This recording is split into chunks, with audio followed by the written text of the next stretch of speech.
The LCS Challengers League is brought to you by Turo, the world's largest car-sharing marketplace. Find your drive.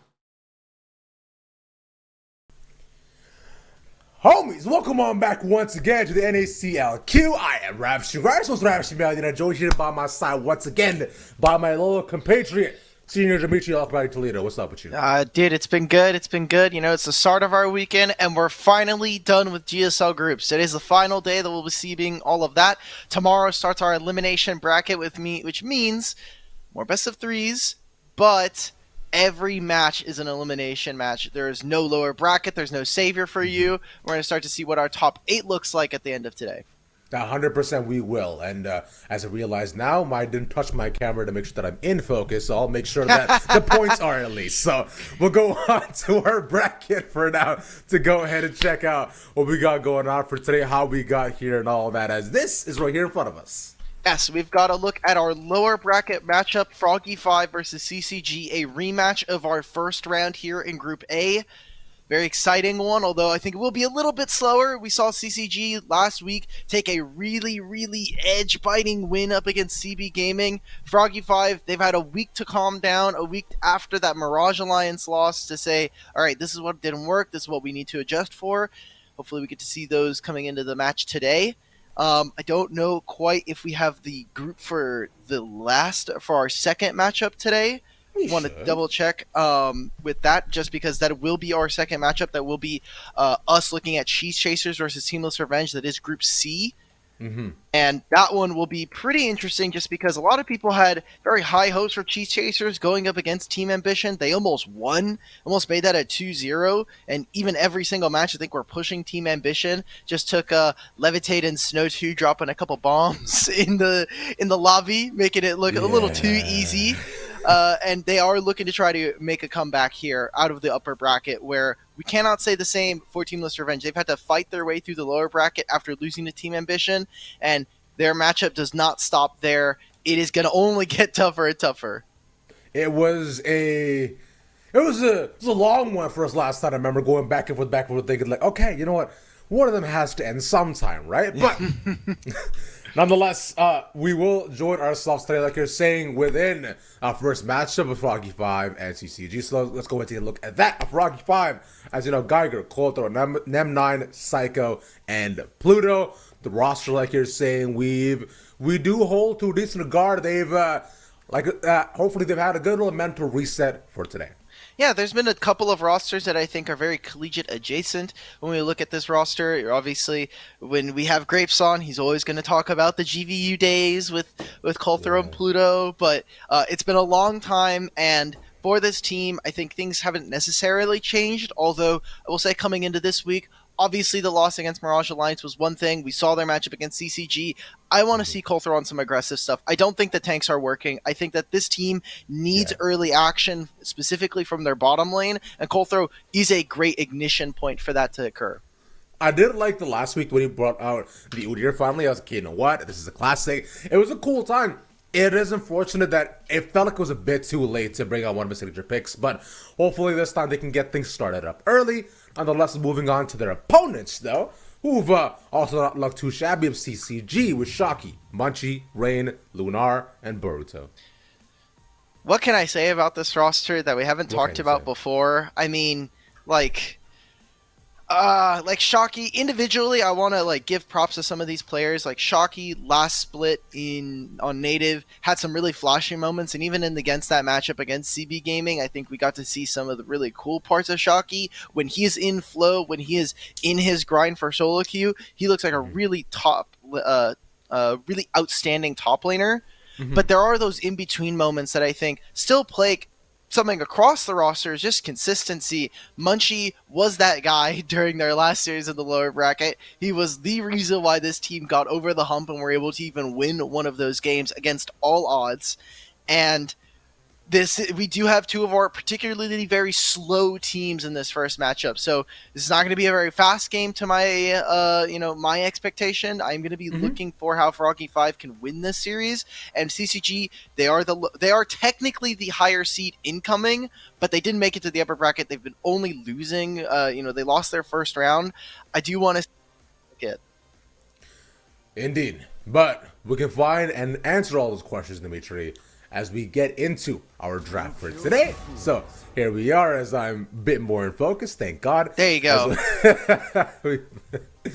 We've made it through here, boys. And let's go ahead and look at what we got going on. The Yasuo has been a consistent ban for many, many teams throughout. Right, I do hope for a day we can get Yasuo and Kragus in a composition. Not going to happen today, of course not.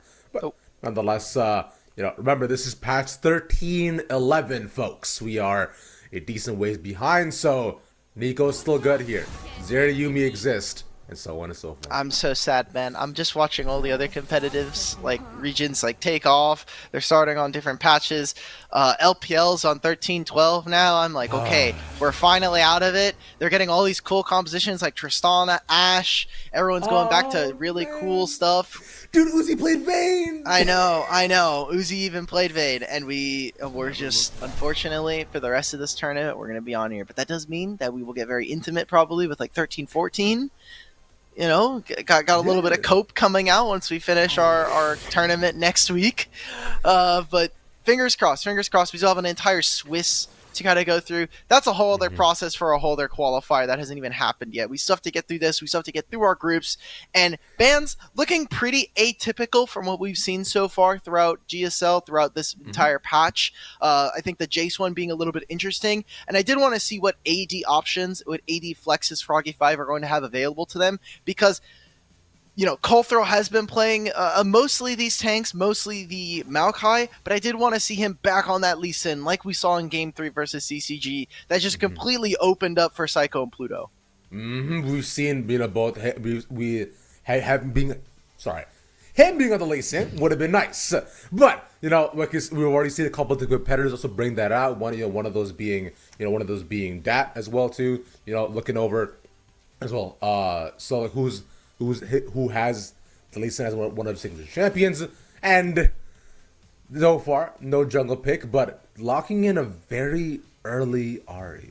Yeah, right now they just have very stable lanes, things that are going to also be able to take control if they need to for their jungler, if they're trying to set up for a certain play. When you do have Nem9 on this Ahri, it is something a little bit different. He has been more of a supportive player, definitely has had some of his standout moments. We do see him on stuff like the Yasuo. We'll always try to make those plays. I think Ahri definitely fits into that. And grabbing Aphelios for Psycho just means that you're going to have a decent team fighter come late game, and someone that, again, early game can use the Calibrum to make sure that he's staying at range, making sure that he's poking his lane opponent. Lunar and Boruto have not been the strongest laners, so I think this is an appropriate strategy to try to punish them. Exactly, and we have seen the trade of hypercarries go on forward, especially with the Zeri now gone.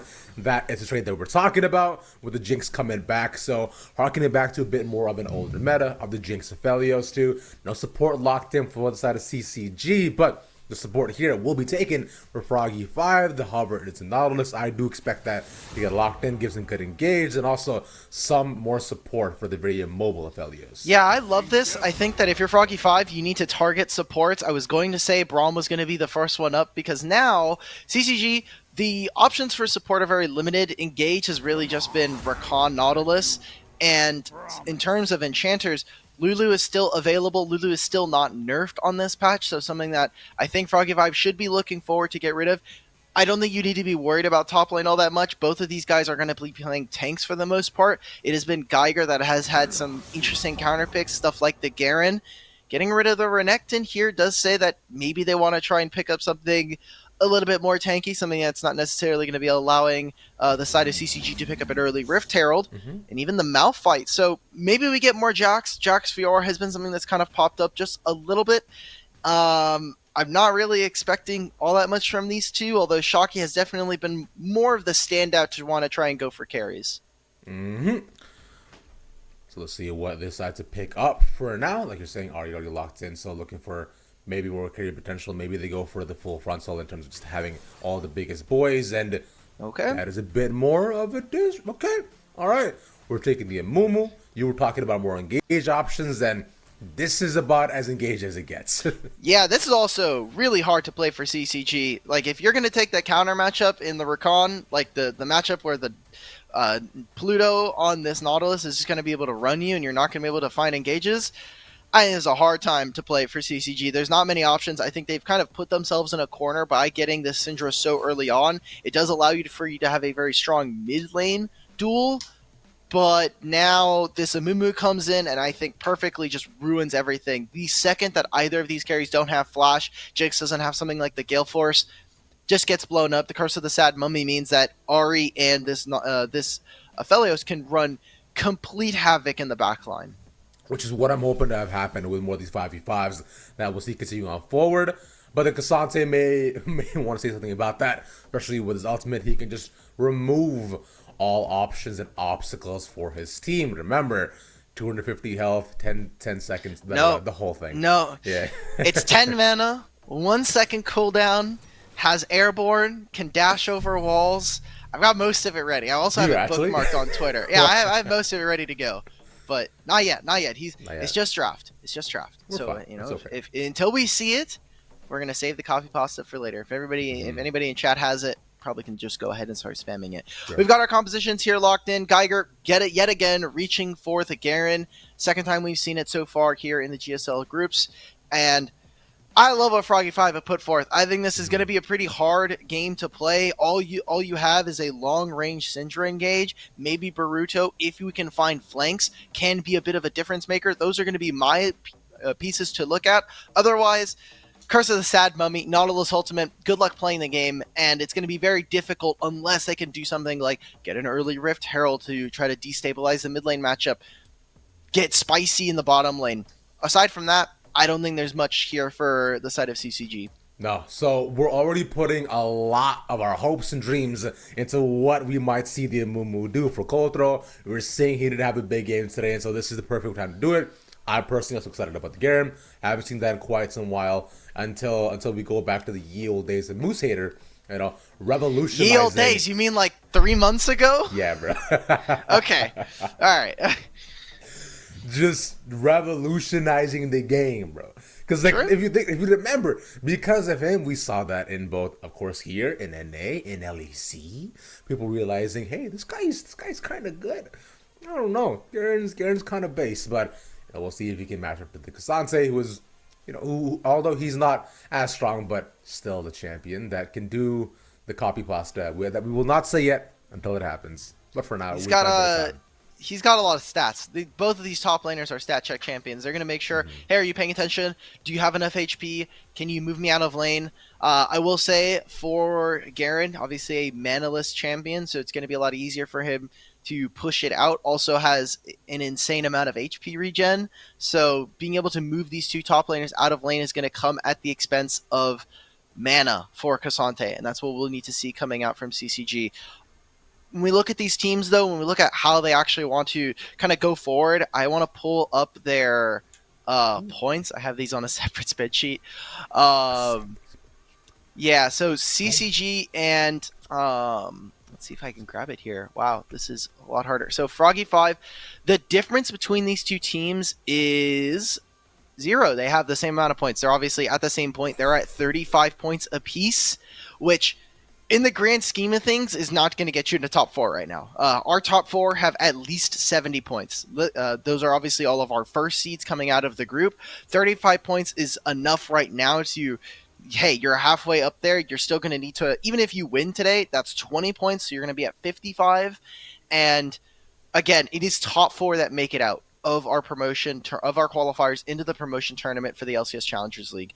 And you're going to need to be making deep runs. Obviously, when you're top 16, it feels nice. Top 8 is incredible because not only do you get points, you get the money as well. That's part of our bracket, which is very nice for the prize pooling.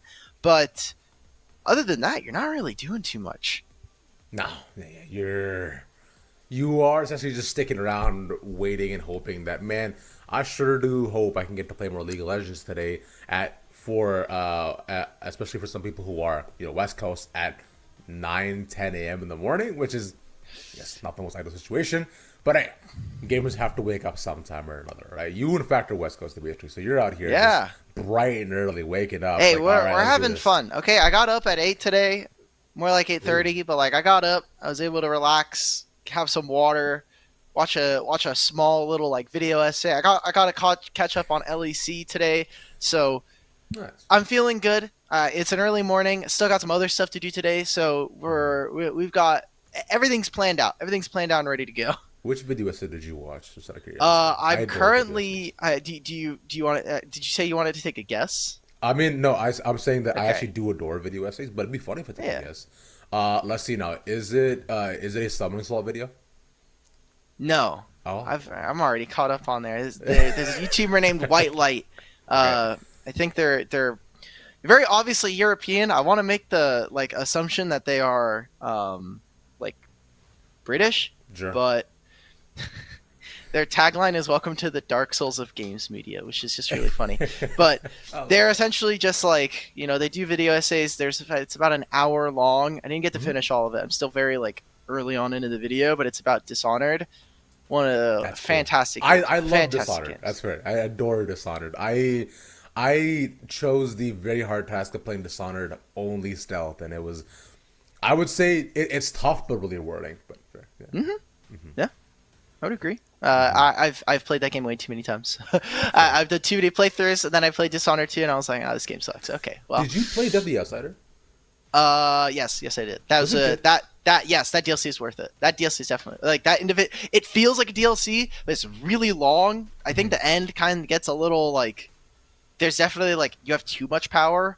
I wish I was toned down, but it's I think a perfect way to wrap the series.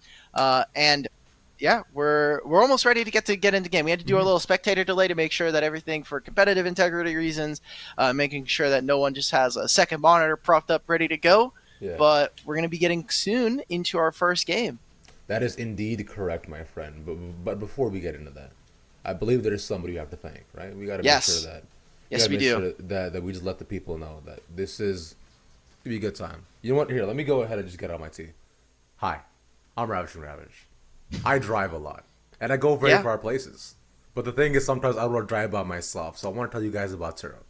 The NACL Qualifiers are brought to you by Turo, the world's largest car sharing marketplace, where you can book any car you want for just about any price and occasion. Forget borrowing rental cars at Turo.com. Cheers. Wow. Okay. Nice. Get your Peepo steers out. Just make sure I don't know if we have it enabled on the channel. Hey, look. Yeah, have you seen that emote? That emote Yes, I have. That emote is great. Okay, look. Maybe don't be doing that with our Turo cars. Let's not Peepo steer with Turo cars. But Peepo steer kind of eats there. I did want to say, if you did see earlier, I don't know if you were there during the break. Our second match is also going to be Cheese Chasers versus Teamless Revenge. Yes. If you want to catch up on some of our other games, over on Rally Cry 2, Summer and Grapes are going to be holding down Miracle versus Apex Mission Impossible, which is a very fun rematch, just like the one we have today, and Komodo versus Kellex Grandpa Gamers. So everybody's getting at least one rematch and then one fresh new matchup, which I think is really cool, but definitely feels like if you go to that other stream, you have some very clear favorites as to who's going to be coming out of that. I feel like, especially for the Komodo Kellex Grandpa Gamers, that's one that I assume really can't go either way. I feel like Komodo are the favorites coming into that, but I like Kellex's team. They're all such nice people. Peyton, they could be not. Look, there are plenty of nice people. There's some pretty bad people in esports, but all that matters when we talk about competition day is how well do you play? How nice are you with that keyboard? I'm just emotional, Dimitri. I feel like people are just so nice. It's just, I just want people to win. They've got great homies over there. Same thing can be said about Komodo. True. Even in our matches up here today, there are some very great people. Cortho is one of them, friend of the show. Always willing to reach out, always willing to do a lot for the community. Obviously, before this, he even is the coach for this team, but is mostly been a manager for the most recent time. Has been playing a little bit just to try to fill in for some teams, but it feels bad because when we see the good people that we know lose, it kind of sucks. You're like, damn, I know how much work you put in. I know maybe some of your other life circumstances surrounding the games today, but none of that truly comes to matter when at the end of the day, what matters in a competition is or at least in League of Legends is, can you blow up the enemy nexus enough times to be considered the winner? You know what's so funny is we could also just turn this inversely and be like, no, you know what? Actually, Colton's had it too good for too long. He's out here getting a degree. He has great hair. He has a partner who loves him probably. So it's like, he's doing great. He doesn't need this. He's fine, right? I'm telling Mina that you just said that she might love him. That's crazy. Wait, hold on. Wait, no, I'm gonna let her know. I'm gonna let you know that. I'm gonna let her know that you're disrespecting Coulter like that. No, I would never. Coulter's my go. Stop it. Okay. No, All right, Coulter's a all great right, guy. No, he's awesome. Oh man, don't do this, bro. You always put me under the bus every single time. Every sentence that I say. You started the engine and you got yourself there. I simply unhit the parking brake. Okay. So what you're saying is that now I'm people driving essentially. Yes. No one's actually driving the bus. The bus is on its own. The bus is on the decline. It's just like it's on neutral. It's falling down the thing. It's the falling movie straight Speed. down Okay, well that's different. The movie, funnily enough, we were talking about Speed yesterday. There's a new movie coming out with what's his name? Liam Neeson? No. Liam Neeson. He's creating Speed, but it's essentially like if you stop the car, it like goes boom. Okay. So it's like, okay, interestingly enough, but why would I watch that when I can watch Jason Statham on Speed? That's also true. Which is a much better movie and more fun. For everybody who might be wondering, casters start the game. We can't. There seems to be a bug going on the tech side. We did have a couple of issues going on before the show, so we are trying to kind of get through them as fast as possible. So apologies to everybody who's been waiting. We are still trying to get into game as soon as possible, but it is going to take at least the next 30 seconds. Now, this would be a great time to transition into game if I was wrong, but I'm seeing nothing from production. So I believe they're saying that should be very soon. So, hey, you know what? Stick around. Look at that. Oh. Wait, we missed the first 5 minutes of this game, though. Into the game. Why? All right. Well, that means that Froggy5 got an early kill. There are no summoners in mid. We're going to have to live decipher here. Indeed. It's okay. You know what? Let's just go back in time. Pretend this is a summoning slot video where he skips the context part of it, and we gotta figure it out. Okay. All right. Well, we set up in the draft that mid lane was going to be very potent because this is an Ahri, you have an Amumu. These two in the early game can be very, very dangerous to deal with. There are no movement abilities here for Rain on the Syndra, and now without any flash, I want to see if they could try to make something happen. There was some early action in the bottom lane. I see that flashes were blown for Froggy5's bot lane. Cleanse as well as the Ghost just now coming back up. So I don't know if maybe this is a spectator bug. I know there are plenty of spectator bugs going on. I don't imagine, now that I'm looking at it, I can't imagine every single player on this team, on both teams, actually used all their summoner spells. So I'm gonna chalk this up to spectator. Yeah, it's I believe, especially with all the flashes, I think the only ones that are legitimate are the ones in the mid lane.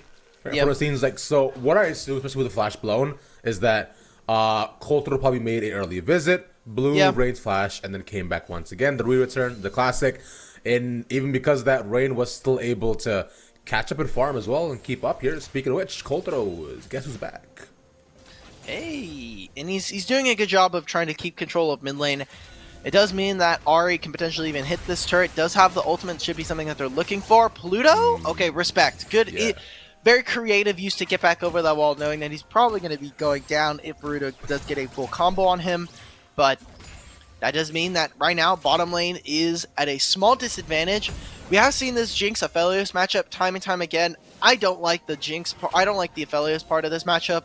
Like, we have not seen anybody from tier 3 to tier 1 really abuse the Aphelios side of the laning phase early on. And it takes a single Jinx ultimate, especially in a team fight, where the game just kind of ends. And we've seen that time and time again here in the qualifiers. And we might see it time and time again today, in fact. where it just completely goes the way that we assume it might. But speaking of which, let's go ahead and continue on. Oh, it's a fun little issue. But it's I felt as though there was a DJ scratching a record and putting out a remix. Oh, that was not. No, that might have just been the Aphelios combo, brother man. I don't know. I can't say what happened in your headphones. So maybe you did just. What happened? I said, might have just been me. Who knows? Twitch chat, get at him. Ravishing Cast on Twitter. You can go ahead and hit him up. Let him know if you heard anything or if it was just ghosts. Early though, Froggy5 picking up the dragon. This is not what we wanted to see from the side of CCG. We need to see them still open up the rest of the map. Maokai does not take Rift Herald particularly fast, so not a lot of options. Supports are moving to get early vision. It seems like right now Pluto just wants to come back to lane. And I did want to touch on the fact that Psycho and Pluto have been a pretty weird lane to talk about, just because Psycho usually has made his name on late game AD carries, maybe showing up in an early game, has been one of our few players here in semi-pro to be a Draven player. But it doesn't seem like their bottom lane necessarily gets all the resources. It seems like these two really want to play aggressive, but are waiting on their jungler to come down bottom side. And that has not always been the case for Froggy5. Coulthor has not always been able to visit this lane because of Nem9 maybe falling behind, or even just we saw early invades thanks to Chad and even Excelsis, or versus CCG in their first matchup. Yeah. So when they don't have that jungle presence, they kind of fall flat in the bottom lane, and they do tend to try to wait for the later game, to wait for these team fights that are going to occur.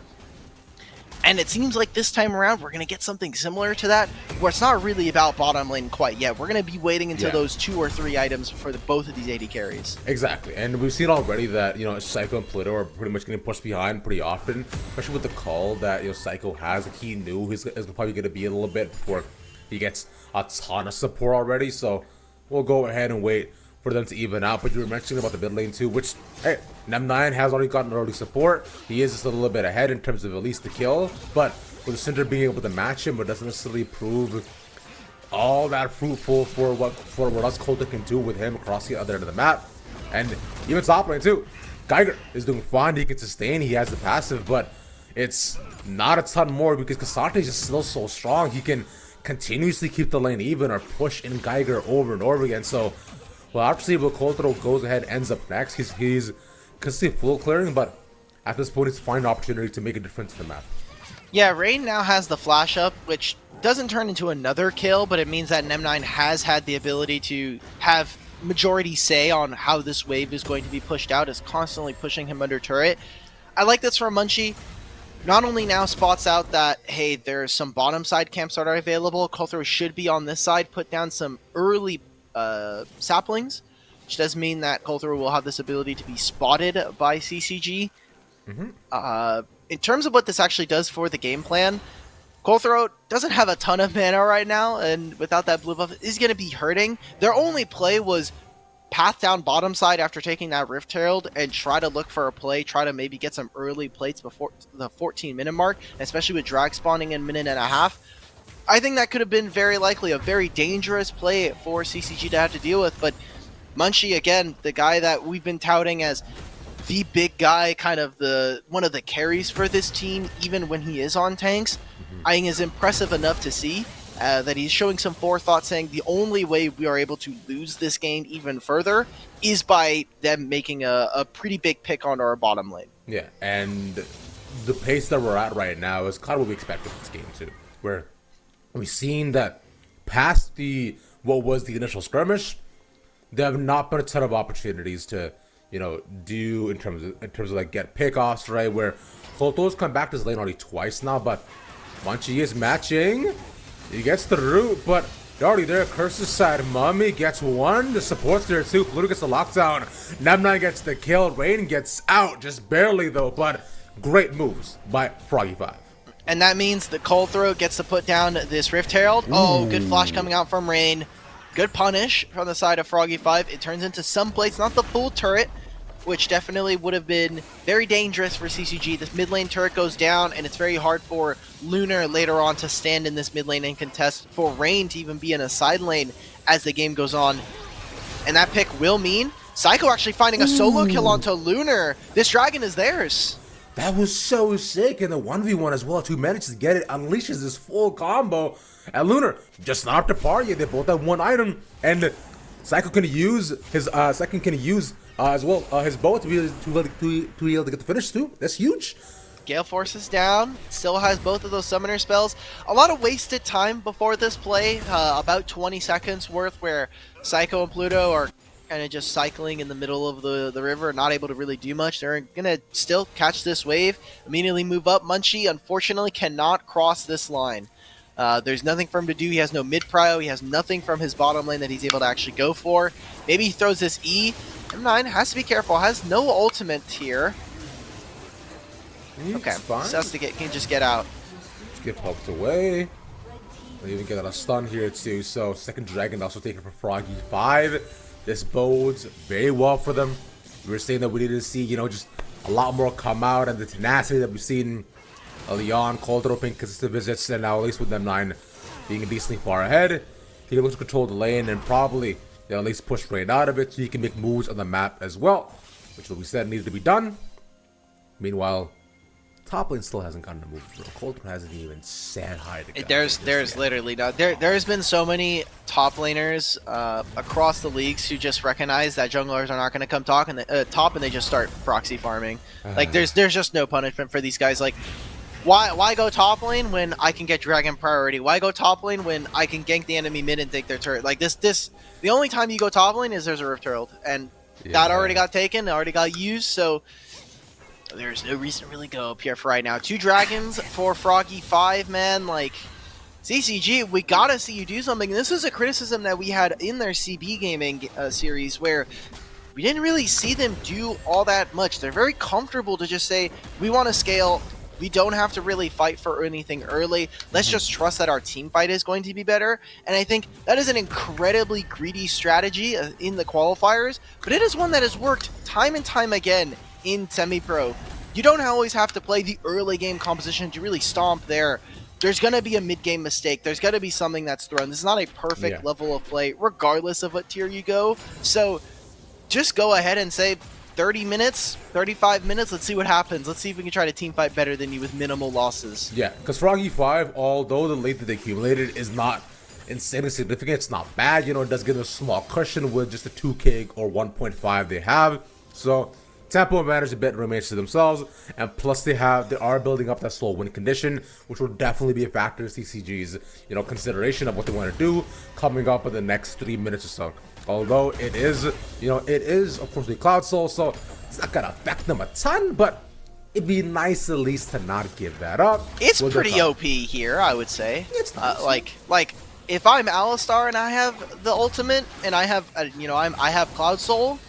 All right, we take those. Cloud Soul does mean that we are at least going for like 18 minutes plus from here, which is not unreasonable, but we have seen some fairly big stomps. We have had some longer games, but I would say on the whole our games have been pretty short. Munchie's just going to flash over this wall. Ah! Okay, no, it's the ultimate. He's hiding into the wall. Okay, respect. Okay. All right, that was nice as well. Lunar's so low from this as well, and Pluto gets locked down, so they'll give one away, but Psycho there doing the most. Okay, the reason why I screamed there, apologies to everybody, I thought the Radiant Virtue icon above his head was the yellow flash for Flash, and I thought he fail flashed over that wall. This is why I'm up here and Munchie's down playing. You know, I respect the play. I love that he did it. You hide most of the ultimate inside of the terrain, which makes it very difficult for Psycho to actually play, and it means that they get the Gale Force, the cleanse out of this bottom lane. And now here their first kill, and it goes on to Lunar, which is fantastic. Really good stuff for them. We need to see what it will turn into. It's not going to get them out of the woods quite yet. When we talk about scaling, when we talk about team fight, they have so much damage popped into their backline with this Syndra, with Munchie being able to hold them down next to this Alistar. If they can't find a kill in the team fight, like something's going wrong. Something's probably going wrong. Yeah, speaking of team fight too, that should happen presumably within the next minute or so, as we have the soul point coming up for Froggy 5. They're already seeing setting up vision down to the bot side, and a ton was being made, especially by Boruto as well. Linking up with the jungler's mid laner. You can see the threat there. Wanted to knock down mid lane tower earlier before the dragon even comes up, so over the map a bit more. They should get the charge and first brick for Froggy 5. Yeah, getting in their gold, it does mean that they will be coming into this dragon with a bit of an advantage. And this is the time now for CCG to be able to clear out all of this vision, but no sweepers, or at least they're not using it. They want to use it for a little bit more deeper into the lane. Shocky even making his move down. We'll have that teleport available to them afterwards, so I like the setup for CCG, already into the river, already clearing out some of this, but very deep wards. Not going to mean all that much here for Froggy 5. By Nemesis 9 using the teleport in mid, it means that they won't have a flank, so we're going to get a pretty straight standard, front to back here.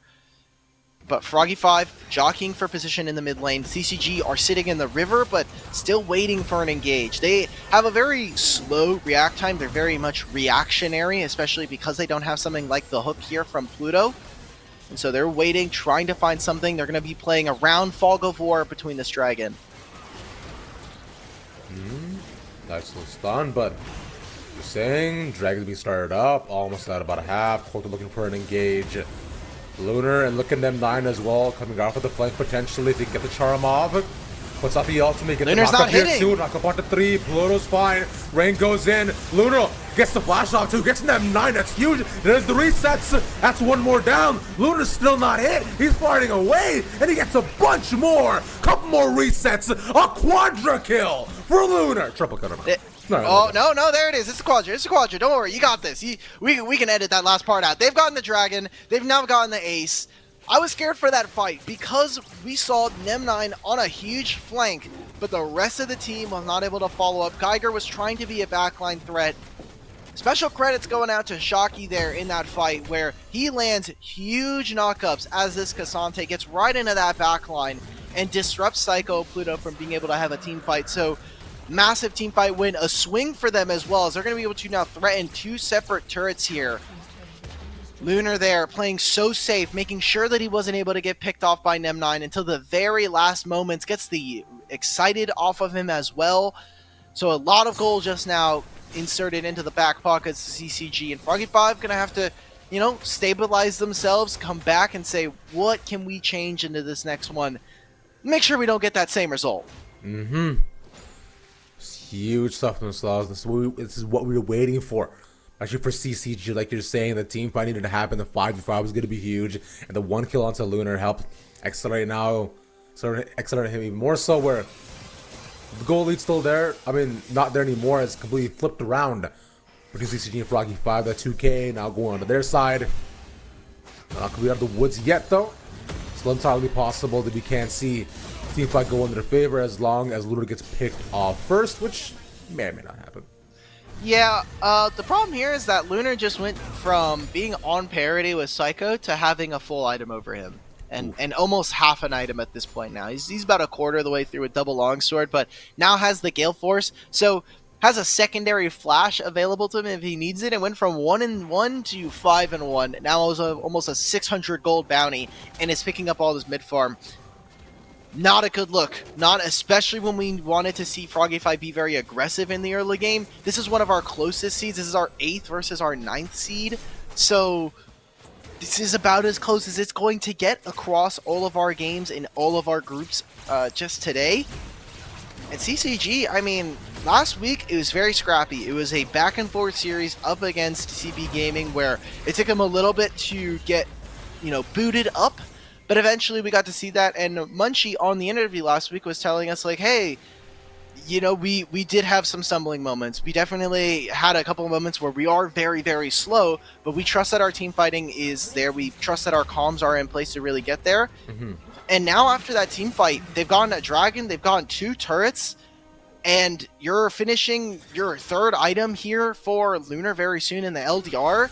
While Psycho going for this Collector just means that, yeah, he's going to be able to deal damage to someone like Rain, but up against Munchie, up against Shocky, who are building more resistances, have a ton of HP, I just don't think you've got it right there. So now you've got to get creative. Now I need to see Coulter and Pluto start to find flanks, trying to find picks on side lane with Nem9, because if everything keeps going the same, if you are going to be playing front to back, CCG should just win. There is only one way to save this game. It's Geiger gets Hullbreaker, and flip pushes to victory. That is my assumption. That's what I want personally. May or may not happen, but probably won't. But I think that's could present a fun threat for them at least, especially with the Garen side push, who has 2 items, so he's easily strong. We did see him get a kill in just the middle of the fight, so has ability to at least take down some of the tanks, but not enough to completely remove and 1v5 the entire team fight just yet. Nonetheless, for now, we do get a bit more cooldown time between the fight as teams resets, see what they can get for their waves, and we just trade back and forth in terms of just control. Froggy5 are very sad right now because no one is stepping up. They want to see if maybe they're checking for the Baron. Good use of the Jinx ultimate, but Rain, he catches his wave, he pushes, and then he backs up. Same thing in mid lane. Lunar, they take up their wave, they push up, and then they pull back, making sure to not get caught out. Go through and Pluto there, playing on the same side as Nim9, but for the time being, I mean, even Geiger now, continuing to accentuate some of that lead that Shocky had early on, where about 20, now he's about 30. He's been able to pick up this wave, has about half a level for the Cassante, so going to be closer to that level 16 mark, which will be very, very dangerous. We have a dragon spawning in a minute here. TP for both of the mid laners available, and you see that Coulter and Pluto are trying to be that mobile death squad, walk into the enemy jungle, get down vision if they can. This dragon is going to be so important for them. It is a dragon that they can actually go ahead and avoid, but they want to try to get under the soul point. They want to draw CCG closer to ending the game. I think, there are a couple options. They need to be thinking about Baron, at least a couple wards in that direction, because this Jinx and Syndra can take it down so fast. I was going to point out, too, I also like the guns a lot that Psycho's currently has for the fight, too. Just the blue and purple was really excellent to potentially deal just disgusting amounts of damage with the Moonlight Vigil. He's also playing them very carefully as well, plus the Gravitum can be a nice little pace or tide change if they want it to be. This is interesting, though. Yeah, they just start this. Yeah. This was Froggy5 pushing them in this direction. They wanted them to start up the Baron.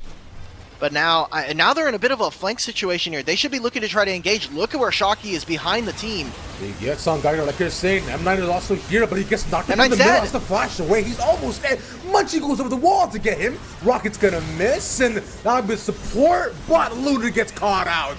Takes his life. A double kill for Coulter, and that's the fight that we're looking for.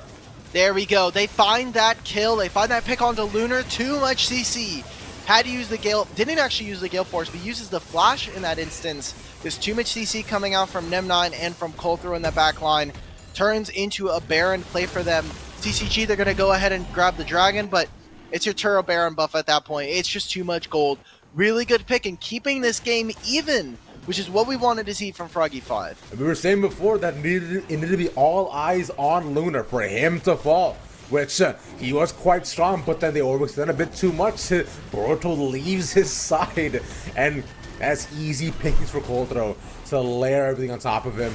This will give them Baron, like you're saying, and Soul Point has started it up, but ooh. They just couldn't take it fast enough. I mean, Munchie and Shocky just don't do any damage to this. Shocky wanted to push out the mid wave before getting here, but it means that they will not be able to grab this. It will turn into Soul Point here for Froggy5. And now, Ravish, I did want to say that, Boruto did an okay job. He stood next to Lunar. He was trying to knock up the Ahri, but just didn't have enough spells afterwards once Ahri got out. She really stopped Coulter or Pluto from getting into that backline and getting onto Lunar. So maybe they just try to find something here. Shocky does have the ultimate. Too far, guys. Yeah, a little bit in the middle still. Puts them over the wall. Coulter dead. They take out the threats. Meanwhile, Psycho as well from the top puts the Moonlight Vigil, but we've already seen Lunar get the reset, though. So that means it should just be dead from here. Geiger trying to stop them. Rain's still alive with very low health. Lunar now comes in. Auto, one more. There we go. Shocky takes it by himself. He stopped the bleeding Shocky, for a bit. Thinking to the what? No, he's still going. Oh my God, he goes so far. It's a double kill for Shocky. Oh God. Okay, well that was a fight and a half that just didn't need to happen there. I think I'm getting a little too aggressive on the side of Froggy5. Turns into a massive pick, 4 dead. And now the base being opened up at 27 minutes. This is rough. Things look so good for Froggy5 for just a little bit, but you still cannot discount how far ahead CCG have been. That one team fight, I could believe, put them on their head, and now we're looking at A 2k gold lead still, but all those towers open up. The inhibitor as a potential option. Like, sure, they got slow point, but now Froggy 5 just need to go back to seeing what they can find on the map. Did you see that part from Shocky where he just like jumped over the wall and he just one-shot Psycho? This champion is disgusting. 4,700 HP, 300 armor, 200 MR. Unstoppable, has a shield, can dash through walls, even has a 1-second cooldown. It only costs 15 mana. Refreshes W when he transforms, and he does true damage. He's just, this champion does it all. This is the new Ornn of top lane. It's that mage, assassin, bruiser, tank, wizard, mage, like just literally has every single thing that you could you want as a top laner. Could always look for a 1v1, can escape jungle ganks very easily, even before level 6. It's disgusting, and it's reason why now we've seen him grow such a small but very incremental lead, where it was 30 CS, but now he's 4-0-5. He's level 17, constantly keeping that, you know, that flow state that we wanted to see from Shocky, where he's in his game, he knows what he wants to do, and he's not inhibited by his team necessarily being behind or early. Geiger, man, why'd you take the blue? You don't need that. I don't know why he flashed there to try to kill Boruto. It was like, hey, he really wants that kill. But now that means he's not going to have a flash. There's 2 minutes before the Baron, 2 minutes before the Dragon. A very greedy play, which I think you could just kind of slap a label on for the entirety of that little section that we saw where a Mumu gets caught, and then the rest of the team start to try to commit. It was just too much. Now we're kind of back into the present of things, and CCG, they just have full control. The Baron ran out. They were able to open up most of the mid lane. But from here, they should be able to lay down vision to make it very difficult for Colthrow and squad to walk into their jungle. And who cares about the soul point at this point, right? Like, CCG, they're much stronger. I think it'll be very... If they do grab the soul for Froggy 5, it should come at the expense of their entire team going down and the game potentially ending. Reset once again to look for the Dragon Mark, where we should see our potential final team fight going down. And Froggy 5 managed to get this, and they've allowed and bought themselves about 5 more minutes. That will be Dragon, that will be Baron, and potentially at least a couple of towers in their place back in the game. But if CCG take it a clean way, it's a full ace, then we're going to game 2. That is, fortunately, where we stand. Automate the rules as it befalls them. But hey, we still got no time for that.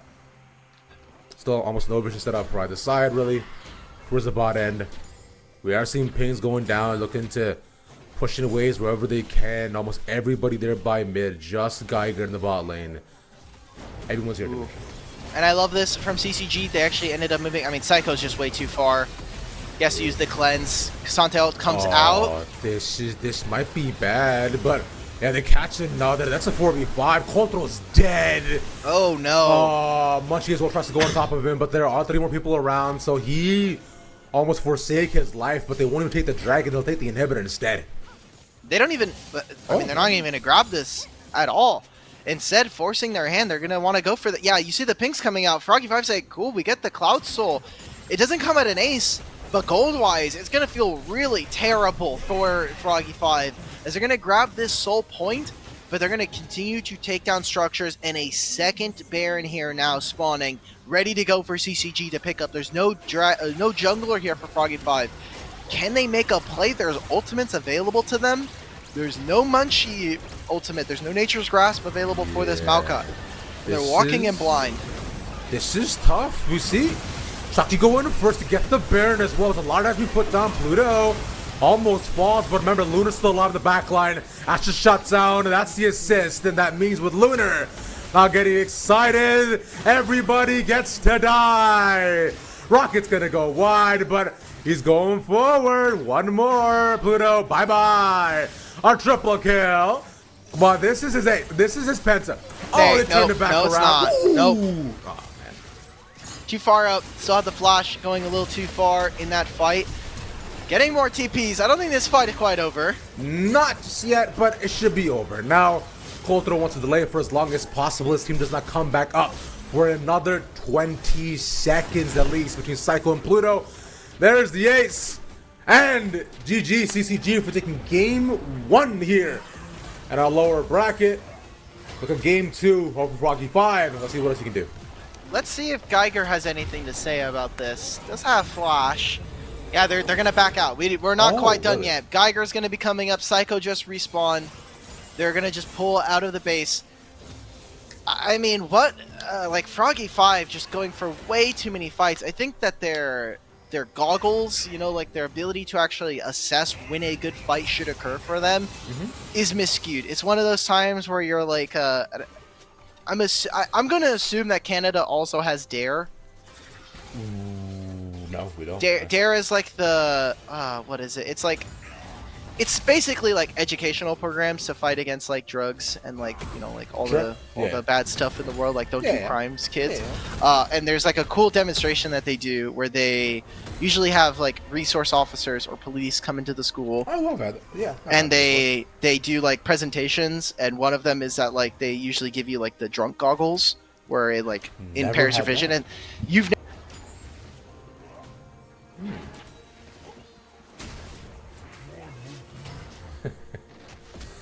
Oh no. Well, hopefully we can get Dimitri back from his drunk escapades. I'll try to see what goggles he has. There you go. You're back. What's up? Okay. So they make you walk a straight line. You haven't had it very difficult to have a goggles on, and I think that's kind of what Froggy 5 has. They don't necessarily know what a good fight looks like for them, and it's a little problematic. Walking in to actually, you know, do anything. And the last for now, well, look, in terms of not being able to do anything, this is it. They know they can't extend, they can't defend the tower, especially up against all 5. But we're probably gonna stop this though. Waves pushing in from both bot and mid. And with a cannon as well, they continue to poke this away. Both sides know they can't force themselves to overextend. Froggy 5 as well. Doing a good job of defending the base, but how long can this go on? To puts up the ultimate, clears everything out, gets a charm 1-to-1, but it's not enough. As he look at cold throw as well, he's coming around for touch the flank. He can probably get fired, but Lunar and Rain are hiding behind all their beefiest boys, so they will not get caught. And they're all backing up one by one. Kudu almost dead. There's the charm. It's a 1-for-1. Psycho gets the reset. No one's on Lunar. So does Lunar. And this is where the fight ends once again. They just take it off. They're far too strong, way too ahead. And that's 3 dead here. With minions up pretty much in the base, they now should be able to end the game. Yeah, I mean, Lunar has 5 items, so gonna be pretty tough. Psycho's gonna be coming out of base now with 4, does not have the flash as well. But there's just no threat onto this Jinx, and it turns into a pretty free team fight. Like, Nemesis now, all of this. Okay, Nem 9. Hey! Alright, well, close enough. An ace there for CCG. They're going to be taking game 1. Had a little bit of a delay at the beginning, had a little bit of delay at the end, but finally going to be taking that one. And this is not unlike the first series we saw from these two at the beginning of GSL style groups. Froggy 5 did take that first game, but it was a full 3 from these two.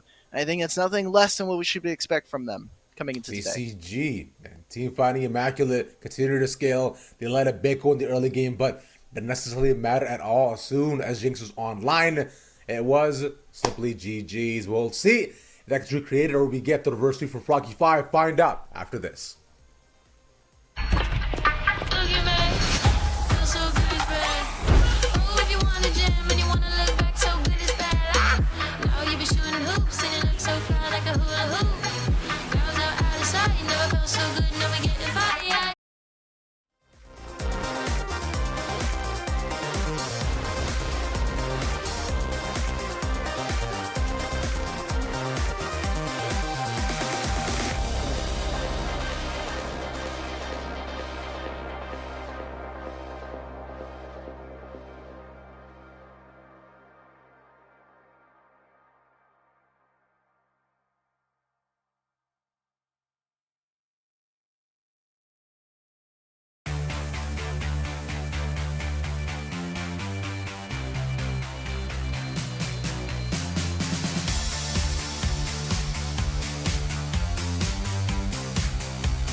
The LCS Challengers League is brought to you by Turo, the world's largest car sharing marketplace. Find your drive. One team fight, 4 kills, and about 30 minutes later, we land ourselves with CCG being 1-0 up in the lower bracket, looking to potentially double their points almost and hopefully have contention and making it to the top 8 at least. Welcome back. I'm Ravish, joined you once again by Alk Battery. Dimitri, what's up? Not that much. Pretty standard game. I think a lot of really cool points in that game that you can kind of say like this was the deciding factor. A lot of them include Lunar not being killed by the side of Froggy5, and hopefully that they're able to change that. Winner of this match is going to be going up against Winthrop. So best of luck. You got a lot to deal with when you're going against one of our top 4 teams out of this group. And it doesn't get much easier, especially when we've seen the level of play, especially the turnaround. Again, this is predicated on us seeing a 2-0 already, but either way, your turnaround time is going to be a little less than 24 hours. Both of these teams will have to be preparing, if they are going to be winning out here today, to play against Winthrop in a best of 3 starting tomorrow. And then after that, you've got more, but neither of these teams, I think, are really showing that they can punch much further above their weight class. This is one of our closest seeds, with CCG being 8th and Froggy5 being 9th. They're going to have to really pull out, I think, some incredible upsets going forward. And especially if we're going to be seeing the typical slow standard gameplay coming out from CCG. Our top 4 teams do not play around in the early game. No, they do not. We've seen almost like 18-minute games at one point, right? So that is a stressful time for any team that wants to play it cool and chill and vibe. That will not be allowed here, unfortunately. We'll see right now what will be allowed as the bye gets banned away as well. So limiting more of the options for what Froggy5 can do for engage. And we were looking at more lockdown, LeBlanc, Maokai, and Milia being the bans for Froggy5, almost consistent except the of course the Maokai being taken away from the last game. I see Shocky decides to prioritize. Previously it was the ADC. Zeri was not banned. Okay. Yeah, well, they do have to pick up some things. We'll say this should be a moment for Froggy5 to be playing pretty aggressive. You already know they're going to be playing Enchanters. I think that this should be your spot to try to pick up a Draven in the early game to try to deal with Zeri. We've seen Psycho and Pluto play it before. Zeri, Nautilus should be fine. You already have the Yuumi gone, so it's probably going to be a Lulu next to it. But getting more aggressive. Okay, we've been seeing this across the qualifiers. We will have to hold this. This could be a mid lane Kai'Sa. We saw Doxa play it over on Komodo. Got a pentakill in their series. Could be a lot of fun if we end up seeing that from them. But yeah, grabbing the Nautilus just means more and more engage. Does mean that the Braum, something that we saw banned last time and is definitely a fine matchup into the Nautilus, can get picked up here. We haven't seen too many junglers, and I do want to see Munchie on something like a carry. So Wukong would definitely be fine. It's one of the reasons why that CBG series was so close. And the Wukong as well presents a similar type of engage option that that we continue to see out of CCG, right? Because it's a team fighting, ability to lock down, and also with Cyclone as well, those 5v5s that you keep mentioning for CCG should go a bit more in their favor. Nonetheless, there's the Braum that you were mentioning as well. So both picks now locked in. We've decided, similar sides on both ends. And Froggy5 take a very heavy-handed approach by taking the Renekton. Okay, Renekton, again, another champion that it feels like Geiger does feel comfortable blinding. You are on the second phase of bans, so could start to ban out some really bad matchups that you don't want to have to deal with as Renekton. I think Malphite should be one of them. We saw banned last game for CCG. They are missing like junglers, so you're gonna have to think that some of those aggressive junglers are gonna start to get pinged out. Udyr, I think, needs to be on the table potentially when you're playing against Kolthro. Viamumu was an early problem this last game. I think maybe Kolthro might pick up the Lee Sin again. And so they're just trying to take away all the really, really tough matchups that are there for Wukong. Getting rid of the Viego, I think, is perfectly fine. So, with Constantine also gone as well, which we kept talking about just how strong he is and can be. Also allows for Geiger to have a continuous and better matchup. I could see Shockey as well picking up Gragas here too, as that is in the classic matchup being directed. Does quite well into it over time. Aatrox also banned away to, and a Silas now gone for CCG, limiting the mid lane options of what Nem9 can do, lowering his creative potential. So go Froggy 5 has to bring out jungler and mid laner still not picked up. This could be very is based. So based. Let's go. So based. Yes, we get Colthrow on Karthus. He has been someone that is always willing to kind of break the mold, be a little bit more experimental, and I love this. Colthrow is just also, or Karthus is just a very strong bot laner right now as well. So still anything available. I love how Froggy5 are playing this very flexible, really tapping into some of their players being able to play some different things from the meta, and still's very good up against CCG. No tanks really to see on the opposite side, and even with a Malphite, not going to be building too much magic resistance here. I think this is perfectly fine. I love this. It does mean that they are going to be playing very slow. It means that in the early game, Munchie should be trying to get aggressive, trying to invade early on, and that's what we need to see from them. Otherwise, I think Froggy5, they are pretty low ranged. The Yone should be able to kind of assuage some of that with with his engage, and I love that for an M9. Is a champion that we have known for him for so long. It is a champion that he very rarely gets to get his hands on, but does tend to perform very well. I like that word you said there, assuage. That was cool. Okay. Could you define that word for me, Dimitri? Assuage. I know how to use it, but let me just make sure that I have the correct. Okay. To make milder, less severe, alleviate, ease, mitigate. That's yeah. It's like massage, but different. All right, understood. Yes, it is missing a few letters. Yeah, just a couple.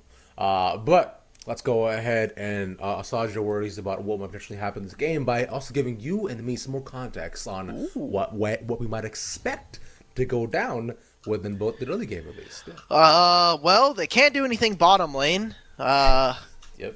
Mid lane is kind of just gonna be, can Yone do a fair bit. I did want to check.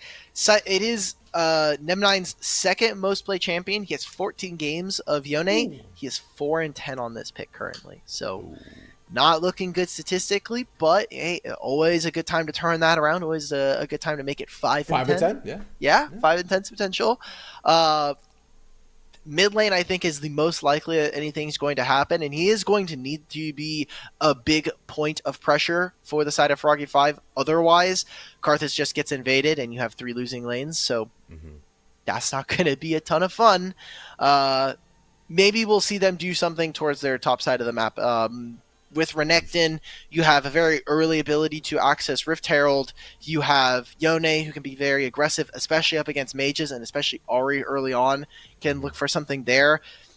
I'm a little worried here, but if you know that CCG are going to be very greedy, they're going to be taking their time, they're going to be trying to scale, I think Karthus can work for that, and definitely when we get into that 25-30 minute mark, it's good. But we saw this in the Mirage series. In that game too, they try to go for the Udyr, they try to go for early game or for later game scaling, picking up a couple items on their jungler. But the early game just collapsed. They just weren't able to do much. Their bot lane fell apart. Jungle got absolutely invaded and completely ran. And I don't think Munchie is going to afford them the luxury of buying more time. No, they will not. And we know that with the Karthus, he's going to want to be power clearing as much as possible to get to a decent standpoint where he can put out some damage. And if you're a Colthrow, right, you're playing a very different game this time. You're hoping that your laners can just kind of be fine without you, and once you get to about 6, then you can go ahead and put some more damage in. But aside from that, gonna need to see more lane dominance for Froggy5. A similar effect to the early game, because it was Colthrow initiating, making a decent amount of those plays on the Mumu, right? Even the early pickups, you saw mid, he initiated. He was constantly there trying to pick up the center. And even the one fight they had by the Baron, because they got it, was because Colthrow managed to find the engage onto Lunar. So the options aren't out there, and the priorities need to be switched. we'll see for ourselves what does go down. Remember, once again, for anybody who's just tuning in, we do need to wait 3 minutes to make sure that we are keeping up with competitive integrity for Tournament Realm. So that is what we're here. I promise you, we're not doing this because we want to. We're actually no, I'm doing it because I want to. I'm doing it because I want to talk to my friend Dimitri more. I want to pick his brain, his thoughts. Yeah. Well, I would prefer to get into the game. I'm right alongside everybody in Twitch chat. No offense to you personally, Ravish, but it's crazy. I like watching gameplay, and I'm sure they do too as well at Twitch chat. So I would, me personally, I would love to get in game as soon as possible. Still, we have to still get through those 3 minutes. So, we already talked about how Froggy 5. They're going to be looking to try to scale, trying to get some more items. Kai'Sa can be a side laner later on in the game with her ultimate, but that's very late game. That's like level 16. So I don't know if we're going to necessarily get to that point. For CCG, they're 1 game away from moving on as the 2nd seed out of this group. We'll be playing Winthrop tomorrow, whoever wins this series regardless. And I mean, this would be really nice. This would show kind of some of the consistency of some of these players. I know we were talking about it before, but being able to pick up not only the win here for CCG, but some of the core members that we saw from the Native Gaming roster from last split with Shocky and Taki as coach. I think it shows a little bit of resilience, shows that these players definitely deserve to be top 8. And I think when people saw the Froggy 5 roster, obviously they were seeded as 9th. They are on the cusp of making it into top 8, of making it into the elimination bracket, but the selection committee at least thought that this team would not be able to cut it, that they'd be missing some of that firepower. And I think that's easy to say when you look at the names on this roster. You see a bunch of people who have made very good strides in collegiate, maybe some roads in tier 3 in the amateur space, but just haven't been able to really clinch it. You know, when we talk about being able to grab as many championships as possible, try to get as many high placements, I think some of these players have definitely stepped up to that occasion.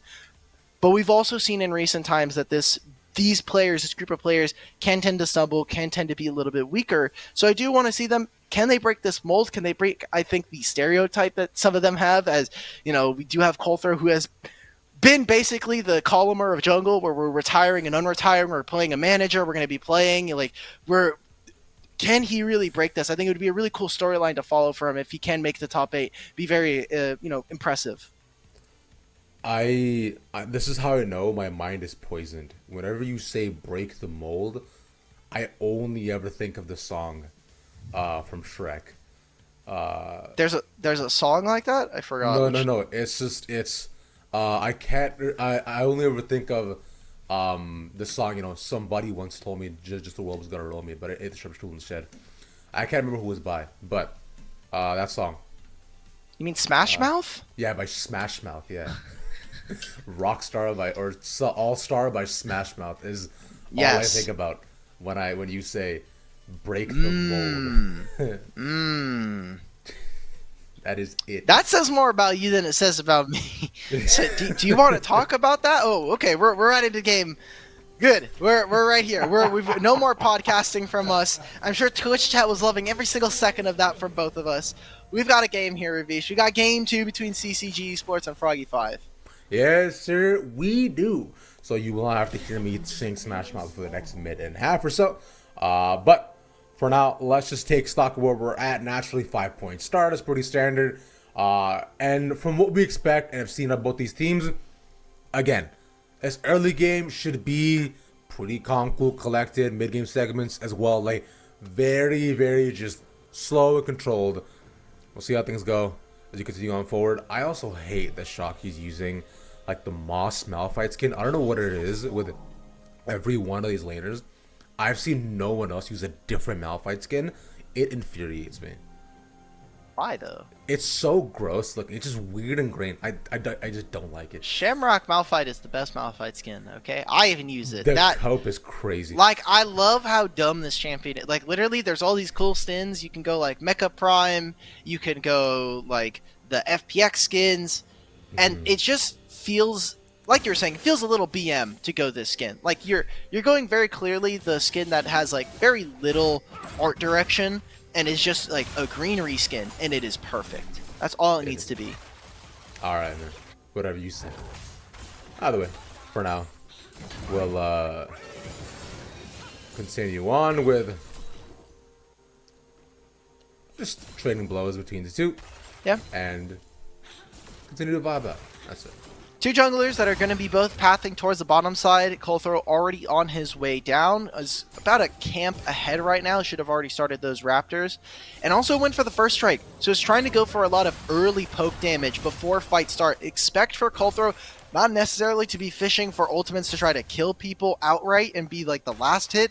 He wants to be the guy that right before fights start, about 30 seconds before an objective, he's going to slam the ultimate, put down a lot of meaningful damage onto everybody on CCG, and look to say, hey, now you're in kill threat range of someone like Nem9, of this Geiger. Maybe I have Psycho later on in a team fight come and fly in on the Killer Instinct. That'll be the way that they play. It'll turn into a lot of gold for Colthrow as the game goes on. It's definitely one of those things when we're talking about how greedy can you really be here in the qualifiers? How much can you get away with? And currently right now for Colthrow, it has been a question of just pushing the limits as much as possible. And for all of Froggy 5 too, last game as well, we saw that it was a push and pull of how much Froggy 5 could do early to circumvent the 5v5 that was about to come, and what Lunar was able to do to the entire team. And currently, it might be a little bit of trouble here. Boris was protecting his ADC. He might die for it though. Has to flash, and yeah, they're good on that. Cool. All right. Well, looks like they're not really doing anything. I mean, there was no way that we were going to get early action between these two, even with these two bot lanes. Like, they're so resilient. All of it is landing onto Braum. As a tank support, I don't think there's going to be much happening. There's a Zarya, like, it's Zarya and Kaisa pre-level 6 and having some of their items. Like, there's just no way that any real fighting is going to occur. Yeah. Should be fine. Like you're saying, it's a Zarya, man, right? So it's like, it is a... Like, not much is going to happen from here. Plus, the issue is that it's a Zarya, so if not much actually happens to Zarya, then Froggy 5 are in for a very bad time. But early on, though, they can't continue to bully Boros, though. So you would think with Braum being such a strong, vivacious man, he would have more health, more resistances. Maybe. But not really doing much. We got a lot of early game stuff happening. Got Dragon spawning in 30, but we've seen a lot of the teams wait until the 7 to 10 minute mark, really, before they take those objectives. Early play here for Colthrow. No mana on Shocky. Slowing down as well. Shocky's looking to walk out, like you're saying. He can't do anything at all here. It's a first blood. That goes to Colthrow. Additional 400 gold there for Karthus, so they know he's on the top side. He can continue to clear down. You see all of his camps should be coming back up soon. Took his Krugs. What a great punish onto CCG. Shocky playing a little too aggressively there. Ends up falling on the Malphite. Ends up running out of all of his mana. This is one of the problems about playing the Aftershock, or the Comet version of this, is usually when you play this, you want to play interrange matchups to try to abuse the fact that they have typically lower resistances. But as a melee champion, as this Renekton, with the D-Shield as well, like, it's really hard to get Geiger out of lane, especially because he is a manaless champion, and all he has to do is walk up in the middle of the wave, press Q, and there's just an additional, like, 250 HP. Even uses his ultimate now, before Shocky's able to get his ultimate. So what Geiger did is there as well too was, I thought was fun. That's which many of you noticed. He chose to actually slice over towards the tower, so he's just playing body blocker in front of Shocky. It's just such an intimidation tactic, knowing like, I know you have to get past me to survive. You can't go that way. Forcing him to flash, which and Geiger walks away. Like, it's just so mean, man. Renekton players, bro, so mean. I love playing Renekton. I love playing Renekton when it's a good Renekton angle. When it's like, when you know, like, I can 1v9 this game on Renekton if I play well, it feels good. That champion feels really rewarding. It obviously has a lot of tank stats to be able to get away with some highway robbery sometimes. But right now, Colthrow has two options. Has level 5, does not have that level 6 mark quite yet. He needs one more camp before he's going to be able to get his ultimate. Doesn't have a lot of mana either, but is using some of that jungle privilege. Could look down towards bottom lane. And unfortunately for CCG, Munchie did just take their recall. So grabbing all of this, should be able to get the bottom side scuttle. And if he really wants to, all of his camps are coming back up on top side. He could just reset, pick up another item, especially since he hasn't back since that first blood. He already had the Fiendish Codex before. Take his topside camps and look to revisit Shocky here without a flash. Yeah, it's... Will he come back though? When will he come back is the question. Rain doing a bit of bullying against Num line, using the poke advantage. And at least keep him at bay, but... He won't be able to do much. And even if Shocky does get bullied, but to be fair, talking back to your point, he's a Malphite. He knows it's his job to get bullied. Yeah. Like, he knows, like, he's like, man, I'll get, like, a Mythic and some more armor items. That's all I'll get, bro. When you're a Malphite, you're building as much as a support does at this point, bro. You know, that's totally fair, and I'm okay with that happening. The problem is when you give up a lot of resources to someone who is a scaling champion, right? Like this Karthus, giving over multiple kills, falling behind to Renekton. Yeah, Renekton will not have that same teamfight presence as a Malphite to 5 people in the face. But a Renekton stun landing onto Lunar, landing onto Rain, that's a potential kill there, and that right there could be as impactful as a Malphite ultimate. So it's all about how they end up using it, how they position themselves, and especially when you're ahead, it's very easy to get into a much better position than from behind. Yeah, it's... If things continue on traversing forward, as like you're saying, Coltro needs to be that powerhouse as well for this game. Already last game we were putting a bit more of the onus on him, and this game again, with this Karthus pick, it is entirely possible for him to just take over if this game does go long enough. There's a core memory I have from, I think it was last year, of the game that they had with Wixie, where they, I can't remember what team exactly he was on, but the Karthus in that game, like, they were about to lose, and then he got so strong, he puts a 4-man ultimate, and they just completely demolished the game. Was that a NACL game, perhaps? I believe it was an NACL game, yeah. Okay, well, yeah, Wixie was on Immortal, so makes sense. That makes sense that you would have seen Wixie on that team. I mean, anything's possible. There's a lot of different Karthus kind of tech that's been roaming around for a couple years now. I know that in the LCS Challengers League, we haven't quite seen it yet, but it's just because Kindred is just so OP, man. Like, I'm surprised we haven't seen Kindred today. I know probably on the other series where they have City Witty that they are getting rid of that champion on spot, on frame 1, but between Goldthor and Munchie, haven't really shown a proclivity to reach for it. Ooh. And right now, using some of that Renekton priority, one of the most famous parts of this champion is you get priority for top lane, and it sets up for an early Rift Herald. And that is something that we saw even in last game. We saw it across all of their games so far. Froggy 5, they love their early objectives. It's just that mid-game where they're not able to really properly call what is a good and bad fight for them. Every fight looks good for them, for better or for worse. Yeah, and that is kind of what landed them in a situation where Lunar got 4 kills and they could not come back as long as Lunar was alive here. This may not be the case of right now until Lunar on this Zarya, does get about an item and a half to 2 items will be able to have the same Zarya effect, but once again, the only time is the biggest factor. And you use another fun word there, proclivity here, Dimitri. Yeah. Could you define proclivity for us? I'm not doing that one. Hold up now. I hope there's no important action going on currently. There's not, nowhere. Nem9 and Reyna just trading so far. Okay, cool. Shocky as well. Hey, finds a better trade into Geiger, which is nice for him, and it just continues to be just pokey. Nothing Yeah, else. they're taking resets. Dragon's up in 5 seconds, which I think is a little worrisome when you look at the different waves. Currently, Shocky is trying to get this wave under the turret and potentially look for a teleport where Geiger does not have that summoner spell available to him. Munchie is on the bottom side of the map, and Lunar and Boruto are just shoving in these waves constantly versus Psycho, so it's very dangerous for them to kind of deal with this. Does potentially set themselves up for another dragon here on the side of Froggy 5, but they will have to fight and push for it. Proclivity, a tendency to do something or to do something regularly, a inclination or predisposition towards a particular thing. So it's like the propensity to do something.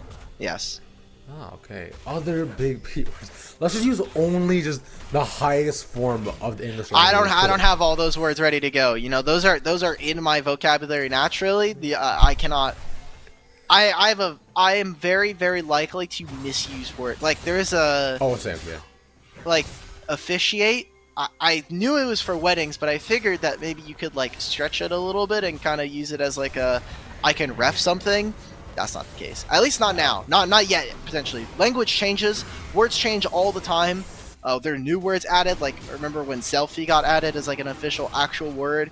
There, English majors all over the world get mad about every couple of years when new words get added.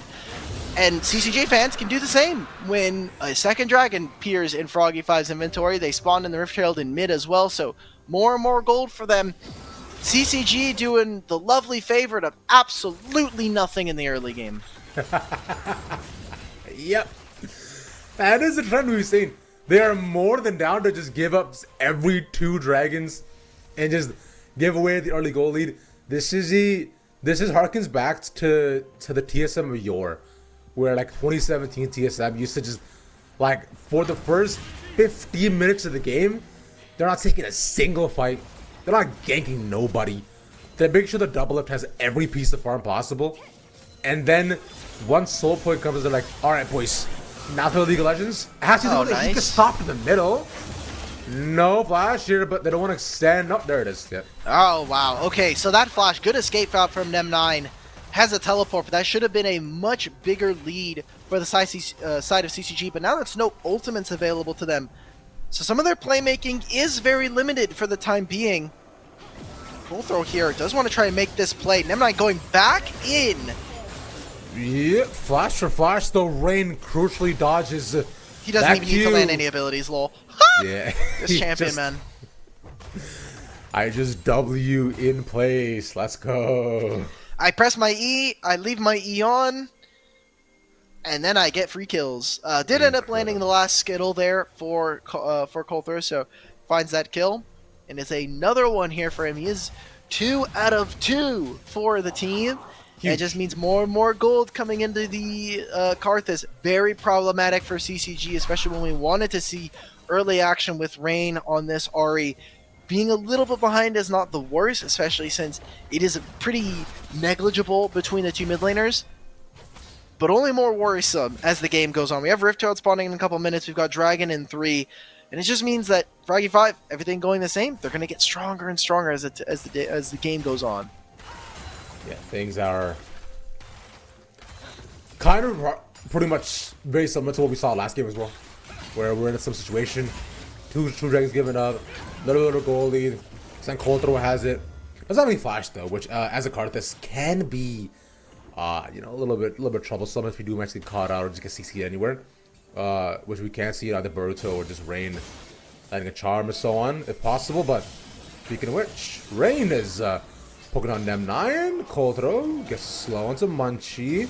Cyclone is available with Boruto around. They're gonna cut them off. Gets a DP. Geiger's about half health. Rain is actually dead first. Puts on the Cyclone. There's one down. There's a second nice ultimate. Goes over to Boruto. Okay. You got one more knockup. Luna's in the middle. They're poking them down. The ultimate's huge. That is 2 kills for Luna. Not again. Big ultimate. Only 1 dead. There we go. But that is 1 kill going over. It's a 3 for 2 in favor of CCG, and they have to be looking for more. You saw how Nem9 was getting aggressive there.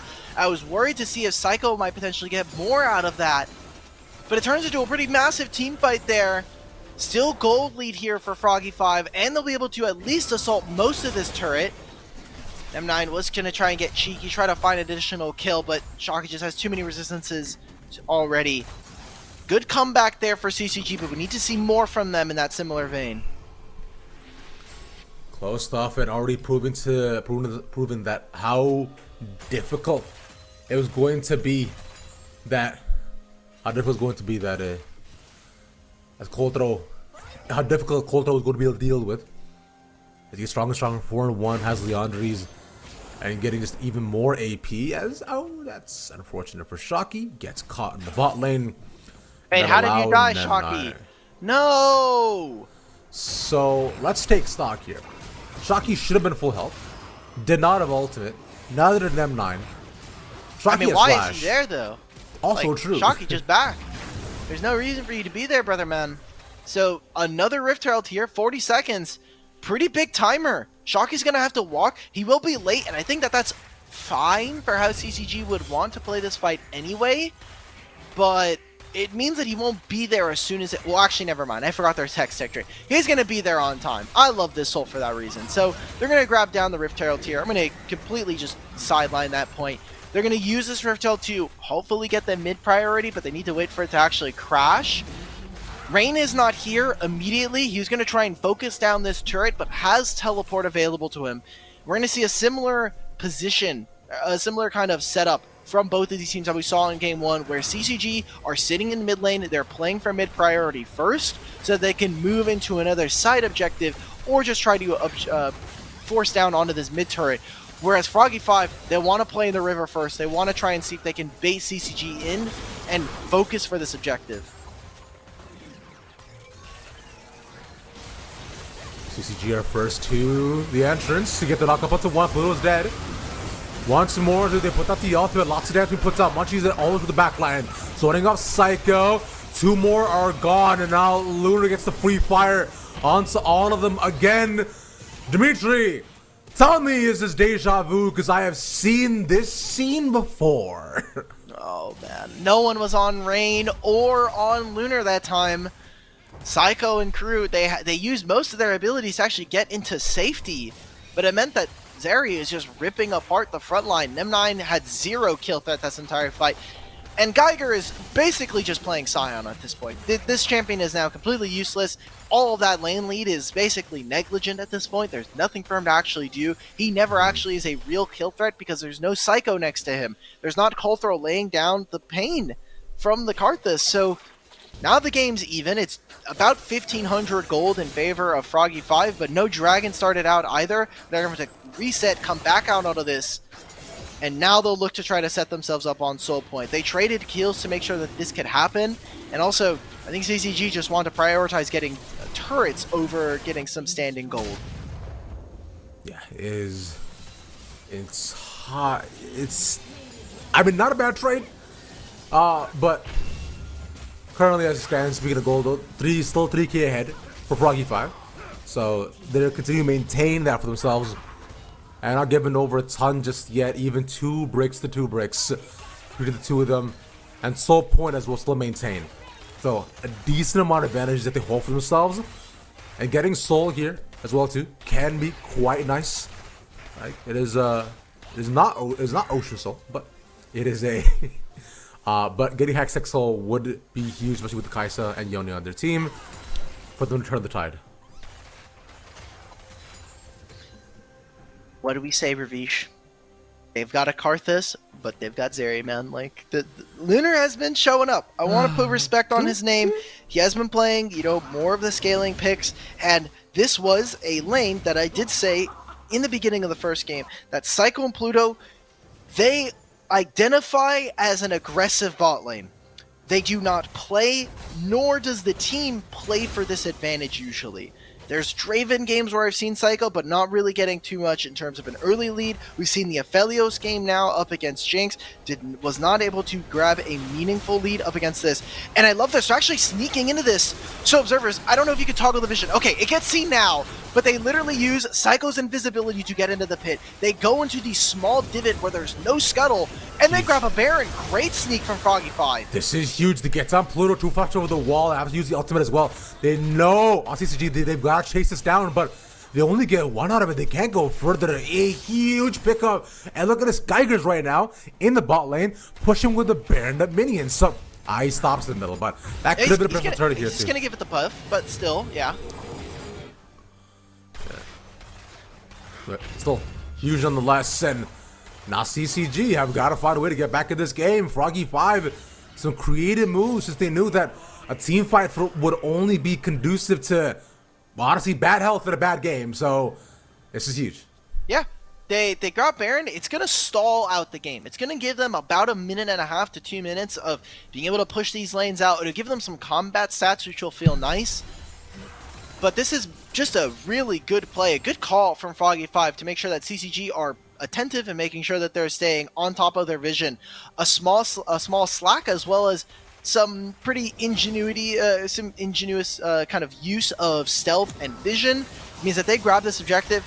If they can turn it into turrets, I'd be very surprised, as Nem9 is getting some chip damage, but most of this is going to be for them to push out some of their waves, get early vision, get priority in some of their lanes, make it very difficult for someone like Lunar to constantly just be farming up in this mid lane. Remember, Soul's coming up in 2 minutes here, and it's a Hextech Soul. So powerful, so dangerous for CCG to give up. And I love this coming out from them now. I mean, Kolthro, 4-1 on this Karthus. Almost 3 items. All the gold should be going over to this player right now. You can see that Psycho going for more of an AP build here, even with the Rage Blade, gets his attack speed for the invisibility. But you really want to try and go for that poke build. You already see the AP in his inventory as well. It's just going to get worse and worse here for CCG unless they can make a team fight happen. And they are starting to collapse on the bottom side. But need to wait for Lunar to get into position. He pushed out the mid wave. Don't know if I like these lanes set up for a Froggy 5. Yeah, it's they're trying to stack up as much as possible to at least maybe try to circumvent anything that TCG might want to do. Push again in the lanes where they have a decent amount of push and have the lanes control. But yeah, as of right now, you know, at least they've managed to open up one more tower. Right? You can't look to push open for another one at least, but there is a response from Rain. And once again, I can't help but think, okay, Dragon is where it gets excited once more. Yeah. It's a dragon game. Like, the whole meta's just been revolved around dragons, unfortunately, for everybody who might want to talk about split pushing.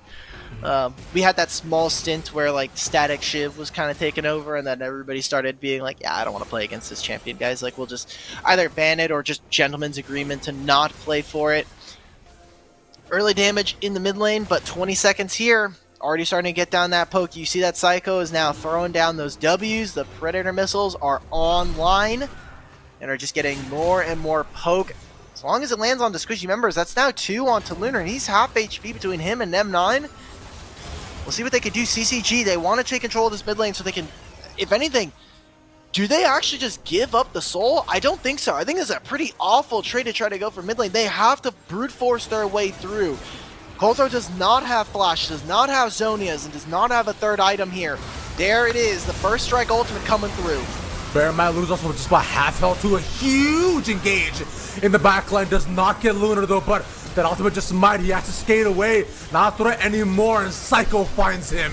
Killer instinct over the wall. A huge fight and a double kill for Kolthro. Make that a triple as he eviscerates everyone. An ace for Froggy 5 as they get the soul. There it is. That was the fight that we were waiting for, and it happened exactly as we had set up. Before the fight starts, you Karthus ult. Lunar had already taken a few too many Kaisa W's to the face, and it led to more and more kills. A soul here for Froggy 5. And Ravish, we're going to that legendary game 3. I do not think CCG have what it takes to get back into this game, to have it anything left in the tank. They should be looking to set up for game 3, thinking we have to prepare for a potential Karthus in our games. Let's point out as well through this. Karthus should be able to get Rabadons as well off his back. Yeah. Yeah, this is a...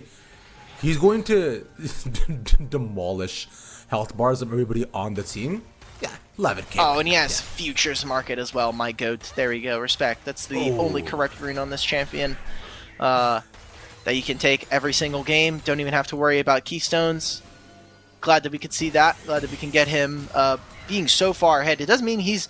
Not only is he 4,000 up, he's also level 15. He's not close to level 16. That would be pretty dangerous, and obviously would spell an immediate game end. That's a lose condition for CCG at this point. Having the Karthus have 3 items and be able to be so dangerous. And now you see how difficult it is for CCG to actually play this game. You have nobody who can actually split push. Ari is so weak right now with her current build, with how much... I mean, if we had Nightmare on the broadcast, he'd be complaining about this. You have Zonias on Ari. This is not what this champion is supposed to do. We saw it last game as well. Now I'm picking up the Banshee's Veil. That is just not what this champion is able to do. Like, you want to be able to... If you're getting hit by skill shots, that's just not how this champion should be played. You should be avoiding all this. Let's see what level 15 Karthus can do. Shock, you missed the ultimate in the middle of 3. Rain tries to get one, but Psycho was down. They gotta get on Kolthro. Rain's like, not get Kolthro still alive and well in the back line. Lunar has to go so far to Oh my God, survive, and the cold rest throw. of them die. Cold throw is way too strong. Game 3, baby. Oh my god, wow, that was an insane amount of damage coming out from our Karthus. Great stuff from Froggy 5. They're going to make the death push. Final wave coming in, 20 seconds. They're just going to straight up tank these turrets. Yeah, I think we might see a little Karthus banner in a future edition. You think so? Yeah. Just to allow for that not to happen anymore, because Cold Throw has shown his ability to. There's a lot of champions that Remove make people. Cold Throw very sad if he's playing this. So I think it's situational. I think it's a good read up against CCG. We'll have to see if he gets banned. It would be a pretty big win for Froggy 5 if they can take up a ban. That's going to be game 2 done and dusted there. 27 minutes, a little bit faster than our first game here. But CCG and Froggy 5, they want to make sure it goes the distance. Last time it was Froggy 5 who ended up taking the win off of some aggressive plays from Cold Throw. We'll have to see if they still have that left in the tank, or if CCG can kind of fight back. It's hardly possible between the two. As soon as Cold Throw got first blood, the game is over. I'm gonna call it right there. But with that now, we'll see if that continues to be the trend.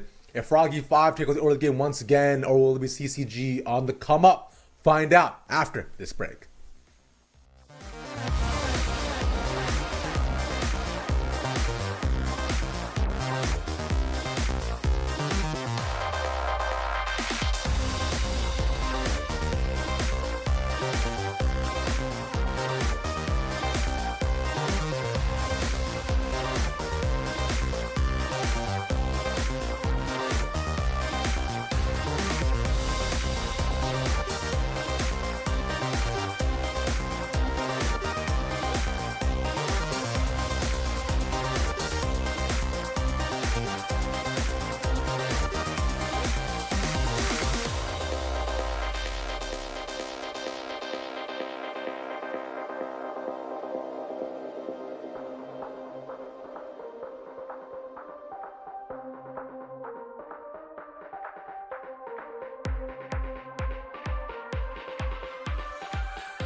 The LCS Challengers League is brought to you by Turo, the world's largest car sharing marketplace.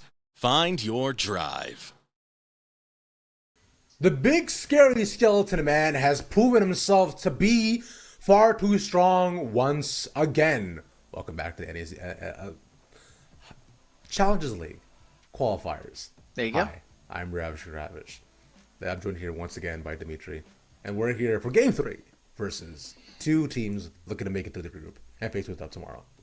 Yeah, So. they have. It's now or never for both of these guys. CCG, a roster that was completely rebuilt at the very last moment. It seems like they were done after last split, but came back, kind of sponsoring this team with Taki and Shocky, and now potentially looking to try to make it into top 8. But they did have a bit of a fumble in game 2. They did their very typical, we're looking to scale, we're not going to have too many early objectives, and it kind of went to the wayside. We saw Coulter on that Karthus just take over completely, and if that's the look we're going to get from Froggy 5, I'm a little excited because it just means we're going to be seeing different champions, and I think that's going to be the case for all of our junglers today. Later on, we're going to be having Krya and Excelsis, two players that definitely have their own individual metas, individual champion pools, so I think that'll be really fun, and I'm glad that we're getting a little bit of that in our first series as well. Yeah, back and forth continue we go between the two of these teams, and especially with the picks we've seen so far, makes me pretty happy that we're at least breaking the mold a little bit with the Kaisa, with the Karthus, and so on. Right? It's at least very fun to see, and it makes for much more interesting games. Although we get to see Kaisa pop off a ton, it was the Cold Throw show, and he has given us a lot of eyes and things to think about. We'll see if that continues to be the case as we hop on into Game 3. Milio and Yasuo once again the standard first picks and bans that we've seen with the Yuumi and Maokai. Yeah, we're blazing through this. Yeah, we're just gonna say that these bans are gonna be pretty atypical. Some of the same bans that we saw in Game 2. Oh, Karthus this time around here for CCG. All right, I didn't know if they were gonna necessarily respect it or if they were just gonna say that champion is cheese. We are never gonna let that slide. But we didn't see any early action. We didn't see Munchie really invade. And that might just be because he actually had no lane prio. There's no reason for him to invade on top side because his top laner's getting pushed in. There's no reason for him to invade onto like a chickens because his mid lane's getting pushed in. So I do want to see them at least fight for something in their solo lanes. You do have some very talented players in Rain and Shocky, but you do need to leverage them. You do need to actually use them. And it said here, CCG for the third time here on blue side, they're going to first pick the jungler here. First game, it was Maokai. Second time around, they picked up, I think it was their support. It was now Zeri, again, in fact, that they picked. Yeah, it was Zeri in game 2. So now here, picking up a Wukong, something that Munchie has definitely made a name for himself on this split. So yeah, just prioritizing it ASAP as we'll look at the Aphelios locked in right now for Froggy 5. I wonder, they were harder to buy before, and that can be a pretty easy pickup that they take as you continue on forward, but once again, Aphelios and Nautilus taken for Froggy 5 in the bot lane for Psycho and Pluto. A bot lane we've seen with them play already. And I wonder if CCG look to match this once again. Although with Zeri still up, they can take this still with no Yuumi. So this could be the run back of almost the same composition that we saw from CCG last game. They are hovering the Braum, and they can pretty easily just look to take both of those picks. And yeah, with the Braum locked in, I would expect a Zeri here. Lucian also up. You could take Zeri. I mean, you could still take Jinx here. I think Jinx is perfectly fine. They haven't really shown anything on the side of Froggy 5 to be much of a threat to your backline. And if they are going to be picking their jungler here for Froggy 5, you have to think it's going to be one of those cold throw specials. It's going to be either something like an Amumu, something like an Udyr to get into that backline. I think Udyr would definitely maybe fit a little bit better, is definitely a lot tankier. It does have a hard time, I think, dealing up against a Wukong, but is a champion that can power clear as well as still be very self-sufficient on his own. And if Udyr becomes a problem, then Jinx just never has fun. Jinx just sits there, throws down top. So, looks like instead, what Froggy 5 are going to do is they're going to actually end up picking up Azir here for an M9, which definitely feels fine. Azir has been popping up just because of all the buffs. Obviously, Lost Chapter getting a change so far ago that allows for him to continue to be that generally lane dominant and then that big team fight mage. But still some issues, I think. Still some early game that I'm looking for from CCG. Can they actually anything before 15 minutes, please, that isn't involving the enemy team starting the fight? Enemy team trying to fight, enemy team getting the first 2 dragons, enemy team just getting one step at a time. One step at a time. I can't expect them to fix everything. You know, it's a 3-game series. They won the first game. The second game, I think they were just asleep. The adrenaline of game 1 ran off, and they just like dozed off. They just fell asleep. So game 3, I want to see them make a play before 10 to 15 minutes that with the opponent initiating, because every fight has been Froggy5 trying to find something, and then CCG maybe trying to go for a response. I want to see some early action. Taki, get in those boys' heads. Get in the headset. Get in the Discord. And start getting on your players, because I want to see. I know we can scale, but there's a difference between like purposefully not doing anything and just kind of coasting through the early game. Valid. And this is another cold throw fun special of him bringing out the Zac here as well. Much more creative angles for engage. He could bounce around, match the threat in a 5v5 that the Wukong can try to bring out with a Cyclone as well. So this is very, very fun. I'm excited for this. And I imagine we'll see cold throw once again pop on the map early on again due to how Zac can survive because it's passive. And into the Azir. We got into the Azir too. We're gonna look at the Orianna, so much safer pick, right? Probably can poke within just the Qs and Ws and be able to zone him out. Top lane still not picked up for Froggy5, saving it for counter pick. Let's go. Aatrox is up, though the Malphite now gone. And Cassandra is still not there, so this is another power pick that they can take. This would be so based. No hovers, bro. No hovers. Come on, man. Do better. Also based. Do better. No hovers. Hovers are fake. Still based. Aatrox, very good here. It's one of Shocky's most played that we saw last split. And he obviously loves to take the advantage in a lot of these top lane matchups. We have not seen Geiger really step up all too much. But I like this from Froggy5, man. You have Poppy in the top lane. Definitely is a little bit rough up against Aatrox early on. Needs to be able to get onto this top laner. And we do see Coulthro on the Zac. There's a lot of backline access, which was not the case that we saw in Game 1. There was not enough champions that could really get onto Lunar. Here, Coulthro can straight up skip the line. He does not care. He's got the fast pass straight to the bottom lane. He can get right in with the Elastic Slingshot. It's going to be on Munchie to really try to intercept that using their ultimates. Same with maybe Baruto. I think I like this draft for Froggy5. You have someone that you can play front to back. You have 2 tanks that can stand in front and soak up all that damage for Azir and Aphelios to really get off. For CCG, we are looking at whether or not Munchie and Rain can link up together. These are going to be the big 2 in the early game, the big 2 that are going to be able to set up Lunar for success. Speaking of which, Lunar has managed to stay safe pretty often. And in most of these fights, whether especially in Game 1, he was allowed his free fire. Game 2, he did manage to take some more damage because of how strong Coulthro was. And on Game 3, there is direct access to him. Poppy can straight up charge at him. Zac can jump on top of him. Azir can flank around and get the shuffle to put him in the middle of the team fight. So, tons of options to ensure that the damage that Lunar has been done to Froggy5 will not be recreated here today. Either way, though, we'll have to wait for that to happen. So we do get a bit more time before we get into the game. So, Dimitri, let's go and talk about our expectations. Yeah, Froggy5 should win this game. I think unless there is a big shift in how the game is played for CCG, they're going to be lacking early objectives. They do have the Jinx versus Aphelios matchup, which we talked about at the beginning of the day. Me personally, I prefer the Jinx matchup. She has early wave clear. She has something that can, interact with Aphelios early on, and it takes one team fight. That's all it's been every single match, every single game, from professional play in Tier 1 to here in Tier 3 and in Tier 2. Jinx gets one reset and the game's over. That's how it feels like for the most part. Like, I would say like 70% of games, Jinx gets that first kill and the fight just ends because she's excited. She becomes a real champion at that point and she just rips apart the opponents. That is how it's gone predominantly. We've also seen early game from CCG. They just are allergic to early dragons. They are very rarely going to pick up one of the first 2 drakes. Rift Heralds have been almost entirely in the favor of Froggy 5. So I'm looking at a team that has a decent ability to scale. You have a Zero who can interact with Jinx at long range.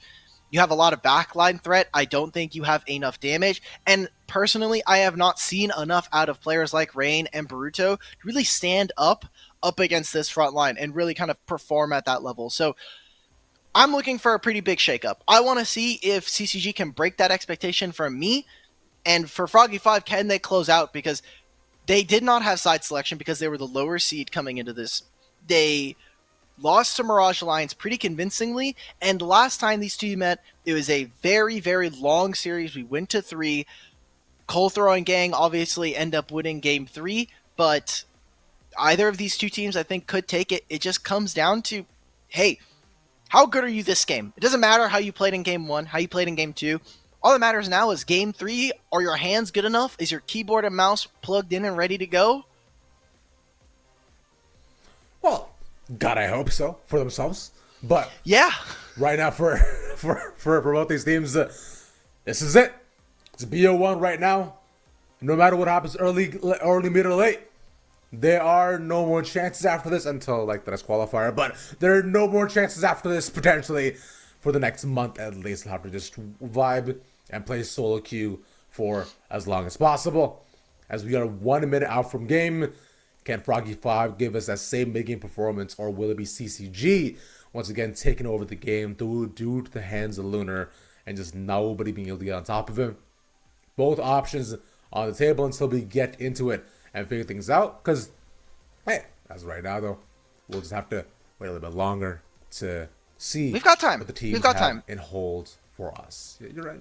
Yeah, we've still got about like 30 seconds. You know, you were getting through that. You're getting through that.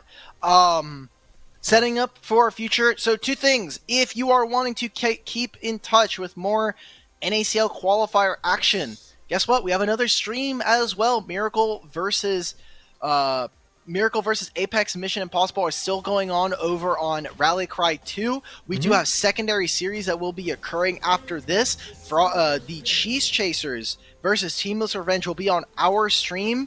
While on Rally Cry 2, you can go ahead and check them out, as they will have Komodo versus Kelex Grandpa Gamers. And then, in about an hour, at 1 p.m. PST, you can check up on LCS Challengers League official. They will be over there on LCS_Challengers and Path to LCS. You can see all the NACL action. And those are the teams. Got to be looking out. Remember, it's bottom 2 coming in from the Challengers League that will be playing in the promotion tournament. It is top 4 from our qualifier teams. So any teams that you might be watching today, very realistically could be playing in that promotion tournament and will be looking to play off against some of the teams you see here today. Exactly. That's why we gotta make sure keep our eyes on both, right? And we talked about having the multi-twitch up for all these channels, right? Yes. You pop in between one or the other to hear any of the voices that you possibly prefer, or to have them all muted and play something else in the background. As long as you are supporting as much of any League of Legends as possible, that is fun. That's kind of about it. And remember, you can go ahead and get QD emotes too if you go sub to the channel as well. Whoa! That is true. That is true. But I don't have an ad read for that one. Okay, I do not need to sell subs for LCS Challengers League. True. Not right now anyway. Maybe if I get back on the host desk, maybe I will have to the plus 100 Riz. But for right now, the only one we gotta sell is Turo. And true. We did have our key drive right there. We do have our Turo Baron buff, but we have our game in front of us. We could stop with we don't have to do any more podcasting. We're fine. Hopefully, there's no more delays for game 3 here.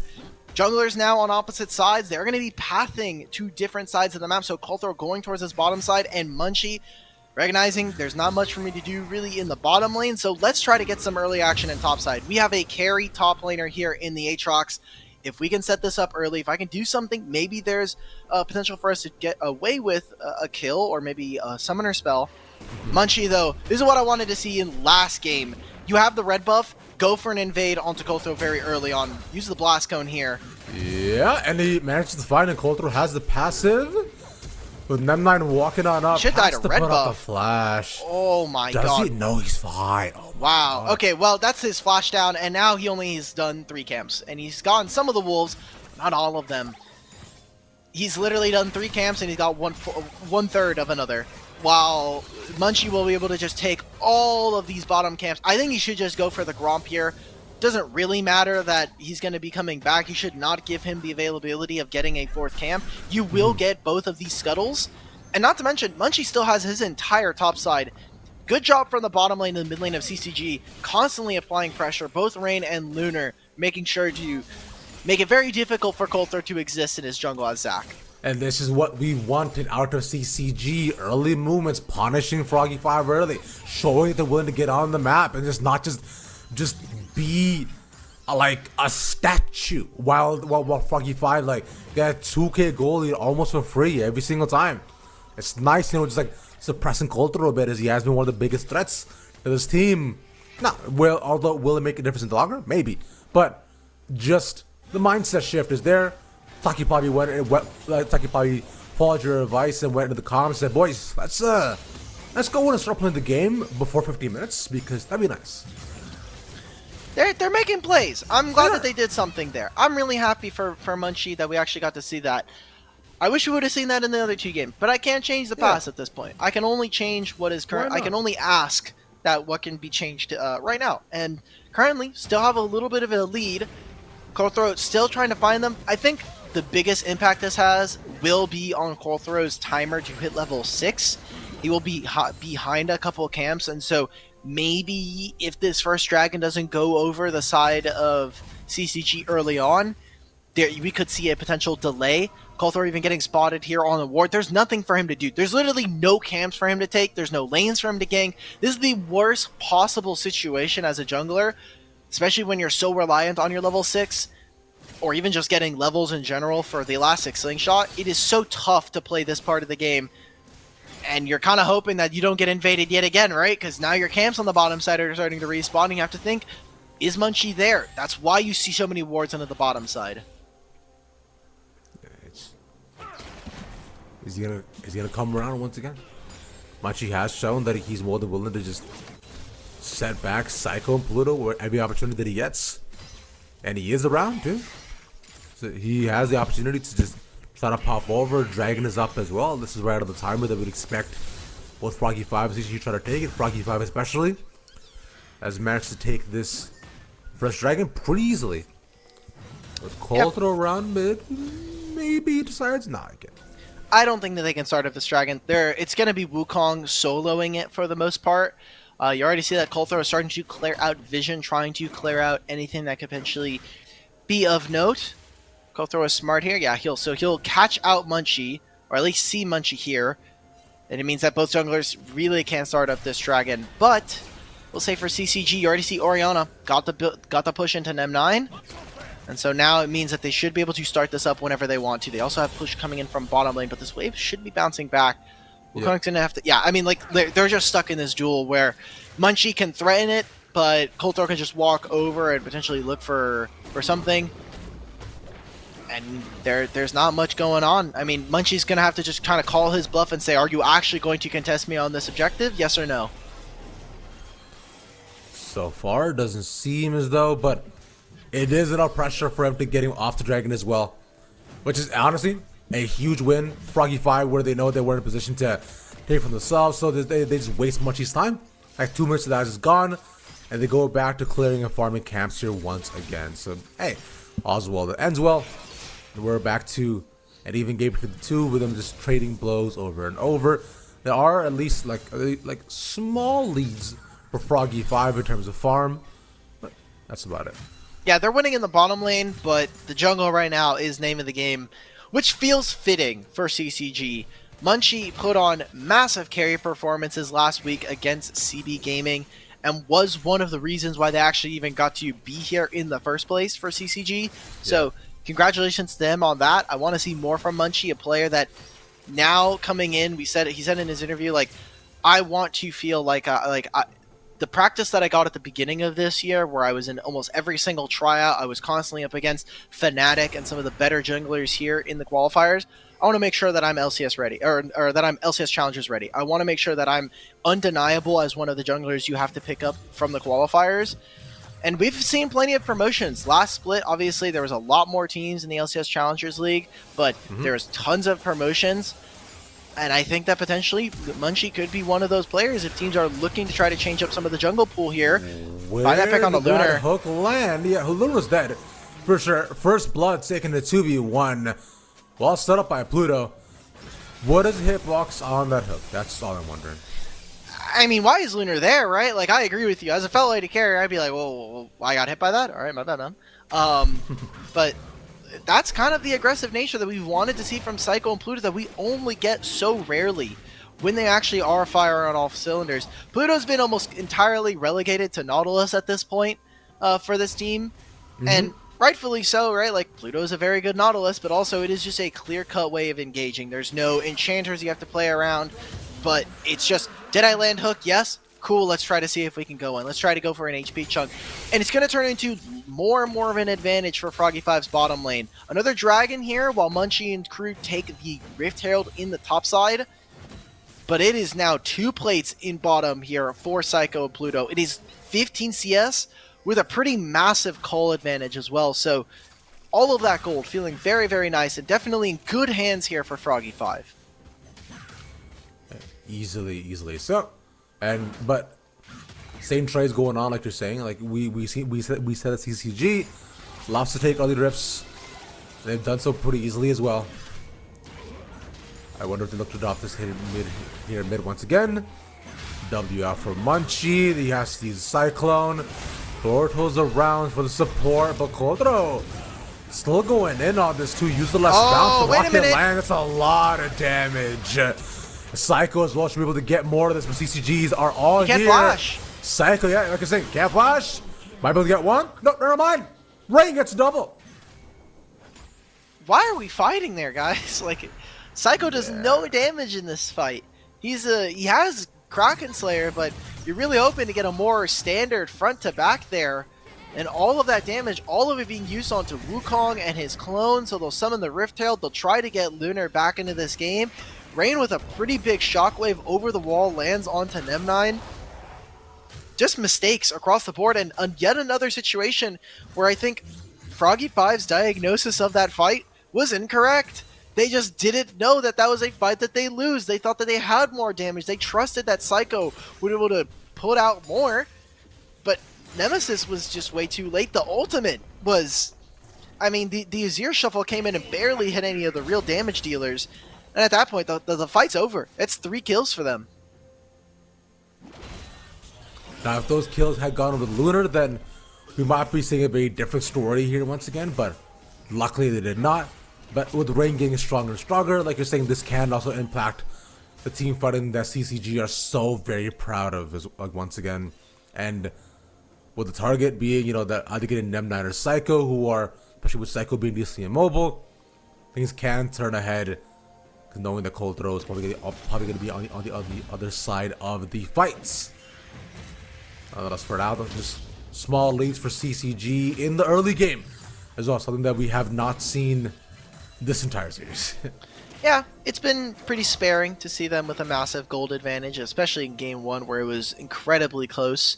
Both teams kind of fighting for about 1,000 gold each with every kind of team fight.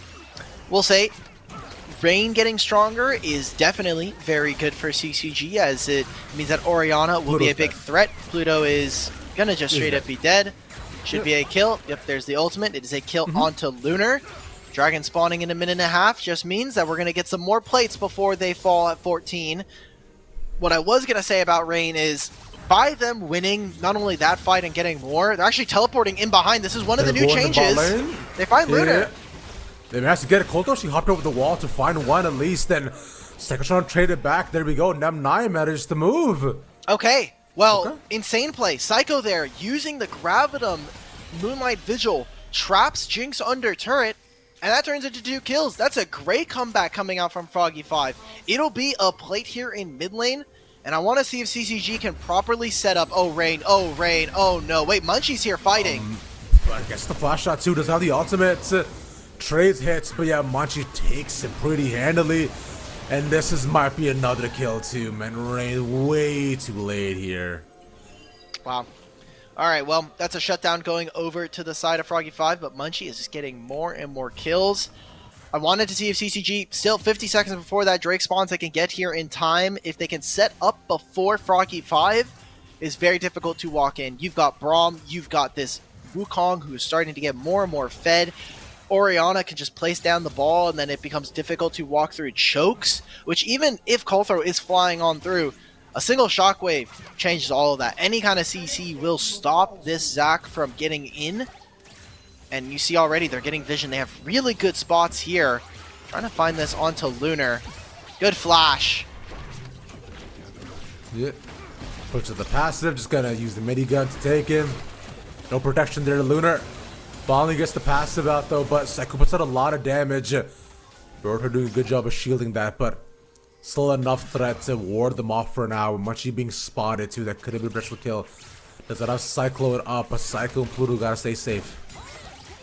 Wow, that's pretty bad. I'm gonna be 100% honest here, guys. That kill going over, and yeah, you got the flash onto Lunar, but a kill and the second dragon here for CCG. They're getting a gold lead now, and Ravish, I'm getting worried. I'm getting worried here for Froggy5. I think that they are getting maybe a little antsy, or maybe alongside their name, just a bit froggy. They're just jumping at every single play, and it's not your timer. It's not your turn to go for these plays. Trying to find this onto Nemesis.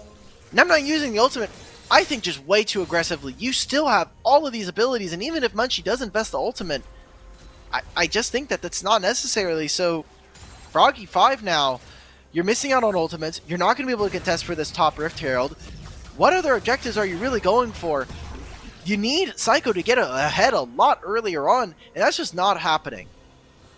So, Azir has the ability to just dash away. Like, I understand the Cyclone will stop that, but I don't know. Yeah, it's because it definitely would have been nice if I guess he went for the much safer, more sure play, knowing like, you know what, this will just stop the play right in his tracks. Sure. Yeah, but this is I would hope that maybe he would have more options to perhaps try to go for the Rift Herald. But hey, with bot lane being decently far ahead, with push after push, they get first break now for bot lane too. So Psycho's gonna be decently far ahead too. He's looking at his second item almost, about halfway there, matching almost the pace with Lunar here alongside that. As soon as he sells his call, so should be fine. Froggy5 not too far behind, but once again, like you're saying, threats are abundant and they need to stay safe. I wish Froggy5 would have split this map. I think it would have been so beneficial for them. You know that Poppy's going to be playing without many resources into this Aatrox. I think that that's fine. Obviously, Geiger has done perfectly well in that situation. Looks like his turret is actually pretty low, so should be going down soon. But you want to split the map versus this versus this Wukong, and Jinx does not do well if you're going to dive for under turret. So that should have been the play there, but because of how even most of this game has been with how many kills that they've been able to give over to CCG, especially in the neutral objectives where they got 2 Rift Heralds, they got a Dragon as well, this game feels a little out of hand for Froggy5, and so we're going to need to see them get creative, do something different, because if we take a standard 5v5, I think they're going to lose. We need to see Nem9 step up on this Azir, or they're just going to get eliminated. And hey, you made it to top 16, you made it to the top, like 12 out of 12 to 9. This is not enough to get you into that elimination stage. Nem9 is pretty far away from trying to get this kill on Rain, so he's going to have to watch that walk away. A good effort by Colt. Let's at least try to get one back. But meanwhile, in mid lane, that turret is going to fall. Get a mid lane tower is huge for CCG, where they can now go on fourth and do as they please. So with Lunar kind of just going off by himself, they see a potential opportunity to pick off on the Geiger, but instead he'll move on forward and try to take some turret gold away from Shocky. There's nothing for the other side to really kind of respond with. They're just going to grab another turret here. So 2 turrets in very quick succession. while M9 on the opposite side trying to push this bottom wave, trying to look for something. Munchie now in enemy territory. We'll see if he can actually get away with anything, really. Good ultimates. Yeah, Pluto now gone as well. We'll look at towards the backside. Geiger is stopping anything from happening. Psycho's there by himself, putting out some poke, but not to a point where he can just 1v2 them. That's pretty bad. That's really bad, actually. That's 2,500 gold. Well, let's see if Froggy5 can actually force for this. Yeah, CCG. No. Oh, wait a minute. Cold throw now. Oh, big ultimate. That should be one as well. He gets saved for now, but Psycho stopped and slowed. Colt is by himself. They can't find a kill? Wall. He's ignited. They can't do anything. They just don't have the damage. That wasn't even there. Oh, of course. I mean, yeah, Psycho's just not able to hit in that fight. And Nem9 goes for the safe option in the crown, but will be lacking damage. I think this is the incorrect choice. Your team is behind, and also in this team composition, there's no big burst. If you're getting hit by Orianna Shockwave as this Azir, there's already a problem in this team fight. Going for this, I think, is too safe. It is less of a damage check, and when we're talking about needing to be a threat, you need to be maxing DPS. Every single bit of damage is going to matter in these fights, especially when you're playing up against a Jinx. Not able to find a kill there. You even use your summoner spells to get out of that. Froggy5 look desperate, and CCG are more than comfortable with the game right now. 20 minutes coming up soon. Dragon spawning in 10, and look who's here first, coming off of all their resets, spent all of their gold. Ooh. This is a rough place to be right now if you're Froggy5, because you're thinking that the game might slip away from you one by one. Goal is still in the hand of CCG, almost about 3k up for themselves. And they know this dragon is very easily theirs. Froggy5 not even gonna bother or try. They'll just get farmed, reset waves. Damn, that's okay. Unfortunate. Another dragon. The Baron spawning in 10 seconds, and they have very easy access to it. Orianna will be able to TP to this top wave and even match it. Like, it's getting dire, I think, for Froggy5. I think they recognize that they're in a bit of a tough spot. They do have 2 AD carries that are, both of these AD carries will be looking to try to get to 3 items. Psycho is a little bit ahead of that curve for now, but Lunar is not that far off, and it's a crit cloak versus, the empty inventory of Lunar. Don't think there's going to be much of an influence on that item, so you can say they're about even between these two. 2,500 gold in favor of Froggy5, and I think most of this is just going to be coming off of the back of, did they grab some turret plates early on? Did they grab a lot of early objectives? But right now they're starting to get more and more. There's soul here, a soul point potentially here in 4 minutes for CCG. And there's, I mean, Rain's picking up the Seraphs as well, so like... I'm surprised we don't see more Azirs besides Shep, actually. Oh, that item sucks on him. because doesn't soldiers autos also count as auto attacks? No. Nope. Oh, okay. Nope. All right. That's why lethal tempo is usually not the best, which I see now Nemesis has actually, M9 has actually gone for.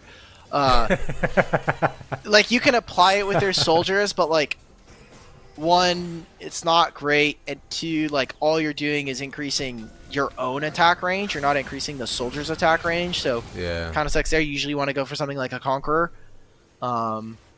That's typically the way that you would want to itemize, but not a big deal. Also, Nashor's Tooth is just way better for M9, so we'll be giving him that. Has enough push as it is. I think the stats are just not as valuable either. It is AD. Obviously, we see a ton of mages go for it. Either way, I don't think we're going to be seeing Static Shiv. I think everybody's kind of sick of Static Shiv unless you're a marksman player, and it's totally okay at that point.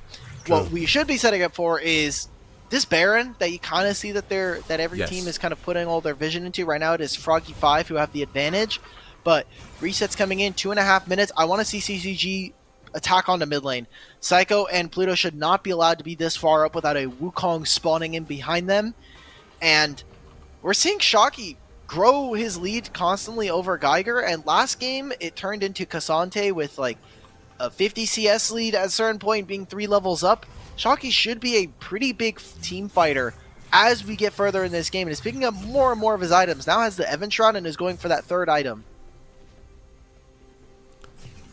It's getting to be tougher and tougher as you're coming into it. Because at least right now, if you're looking at Shockey, right? We're thinking you were saying that the top lane carry potential was there previously, and now Shockey becoming more of a threat to. We have 2 champions on CCG who thrive off of resets.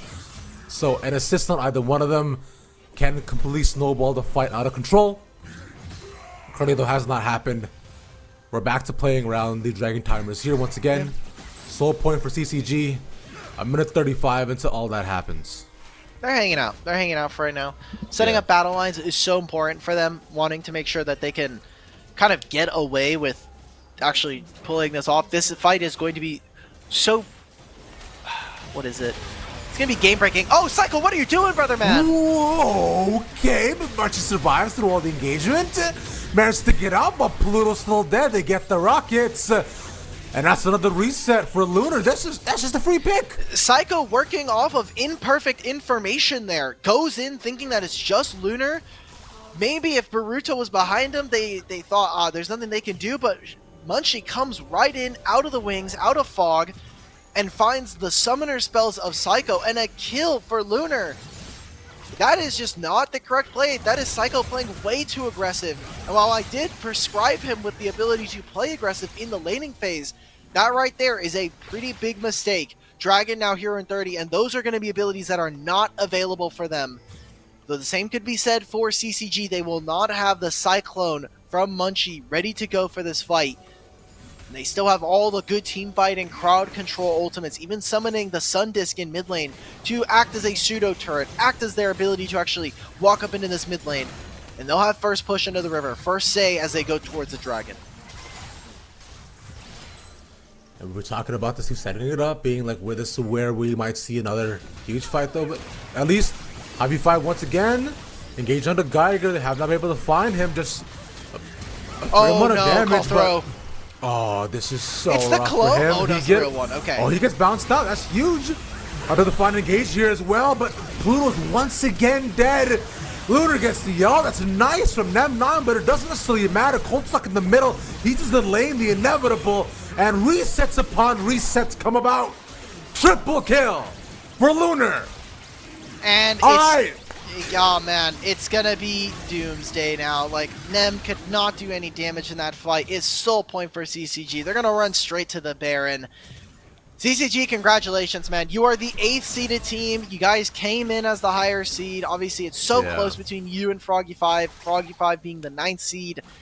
But CCG just showing a lot of resilience, showing a lot of ability, and I think correctly so, punishing the fact that a lot of our qualifier teams do not make a ton of early plays.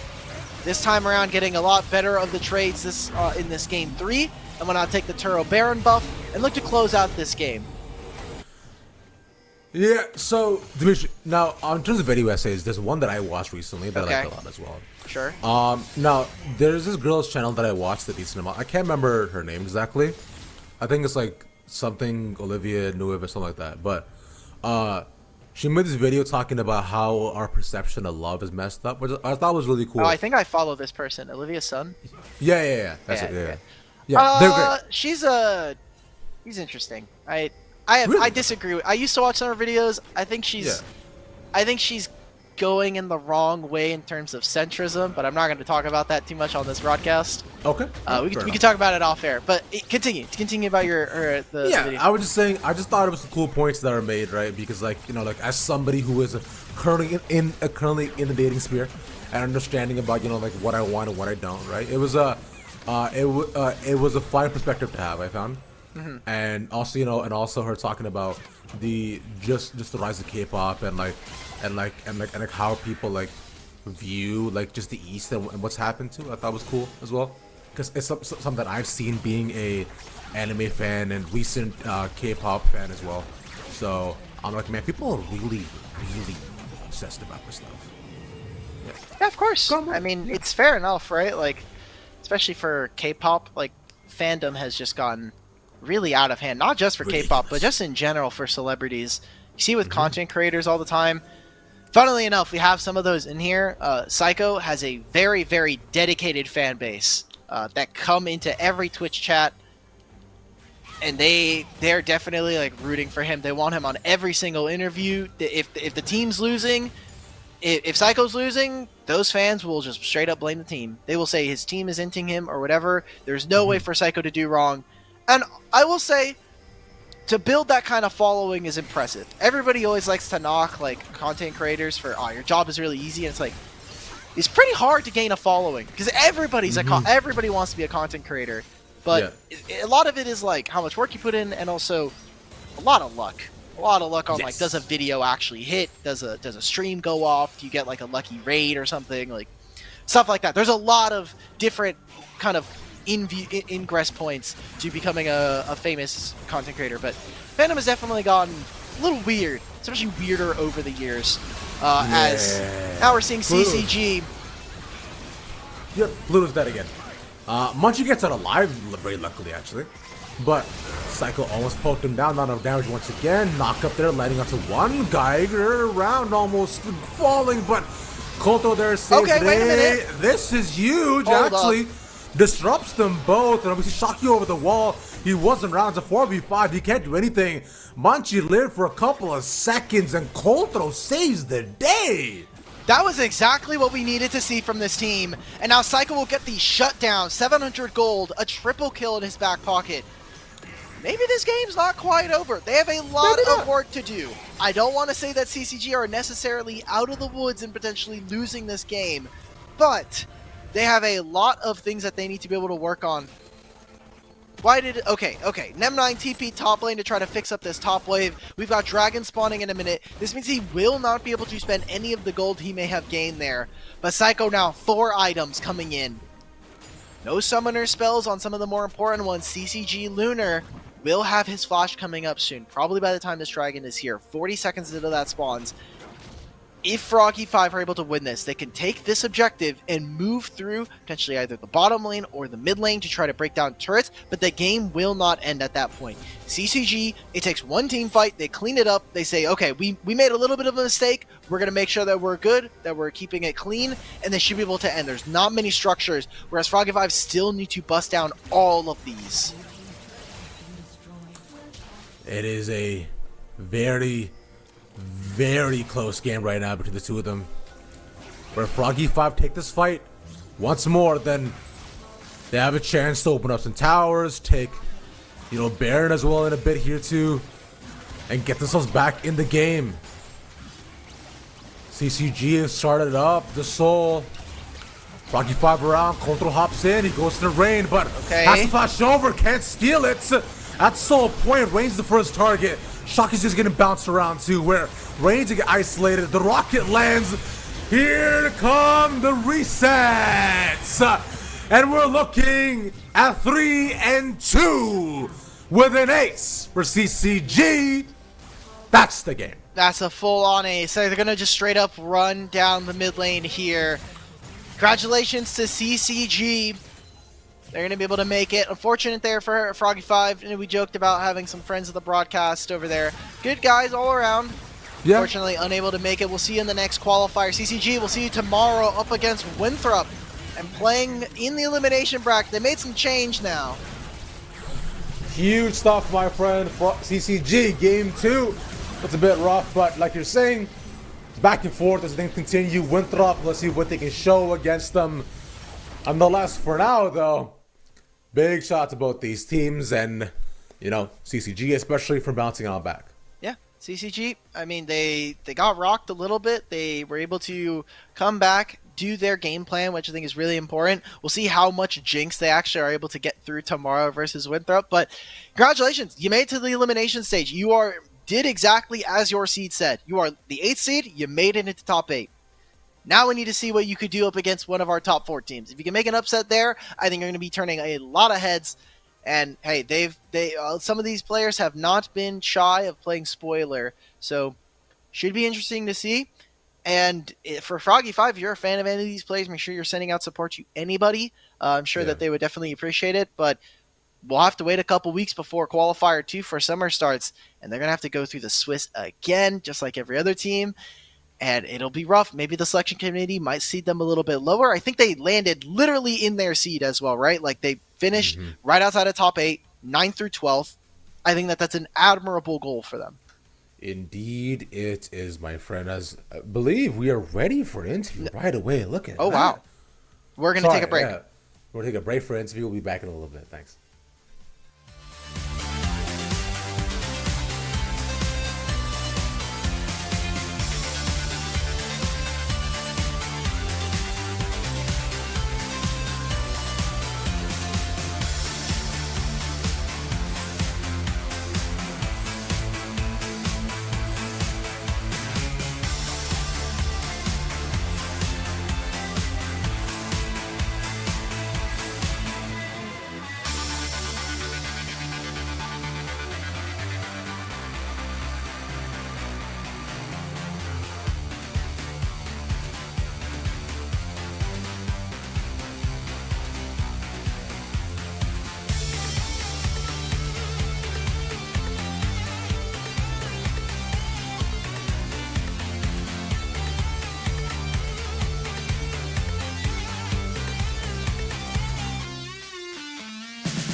The LCS Challengers League is brought to you by Turo, the world's largest car sharing marketplace. Find your drive. Welcome back on Homies. Why, as of right now, we got an interview with Boruto hopping on in to talk to us about that win. Boruto, you there with us? Reach out. What's up? Yo. Hello. Yo. Yeah. All right. Okay, let's go get started off. Yo, homie, what is it like playing with the ADC who is always half the screen in front of you in like every game you're in, bro? It just feels unreal. Like, I just play all these champs like Braum, playing Pio. You know, Lunar does all the work.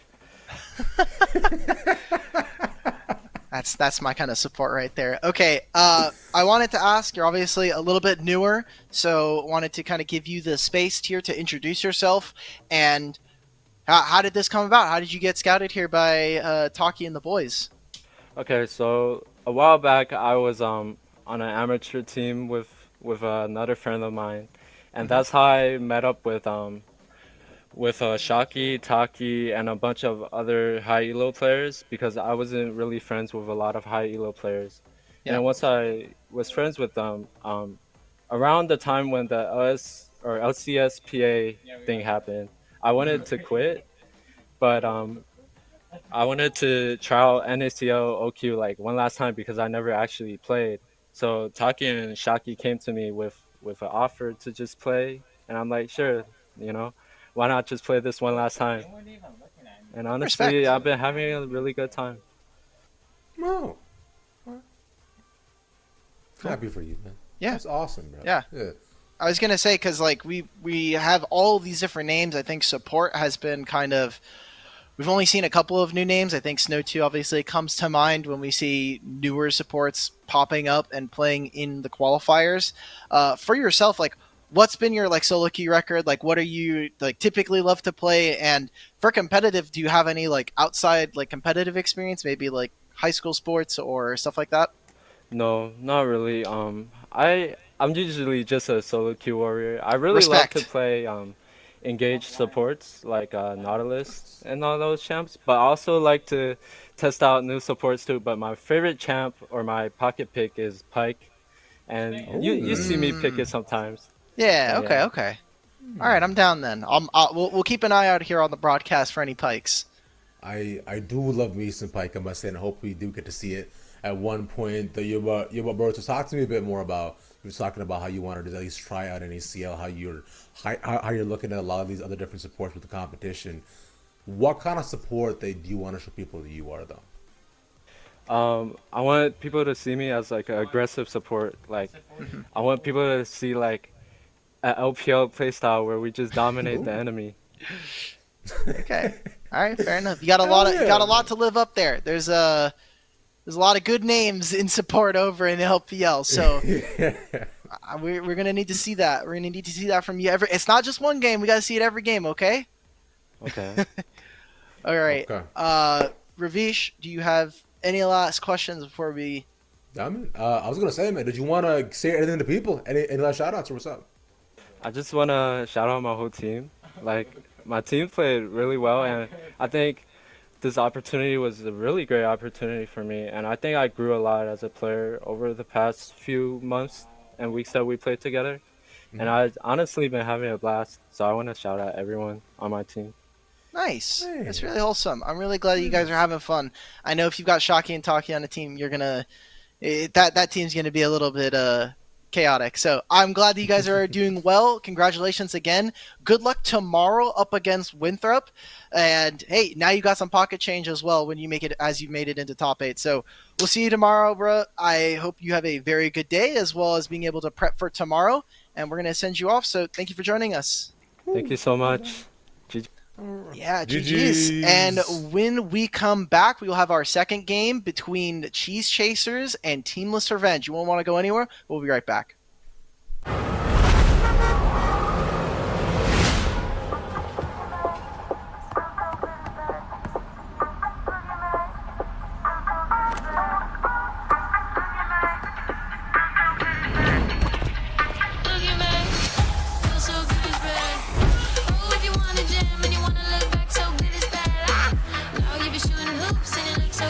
Girls are out of sight, never felt so good, now we getting fire.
The LCS Challengers League is brought to you by Turo, the world's largest car sharing marketplace.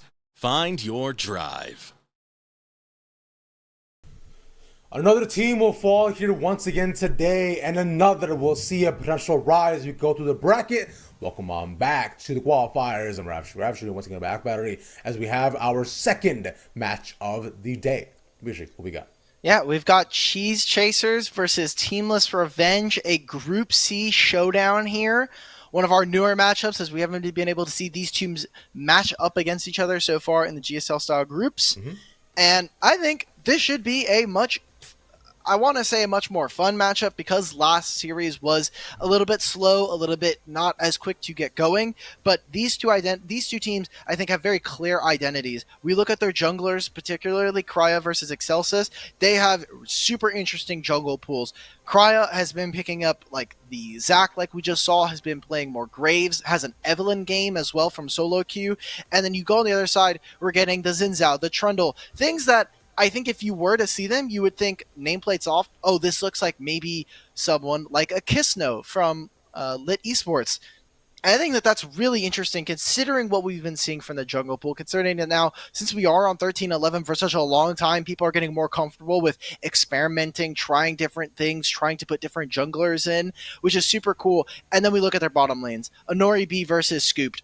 Like, these two guys are always going to be clashing heads. Honori B talks a lot of trash online, and I love it. And he's just an aggressive player, whereas Scoot is the main carry for this team from the bottom lane. Let's go look at that bracket as well, too, to see what we got in terms of these two. Like you're saying, Cheese Chasers, Team Revenge, whoever wins here will look on to face Team Ambition as well for the top seeds, such as we went through the last time, too. So we got to see who comes out on top. Both these teams have looked fantastic. Like you're saying, we had a lot of hope for the Cheese Chasers coming into today. And, so far, I'm not necessarily disappointed. We could see a potential rematch if they do manage to, go up over. Oh, that'll be a long ways from now. Like, that'll be the next time that they could potentially face Team Ambition is Grand Finals. So that'll be maybe. Cheese Chasers did almost take down Team Ambition, so they could have very easily been the first seed. Their series went to 3, and in every single game, Cheese Chasers at about 10 to 15 minutes were winning. They had a pretty decent gold lead. I remember game 3 as well. They had a ton of kills. Scooped was getting fed, and it just took one mistake. The game just ends, and the game is over. Levitate was definitely putting on a couple of really good carry performances, so I'm really excited to see that. But here with Cheese Chasers versus Teamless Revenge. Teamless Revenge actually doing some damage up against TA and then going down into the bottom bracket, into the lower bracket, facing off against Aporia was pretty nice. These are your Cheese Chasers. We've had them change their icon, and this time it was drawn hopefully by what looks to be Basil, because that looks like Basil's art. You've got like the little eyes, the little blush. It just seems perfect, and obviously like Basil's a friend of a lot of players and people on the broadcast. Very true. And like you're saying, just very signature outlines of how she draws her cats are definitely present here. But we can go and talk about art and all that all day, but we should also look at their opponents as well, who have not really changed their look. They remain staying consistent. Teamless Revenge here too, much more different vibe. It looks like a matchstick being blown into the wind, but also the fantastic players that we have in front of us. Yeah, a lot of smoke. That's what we have here in Canada right now as well. A lot of smoke. Oh, I was gonna say maybe they're doing it for you. Maybe they know by your copy pasta. Teamless Revenge, a team that. How do I want to talk about this team? Because Teamless Revenge are 14th. They are obviously doing a lot better than their seed. They've made it at least one tier above into the 9th to 12th spot by making it to the lower bracket here. But this team seems to be kind of, I think upsetting some people. They thought, hey, Diesel is a low resource top laner, don't have to do too much. Excelsis, the backup jungler over on University of California, Irvine. And the only person with a lot of, I think, prestige and a lot of background knowledge that we have is Zatsmod, formerly the player Julian. This guy changes his name every couple of months, so seeing Zatsmod here is nice. It does mean that they have a very clear voice from the support role, and someone who can lead them, has been in so many situations, either as a support or as a mid laner back in the day. But you have some team members who maybe are fresh, maybe are kind of journeymen in there. We saw Inori be actually last year as well, playing a couple of games in Tier 3, didn't have the most success. So far this team I think is a really surprising one, and someone that is a little bit refreshing when we talk about the meta in particular that we have on patch 13.11. Mm-hmm. And the meta has not necessarily shifted for us for quite some time. But it has been cool to see how teams have adapted to it as we've gone along, right, with all the different fun picks and things that we've experienced. But speaking of fun picks and things, let's go ahead to draft. See what we got going on for game one between the two of them. The Kindred ban is what I was expecting, and also matched by the immediate Draven takeaway as well. They know. Kindred has been super perma banned. At all. To get rid of it, just drop ego, and if you can't play it, then you're doing your team a disservice, because that means the enemy team could play it. That's a pretty big loss right there. Taking away Draven from Minoribi is fine. Is a champion that he's played a ton of, is the one that on solo queue he is most known for. So, kind of typical ban. We're talking about the meta as a whole, but what I want to see from these two is those junglers. We've talked about it before, but Krya and Excelsis really kind of take the game at their own pace. They will very easily go for their own jungle picks if they find the angle for it, if they think that this is the correct play, especially when we're talking about for Cheese Chasers. I want to see an AD flex here for Aljun. This is a player that has mostly been known on conviction, and that's actually why we see their coach Nano here. These two feel like a bundle almost. If you're going to get Nano, you're going to get Aljun. And Krya should be able to play some AP junglers, but this does mean that specifically Aljun will have to play something more physical damage focused. And we haven't seen it too much. We've been seeing it sneak in. We have got ourselves another Nico. Woo! All right, and I'm still going to assume this is a Nico flex option, right, between going either support or mid still. But the Cheese Shakes seem to think that probably be going mid, so they take the Syndra ASAP, and also the Wukong here too. It continues effort by all teams to just find more engaged options and things that can make 5v5s very, very fun. Now let's see what Teamless decides to match with it. For junglers, Vi is still up, right, although Malka is gone. I don't think we'll see a Zac this game, but, we could see some other more interesting options. Yeah. That's probably going to be Vi. Okay. So taking the Lucian immediately does kind of mean, are you going to go for the Lucian Nami? There's no Melio available for you. You could go for Lucian Sona if you want to go for a little bit more scaling, but you are very, very susceptible. This means that they need to slam the laning phase. And that has been a point of weakness, I think, for most of our qualifiers bot lanes, but Scooped and Sandwich definitely like to try to take care of business. And by getting rid of that, it kind of limits their options. I also like the Aphelios ban. It is a pretty big respect towards Scooped, who has played majority of this champion and has looked nigh untouchable for the most part on this. So I want to see if maybe he does experiment a little bit, go for something a little bit different. And there's the Varus, which I did want to talk about today because of the fact that last split, one of the things that Native couldn't do is play Varus. Scoop just did not put very many games into it, but either on solo queue and on stage, we did not see Varus from Native all split long. Now here, it seems like coming in, he's really taken that time in between splits, taken the losses that they saw from last split, and said, like, okay, I need to learn this champion. I need to get more and more comfortable with this. And there we go. We get to see it finally come out through. Yeah, this is a fun time. I've also seen Varus be the most common matchup with the Lucian as well, because you can try to match the rain and slow down the movement with the ultimate as well. But speaking of slowing down movement, we got Sion also banned away, along with these Zhao. And Teamless Revenge taking with the Gwen options too. So I wonder what they want to pick up top here too. Probably a tank, considering the Gwen was also taken away. And this might be Cassante. Yeah. They want to force Cheese Chasers onto Cassante if they can get rid of it. Taking an engaged support is fine. Barrack, I think this should just be solo. Obviously, they have their support already picked up, so you can just go ahead and pick your bottom lane matchup. Barrack has been king of counterpick, has been playing a lot of Pantheon into Cassante, and so we'll see what ends up coming out of it. Also has his Darius banned. He's also one of the few players who is picking up the Gangplank back up. We'll see what ends up coming, but we're going to get double range bot lane up against the Lucianami. All right, I do like the counter pick here as well, where you're you can try to at least match the poke, make sure that the Lucian can't afford to get too aggressive, or the Nami even can't even try to land some more aggressive bubbles either. Gonna be forced to use more of her mana on her heals, unfortunately. But hey, what's up, Dimitri? You look troubled as though you've seen a ghost. No, I'm trying to think about, like, Lucian's probably going to have to pick up PTA. Typically, you would want to go something like a first strike if you're going to have a Nami, but this lane is double ranged. You get outranged, you're going to definitely get outpoked by an Ash W or two, and Varus is only going to get worse and worse for you to actually deal with. We'll see what build he ends up going for. We've been seeing a lot of AP Varus start to get picked up, especially with Static Shift being so popular. But they're just going for straight up tanks here for Teamless Revenge. They don't want any tanks. They don't want any kind of bruisers. They don't want to have to deal with the possible implication that Diesel is gonna have to hand stiff Barrack. Let's just get over it. Let's just put him on a tank. Let's put him on some low resources and call it a day. We are playing for our bottom lane through and through, and it does mean that Cheesecakers are very squishy. Especially, I love this Ornn pick for that reason.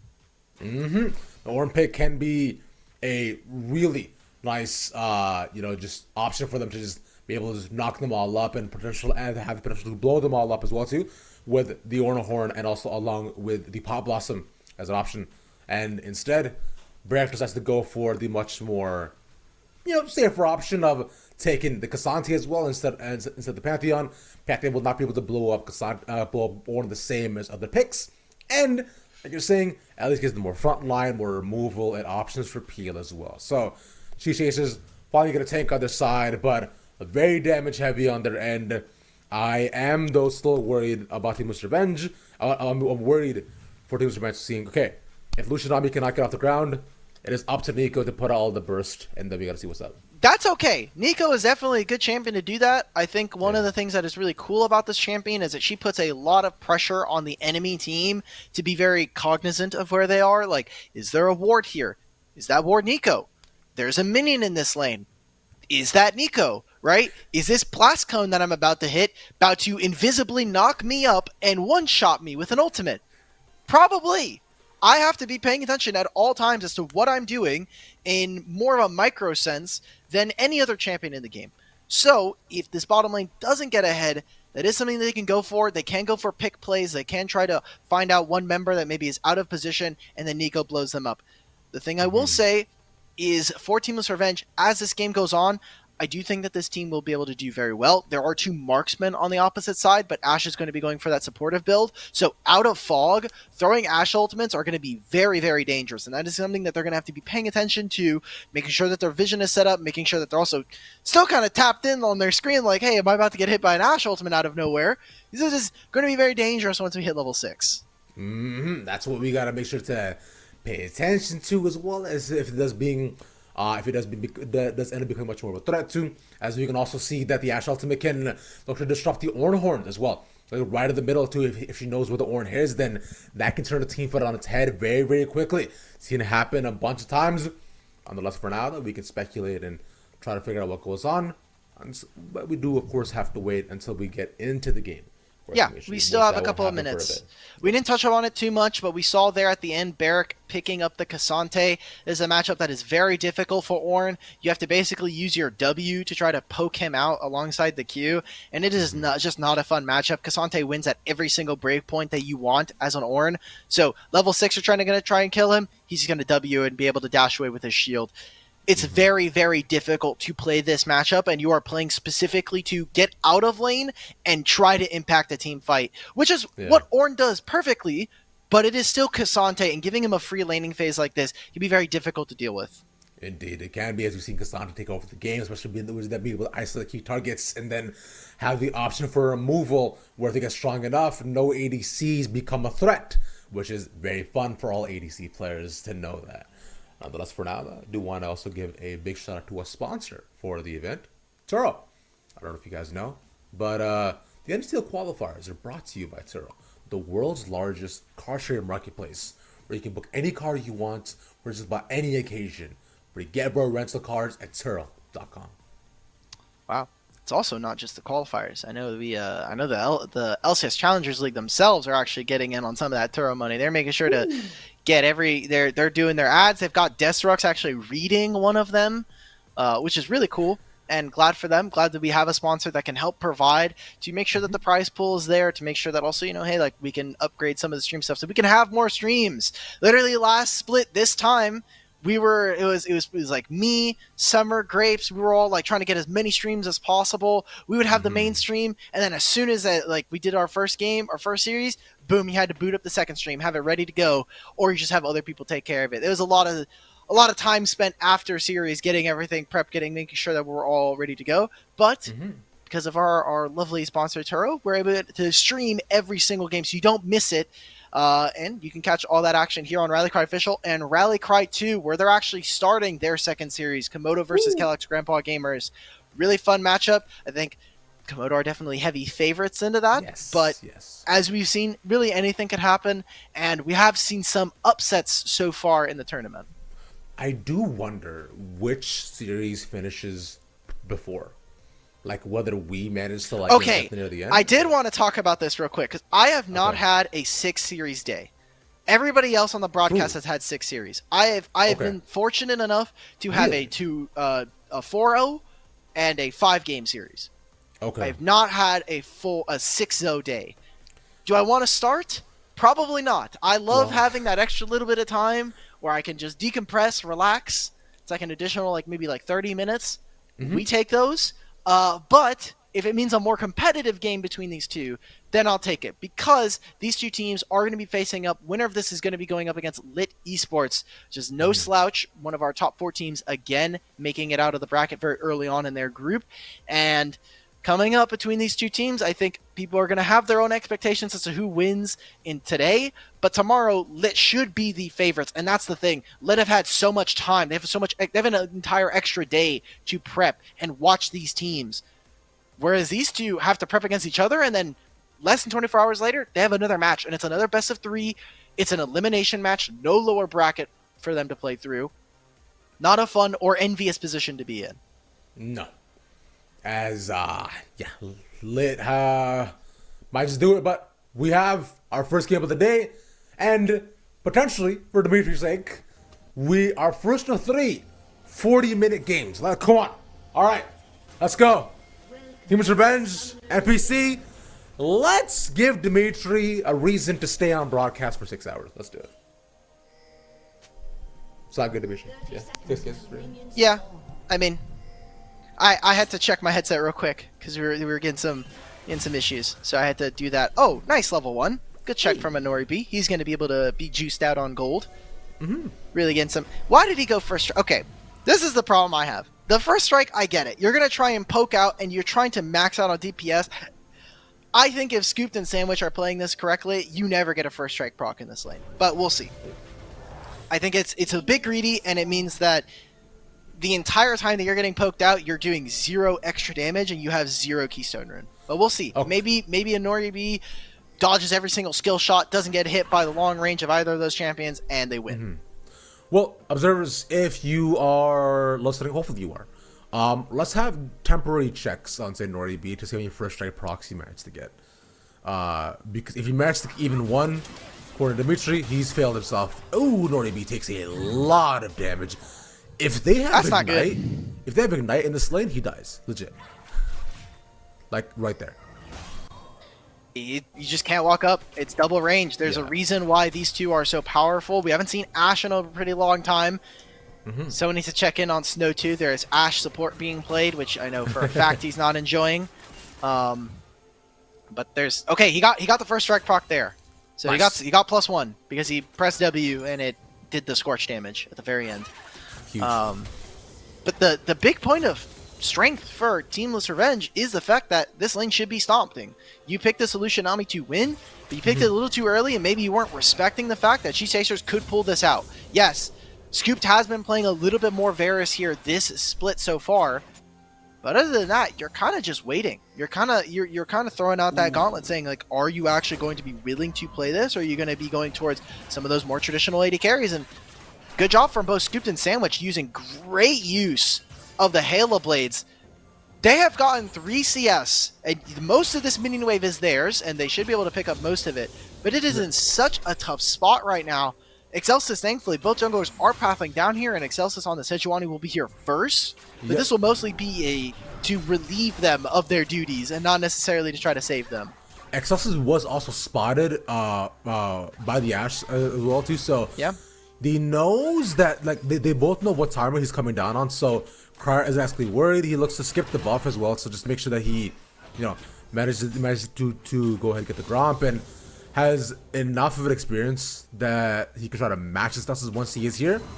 Word puts on early, and the plant doesn't actually catch him, so don't know exactly where he is just yet. Yeah, mage spotted is just now, so Celsius has to back away, cannot interfere with the lane, so Sandwich and Scooped can continue to poke them down. Oh man. Well, we'll see what else they can do across the map. It is kind of going to be fairly even, although really it's just focusing on bottom lane. Like there's actually just nothing else for them. Sandwich did use the barrier there, and now Cry trying to go for this dive, trying to find something, but look who's on their way. Excelsis making his way down, and Enigma straight up dropping the wave here. Cry's probably just gonna have to flash out. He just gets out of that, so good defense coming out from Teamless Revenge. Unfortunately for Crier, could not wait W until he actually got near the wall either. Gonna have to cost them, but we were mentioning that there was going to be a lot of indexing in this bottom side. We knew they were going to try to put all the resources into Scooped and Sandwich, who are proven to be good power point, because like not only is it suppressing an Nori B and what Zasma can do on Lucianami, but also creates a great option for themselves to have Scoop become oh so powerful as you continue on in the lane. Cry right here once again. Scoop is pretty far. Going out to Nori B. Gets nothing out of it. Alrighty. Well, right now they're still exhibiting a lot, and this wave is so doomed. This wave is so doomed. Oh my god. Oh no. Oh god. Like, Aljun can TP back into mid lane. Doesn't have flash. That was a play coming out from Enigma and Zelsis. But this wave is stuck for the side of Teamless Revenge. Their bottom lane is already behind about a wave, and this, like, it's just frozen. So now it's not only that, it's going to get worse for bottom lane here. They are not going to have any fun. Scoop's going to be able to recall, not miss too much in terms of the gold. You see that now Sandwich is able to hold this. He should be able to make sure that this is fine for them. What a wonderful early set from Cheese Chasers here, and doing everything that we expect them to do. This is obviously Scooped with a lot of experience, someone that has been playing in Tier 2 for so long, has had so much experience, is one of a few AD carries that is such a vocal shot caller for all the teams that he's on, as well as even being able to perform very well. And Diesel on that wave crash, loses out the level 6, so Barrick finds a solo. Barrick easily takes it too. That is, we were saying that this would be a very tough time for Diesel as well, especially in this matchup, because Kasate wins so heavily. Barrick taking full advantage of that, running him down, and now as an Ornn, you just have to kind of get poked down and hope you can just, get as many items and as farm as possible. Unfortunate. It's close, but this is one of the reasons why this matchup is so difficult. There's literally nothing Ornn can do, barring a jungler coming up and kind of interfering with it, but now you're on the side of Teamless Revenge. What do? You have a losing topside matchup. Mid lane is going to go even unless Aljun lands a huge stun and already has a small advantage for himself. And your bot lane that you wanted to find a win in is not doing that. So now you have to get creative. Zelsa is playing around with really excellent Fog of War here, not being seen, is going to invade onto Krya. Yeah, should be able to just jumps out. So yeah, you steal the camp. It's such a minimal lead for you to be able to get. Finally, with how the wave has been, they're actually just going to swap their focus away from the actual laning phase. They know that Scoop and Sandwich cannot stay. So let's just start up this dragon, try to get something for us. Yeah, and decently early on in terms of dragon that they do take, right? It's just finding small advantages on the map where there aren't many currently present. Also, with Riftherald coming on up and just in a decent amount of time, we will see if they do trade on the side of NPC here too. Right now they're showing no. We do see Crier on the bot side as well, and with the push that Barrick has, he can just easily move on down to take that away. So not going to be too much happening. As I say that, Barrick It's gonna get ulted. Even a solo kill in the mid lane here from Enigma. So Teamless Revenge may have woken up. They said, okay, that's enough. That's enough losing. We're done. Ooh. We're gonna make sure to try to get on this, take care of business. Excelsis with the ultimate, no cleanse. Yep, this flash out and heal too. Not gonna matter. Way too much damage here as well.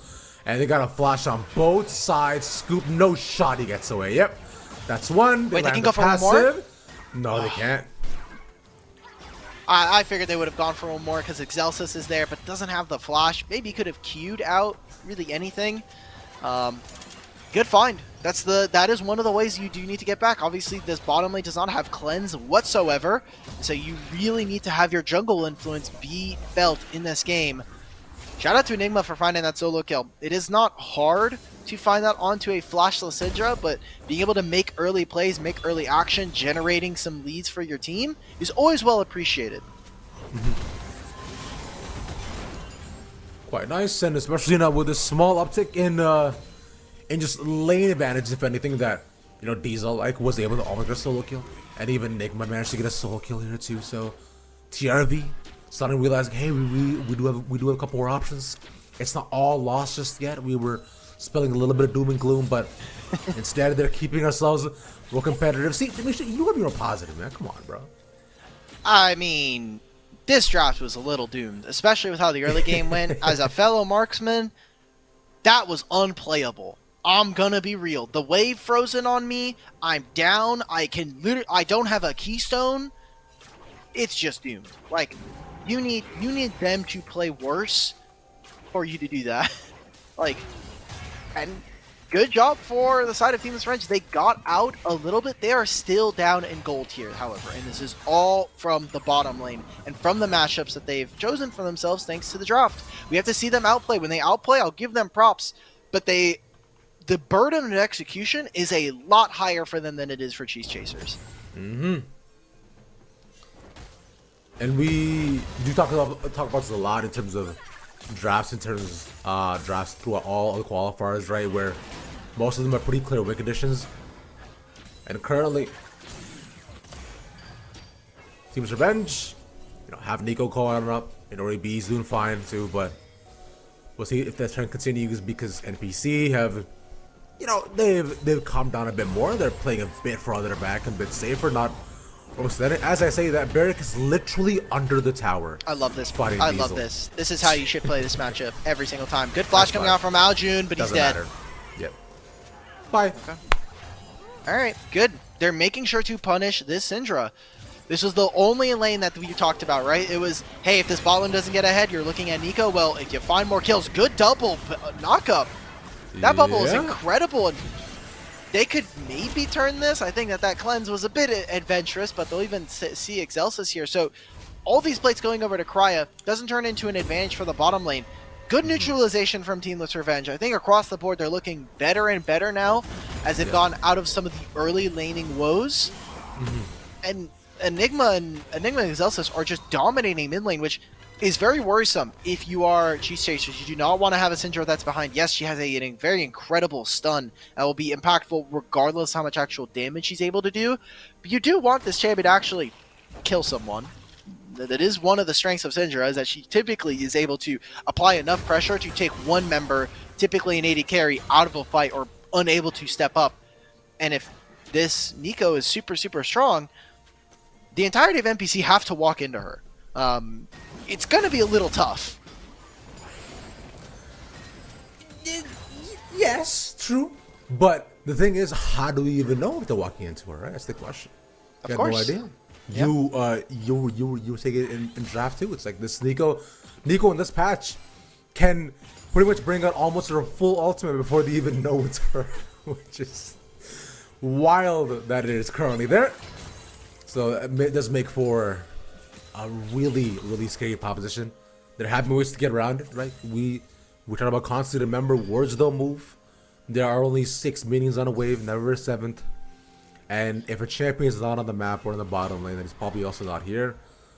Like, there's no shot Enigma doesn't know that Nico's just not just there, man. No minion is that fast. Bye-bye. Nothing for him to do. Oh, we're getting the double teleports out from the top laners. Both of them maybe want to try to save that play. I mean, Algae just you just can't be there. You need to ask for your support to get you vision, to be using that hawk shot to be able to find more.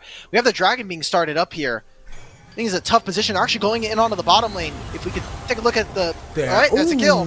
Yeah, it's as he scroll on down, we do see a kill has happened on his Zatsmod. Scoop? Scoop is not staying alive. One more poke for Samus might be able to do it. The flash there. One more for Scoop. Two for Scoop. And Barrick surviving against Diesel through all this time. Now the rest of the people in. He can try to get more back. here. Nice stun. They take one for the support. The sandwich, but they're stuck on the side. Diesel will survive for how much longer? Not much more. Okay, so no dragon is taken, but that's a veritable ace coming out from them. They got every single one of those kills. No one was able to escape. Cheese Chasers, they come out with a pretty big gold lead, 2,500 there. And are we really about to reset and go straight back over to the dragon? I mean, Scoop's ultimate is coming back up. So is Sandwich. Should be another 30 to 45 seconds before that is available. The top laners will not be there. You saw Barrick lost out on an entire wave. Actually, it looks like 2 or 3 up there and an entire plate as well. No one was able to pick that up on the side of Teamless Revenge, but they're getting right back into it. They want to try and fight for this all over. They will have priority because of how the bodies ended up falling and when they did, as well as their recall timers from Cheese Chasers. It will turn into them being second towards this dragon. And they're just going to have to give this up. So, tier Drakes now for Teamless Revenge. Could be very dangerous depending on what soul we get and how proactive they are with keeping their advantage. Proactive is something we talked about all throughout the last series as well, in terms of do you just let the team get the lead or do you try to make plays as soon as possible? And both these teams have, kept up a bit, although 2 dragons have gotten the way of Teamless Revenge. And along with a couple more neutrals, speaking of which, that's Crier there looking to take up their penalty as well. This is still a very even game between the two of them. Like, yeah. Sure, it's tough that, Scoop has gotten 2 kills already and has a dust blade, but nothing is out of sorts just yet. Especially when it is counterbalanced by the fact that mid lane is in favor of Teamless Revenge right now. Yes. You actually saw that. What they're doing is because they have so much control over the mid lane, you saw right there that Ashe actually ends up going down. They're rotating themselves over. They got early vision of Excelsis. They split the map now here between these two teams. Cheese Chasers have to focus entirely on topside without the help of their mid laner, whereas Teamless Revenge are just using the fact that they have priority through mid lane. They've had control over this bottom lane.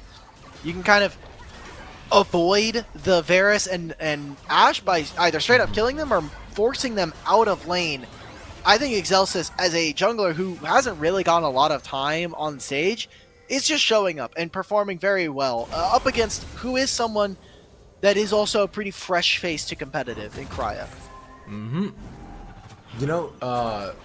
Sejuani and LOR is quite strong as well too. She's been out of the meta for a bit, but she was very dominant alongside GP in her decks. Nico as well was the newest addition, as well. Nico's killing it in his decks too. I only play the Path of Champions for LOR. So any meta, the only time I played meta was when Viego was very strong.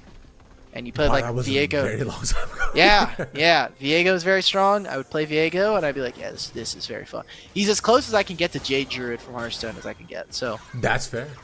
Does Jade Druid just kill all the enemy big boys? You make bigger guys. That's all that matters. So, like in the same way that like in Viego, he has like his encroaching mist, and it gets like bigger and bigger every turn, every time you summon one. Mm-hmm. Jade Druid does the same thing. So you start with a 1/1, and then the next time you summon a Jade Druid, or next time you summon a Jade statue, a Jade Golem, turns into a 2/2, then a 3/3, then a 4/4, and it like keeps growing. And that was one of my favorite decks to play in most card games. Is when I can summon repetitive minions that get very, very big. Is it a thing in Hearthstone where you can like hide what unit you summon and then reveal it later, or no? I think they're adding that now. I mean, there's a morph mechanic in Magic the Gathering that where you play. Basically, you pay the ability cost before you actually cast the card, and it comes out as a generic 2/2. And then that's what literally is. In this yeah. So then you have another card. Yeah, I know you guys have like sneak or something. It's like you guys are like hiding in the bush. It's only one champion can be, or like only one card at a time can be in the stealth mechanic. But this is, I read that ability and I was like, oh, this is Morph from Magic the Gathering. So you turn it over, it does something usually when you flip over the card from the generic 2/2 to like whatever. It does things. Those are usually like pretty fun cards, although it does take a lot of like mind gaming and being able to actually like pick up your card in person. We got a team fight and another turret falling here. I think that's just going to be Zatsmod not falling. No, flashes away. A lot of ultimates blown and everybody's fine. Look at that. Cool. This is going to turn into a tower trade here. You see that on the bottom side, Aojun is trying to focus on bottom side. You see in the mid lane, Scooped is constantly pushing in waves. Team's Revenge really want this turret. You even have an Ash Arrow coming. Under tower, they actually get the stun after stun. Diesel managed to get out. One does fall. Barrett looking for more here, but Diesel's just so tanky. He takes no damage and can walk away for free. They want to continue chasing this. Zatsmod will be the ideal pick, but they cannot get it. So the flash away. Meanwhile, a tower, it's taken. That is 3 towers for 1 in favor of the Cheese Chasers. That's a full-on win. That is a guaranteed win. It doesn't matter that you got all those teleports out. We'll see if they'll actually be able to utilize the fact that Aljun no longer has TP. But right there, you got the flash out of Excelsis, and we have Dragon spawning in 10 seconds. You look across the board, there's not going to be a Nami ultimate. They don't have flash. Eyes are going to be on these solo laners. Again, if you're Teamless Revenge, eggs in the basket for your mid jungle right here. And for NPC, you're more than comfortable. You've got Barrack, who's looking more and more fed. You've got Scooped and Sandwich, who just took the mid-tier one. What a great line of plays for them, and I think Teamless Revenge over-indexing to try to grab those kills. Yeah, it's just losing more and more across the map. I think just are not worth it. Although only results in almost just 2k gold lead once again, but NPC have such a pace across the entire map. Like, there's just so much opened up, and Teamless Revenge are gonna have to like really contend against, you know, how they can move across the entire map, as they have shown on the side of NPC that they're willing to just encroach upon all the territory. Such as right now, this is a nice pick, a good setup. Scoop dies. Yep. Can they get Sandwich too? Yeah, he gets the knockup. Meanwhile, Barrack is around with Kryra playing safety, but they bring everybody here. The knockup again, they get Sandwich. This is really well for Teamless Revenge. Barrack has to walk away. This is what happens when you do not have a tank support. This is one of the problems with it. And when you have so much engage from the side of Teamless Revenge, things like this can happen, where they have the Sejuani ult who's able to fish for a kill. You have Diesel with this Ornn ultimate. So it leads into now a turret here. You still have Barrack trying to look for something of a flank, but is either warded out or really unable to. There's 5 members, no one else can step up. And it turns into 2 free kills and a turret, so Teamless Revenge are trying to keep this even, have really shut out the gold lead here, especially by getting a lot of that onto a Nori B. Now June just going to have to clear at this midway, 3.5 minutes before Dragon. I mean, there's not much for the side of Teamless Revenge to be able to do right now, but that play right there sets them up in the future for being able to find more picks, for being able to get vision into the enemy jungle and make sure that, hey, if we can spot out where this Ashe and Varus are, we can take them out very easily. Mm-hmm. Very, very easily as well, because we've seen that they just go ahead and just put up a ton of resources all the way in, and can just get them one by one. But might not happen constantly, right? Because now Scoop and Sandwich, now, hey, yo, maybe we shouldn't be seeing our vision no more. Maybe we gotta just go ahead and hide all the time. Well, they can't step up anymore because Zelsis has ultimate, and Diesel's now joining. So anytime Scooped or Sandwich are out of position, not under their turret, and honestly, with this wave coming in, maybe they do just try to dive for this under this tower, but they can find kills. Enigma sneaking in! Oh, Max is so far. Knock up onto 2 there as well. But you see, right in the middle, they put the Cyclone Barrack around. But he can't do anything more either. It's a double kill for Enigma as he gets out of there, lands the bubble. And there we go. Teamless Revenge found a big fight. There's a reason why this composition is so tough to play from the side of Teamless Revenge, or from the side of Cheese Chasers. When you have these double marksmen, you just can't get away with stuff like that. You cannot. You have to be smashing through the early game, and you have to make sure that your vision is impeccable. But Teamless Revenge, like, I know I've been talking about how Cheese Chasers look good. They've been doing well, but they're just playing really smart on the side of Teamless Revenge. Like, there are marksmen without flash on my screen. I'm going to kill them. Like, there's just no reason that they should be allowed to do that. These champions do not deserve to be up in front of the wave, up as far as they are without their summoner spell. We're going to be hunting for that constantly, and it is smart, intelligent play coming out from Teamless Revenge. With their composition that they build out, it's very stock standard. I don't think there's anybody who's going to be giving them points for creativity for the draft. But you don't have to be creative to get a win. Sometimes you do. Sometimes it feels nice. You get bonus points, but the way in which you finish a game does not matter for League of Legends. It is all that matters is blowing up the Nexus. And if the most consistent way is you take tanks and you do this, there's a reason why it's been so popular, been the stock standard kind of draft for so many years in a row. This is actually I like to play a lot from Enigma where he's just pretending to be Celsius to constantly put out the threat onto Scoop to Samurai. It's like, you know, which one could it be? I could ult you right now. You never watch, you know? Yep. So they're I love literally doing that, a man. screen away. Yeah. That champion is so much fun when you're playing Nico and you're just like, I'm going to be real. There's a couple times where I've done Nico where I'm like, all right, this champion does not need to have an invisible ultimate. However, I have definitely used it to my own advantage. And I'm just like, I'm telling my jungler, come mid, because this guy is going to pretend like I'm not here. And I'm just going to be a minion in the wave, and I'm going to one-tap him. And then, boom. Walk up with the minion wave, get the ultimate, use the proto belt. It's wonderful. This does mean, however, Galio needs to be reverted. We need to give Galio the ability to flash taunt again. Because if Nico can do this, Galio should be allowed to. There's just no reason for this not to be the case. I love Galio mid. It was one of the few picks I could play at a proficient level. And this right here is proficiency at Incarnate. Our June was knocked up, but the rest of the team that continues towards the backline. Crier takes 2 more, and Enigma and Nordibeer dead as their damage not gone away. NPC get 1 fight back, but they'll take a hell of a lot more. And that'll be the Baron. They have double marksman. They can take this immediately. Good find coming out from Scooped and Friends to get right into that backline. Kryra as well. Opening up to make sure that any of the damage dealers on the side of Teamless Revenge are taken out immediately. This will be the trade. Although Barrack and Sandwich are on their way, they shouldn't be able to steal this as Excelsis is available for this dragon. But they can get very dicey with it. Aljun even TPing in. Has half HP. I don't know about this. No, they let the bubble again. The double bubble from Zaxmod is incredible.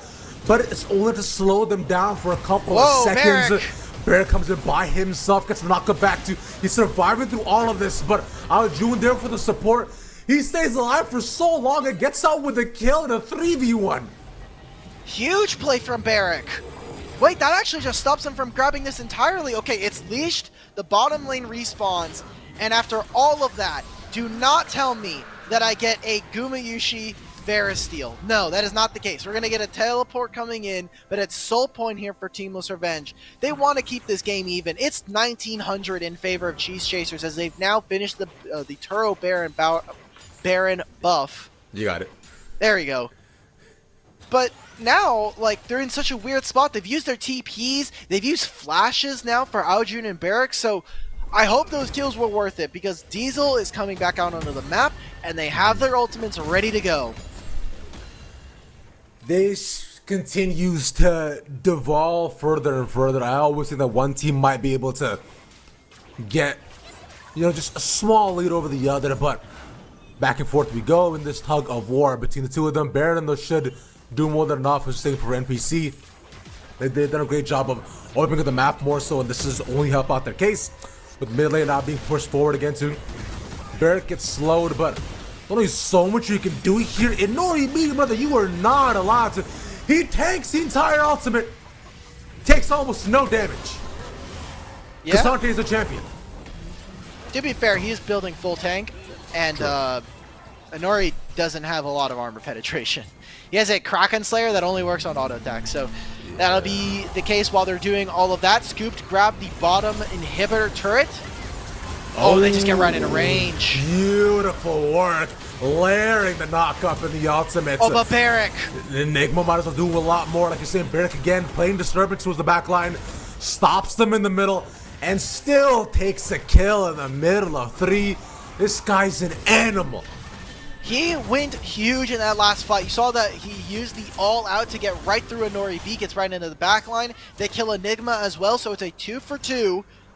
Right now, I love this from Excelsis going mid lane to try to cut the wave high, make sure that they can try to push this out. There's a pretty big minion wave, so they will get some meaningful damage onto the mid turret. But even in their lowest points for Cheese Chasers, even when Scooped falls, I love that different members are able to pick this up, and Barrick showing no different, wanting to show off a little bit of his skill. And I love this. I love we get a little bit of rivalry between him and one of the junglers he had to play with over at UCI. Barrick did take a leave, a small little bit, about a gap here after leaving UCI, wanted to explore more of his opportunities as a player. Now playing up against Excelsis, kind of doing something similar there. Being able to play against some former UCI members always feels very fun. I'm sure that the in-game banter, maybe the DMs, are getting a little spicy. I hope so. I wish we could see the chat as well. Nope, see if I they were don't. typing or Nope, whatever. no, refuse. There are a lot of times where chat is either useless or very, very inflammatory. And I'm okay with it being there. I'm okay with getting screenshots from players potentially later of like in-game chat. Oh, okay. Well, Enigma trying to sneak in as a melee minion. Not going to be the case. 2 minutes before the drag or before the Baron, same thing could be said for the dragon spawning. And it is soul point for Teamless Revenge. Need to be able to get out. Barrick doesn't have flash, but was mostly playing cover here for Aljun. Yeah, they are investing a lot to get him in. You get the shutdown, but it goes to Zatsmod. No. Yeah, a lot of gold onto the Nami, and a lot of ultimates used as well. That's Diesel's ult, 1.5 minutes. Maybe it comes up after the dragon spawns and they're able to make good use of it then, but for now, that's just going to be them getting a kill and responding to NPC. Obviously, the big play there was to try to catch out Aljun, but he backs away. Barrick sacrifices his life. Doesn't use all that much in trade either. Still has teleport. Still is going to be up in 20 seconds. Has a flash coming up as well. I think it's just a little bit of gold. Nami's able to finish off a second item here. We're getting close to that third. Wonder what the Forbidden Idol will change into, but I now understand what Summer was talking about. Summer is kind of criticizing Zatsmod for thinking that Imperial Mandate is a mythic. And I get it now. I understand. I'm glad you can relate to Summer's Nami antics. I'm sure if Summer was here, she would have been very happy that Nami gets more and more gold and kills. Every time we want to broadcast with her, it's just always like, what do you mean? The just a support needs money too? Oh, they don't. They don't need a cent. It depends. If it's an engaged support, I agree. Those champions don't need it. Those champions can stay poor. But enchanters, you know, like the more items that they have, the better that the eye can be of use as an AD carry. So, I wouldn't be super upset if my Nami got gold. If it was a big shutdown, probably I'd be a little like, okay, guys. But look at this. This is why the Poke Varus build is just so strong and has been for so long. Anori's at 50% HP.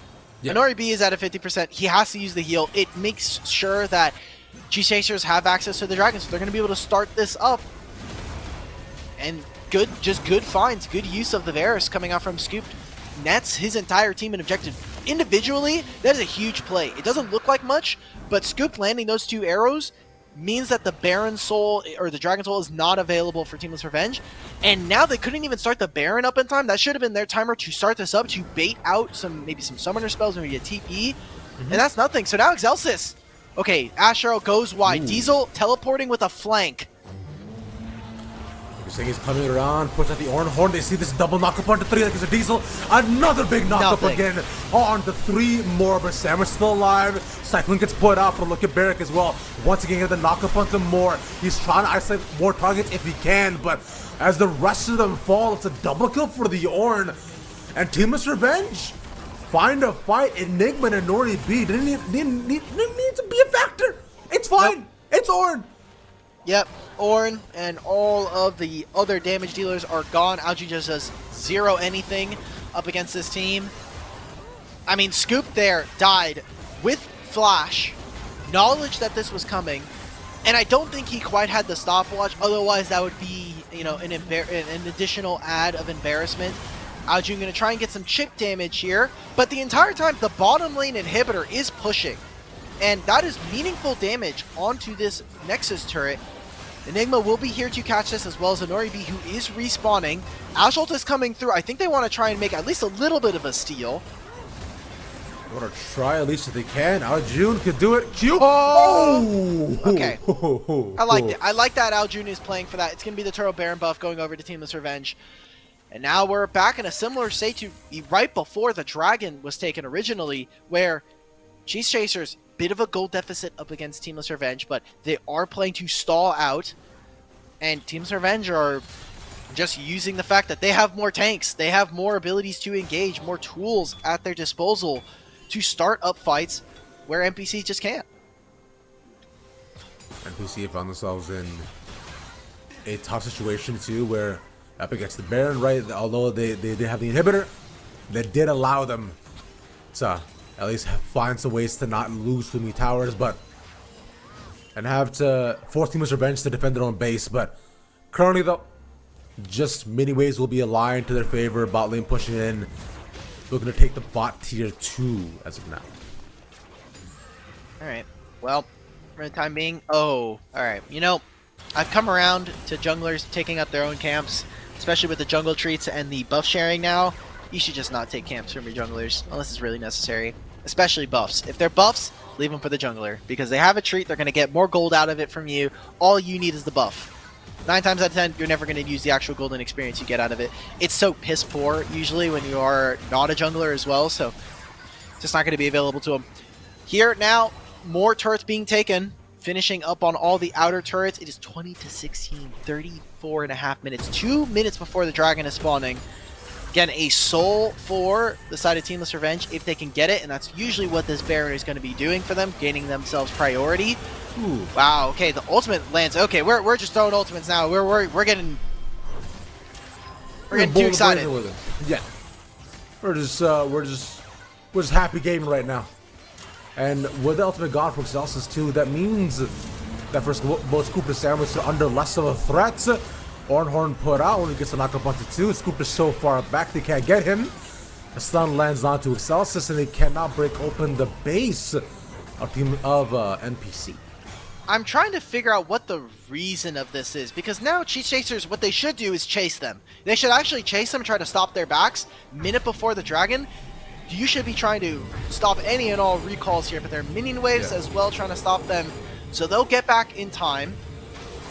Does he stop it? Oh, he even gets a smite. Okay, that is meaningful. Asholt's coming through. Flash. Oh, no. Oh, no. Excelsis is dead?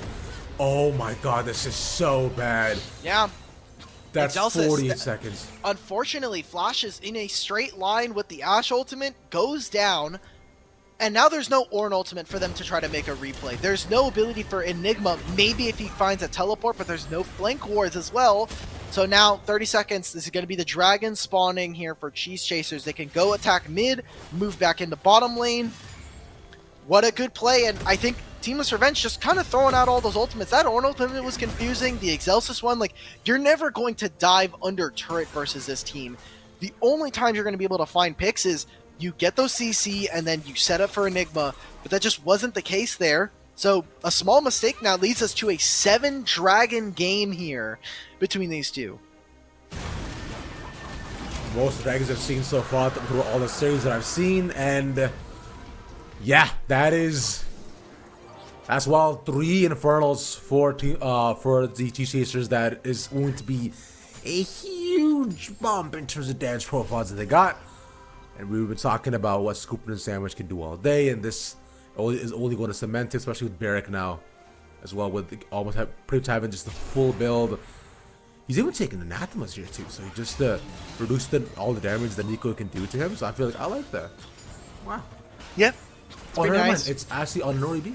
Ah, well, that's fine as well. I mean, right now, Honori B actually going for the Guardian Angel as well to finish off his build, so has a lot of gold, surprisingly enough, after an early, some pretty big early game woes.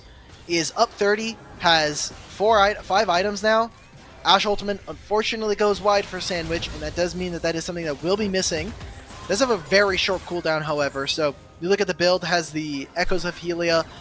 This is 1311. I'm pretty sure Echoes of Helia doesn't work anymore. This could be the patch where they removed the font of. This should have been the font of life change. Yeah. And now they're just using their ultimates right now to make sure that they can grab this. That is a very big ultimate out from Scooped. And it does mean that they will grab a lot of blight stacks, but yet again, similar to that bot lane trade, it's just ultimates going wide from everybody. And at least with them opening up their bases there as well, they cannot look at that in the inhibitor possible. The next dragon up in another 3 minutes. But Baron there, in 45 seconds, they make the return. Try to get the inhib. There are 5 strong here for the Cheese Chasers, and yeah, Teamless Revenge is right now cannot just walk in, so instead they'll move towards the top side. This is correct. You know, there's no other outer turrets. You didn't even get the mid inhibitor. Might as well just try to get this final piece of standing gold available for yourself. Actually, good job from Diesel, standing as a bit of a front line here now. Barrack! Ooh, in order to get a bunch of damage there. They get the Tower Crier, they're looking to walk in. And that is also the Guardian Angel taken for Nori B. He might be the next person dead. Knock up onto one for the NACL as the rest of Teamless Revenge walk in. This is a question mark of a fight that Teamless Revenge continue to win. I mean, shout out to Diesel for getting one there, but what? The Guardian Angel, man, it was just too powerful. And Scooped, unfortunately, because he is playing the poke lethality Varus, is sitting there trying to auto attack Diesel and get blight stack so he can do the percent max XP, and then just dies. Diesel with the flash, he's holding down 2 separate members. Aljun overextends to try to find Nori B. That Guardian Angel just got so much value out of itself. Just an insane purchase there. What a great buy for Teamless Revenge as it opens themselves up now for the Turo Baron buff. They'll be able to reset, get ready to go for this soul. And honestly, Ravish, I don't even think they need to go for the soul. They could just use the Baron, barrel down mid lane, and try to find something again. Remember, there are still ultimates available. There's now no flash on Aljun, Scoop, or Sandwich. This is the perfect time to go for a play and just end the game. You don't even need the soul. And Nori is currently full build as well, too. I believe he's the first person in the game to be complete full build here right now. We're also very close to Scoop also reaching that point sooner rather than later, but he is very, very strong. Like you're saying, the GA worked to an absolute T. Won't be able to get much value out of that for quite some time, but as it stands, he's done enough. And Soul now on the docket for both these teams. And Nordy up first. The Cheese Chasers walking around, see if they can possibly get anything else. As right now, though, it doesn't seem like it. Nope. NPC do have the first say, and they're actually going to try to go for a flank onto their side of the map. They need to pull the trigger. They cannot wait. If they hesitate any bit, they lose complete access, and they lose. Horn put out early onto one. That's on our June. As the GSL pop at the Crier. They go into Nori B, who's isolated because of Barrack. But look at the backline too. Barrack looking to do the 1v1 against the ADC. He gets to walk away from it and puts out damage to the rest of the team. And Nori B's in the middle of 3. The rest of them are dying. And Barrack cannot save this game. Diesel gets the knock up. He will fall. That's the ace, and that's the game. There we go. They hesitated way too much to call for that last fight. And right there, it just ends before they can actually do anything. Cheese Chasers are going to be going down, and Teamless Revenge are now 1-up in our series.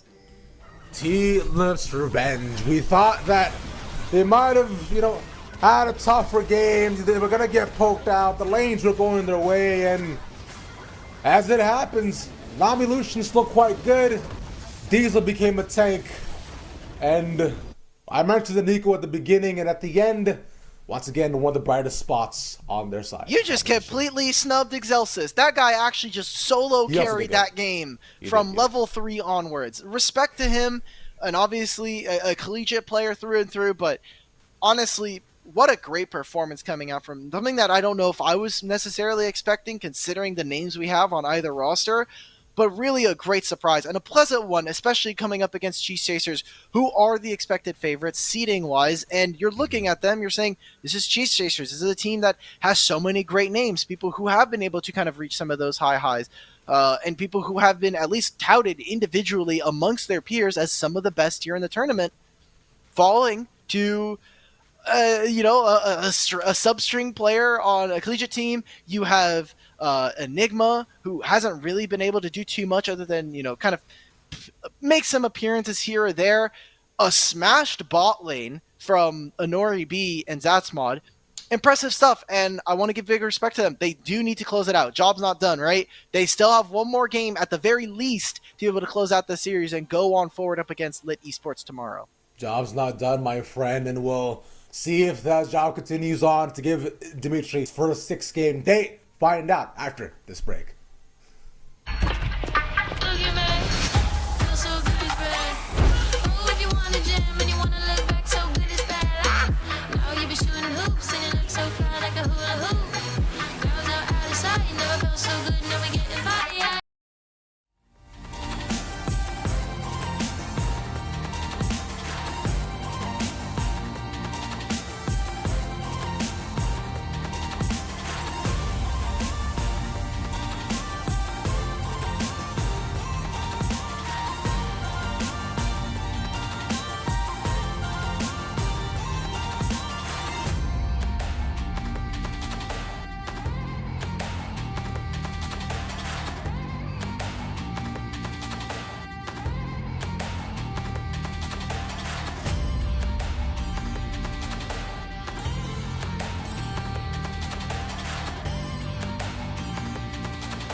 The LCS Challengers League is brought to you by Turo, the world's largest car sharing marketplace. Find your drive. Yo, what's poppin'? Y'all good? I hope you good, because I know right now, yeah, every team right now feeling themselves Teamless Revenge, though especially, but on the side of the Cheese Chasers, things may not be so dandy. Nope, it's not looking good. Alt Battery, joined by Ravish and Gravish. We've got what could have been the game to end here for our series. I said it before we got into our break. We were trying to get our lobby set up. I have not had a 6-game day. Cheese Chasers, wake up, okay? Look at me. Ready? Let's win. Do I want them to win another game? I would. I would actually want Cheese Chasers. I like a lot of people on Cheese Chasers to actually win a game, so I do want them to happen. But I do also like having the streak of like no 6 games. So I'm a little conflicted personally. I'm okay with either team's one of these winning because we got a really fun couple of interviews, and obviously we hopefully are going to get another one here with the winning team. I'm really excited. Like we got some cool stuff coming out from our first game. Excelsis having a pop-up performance, and now it's back to the drawing board for the Cheese Chasers. Exactly. They got to see what they can go and scrounge on up as oh, look at that. It's just things should be pretty fun here.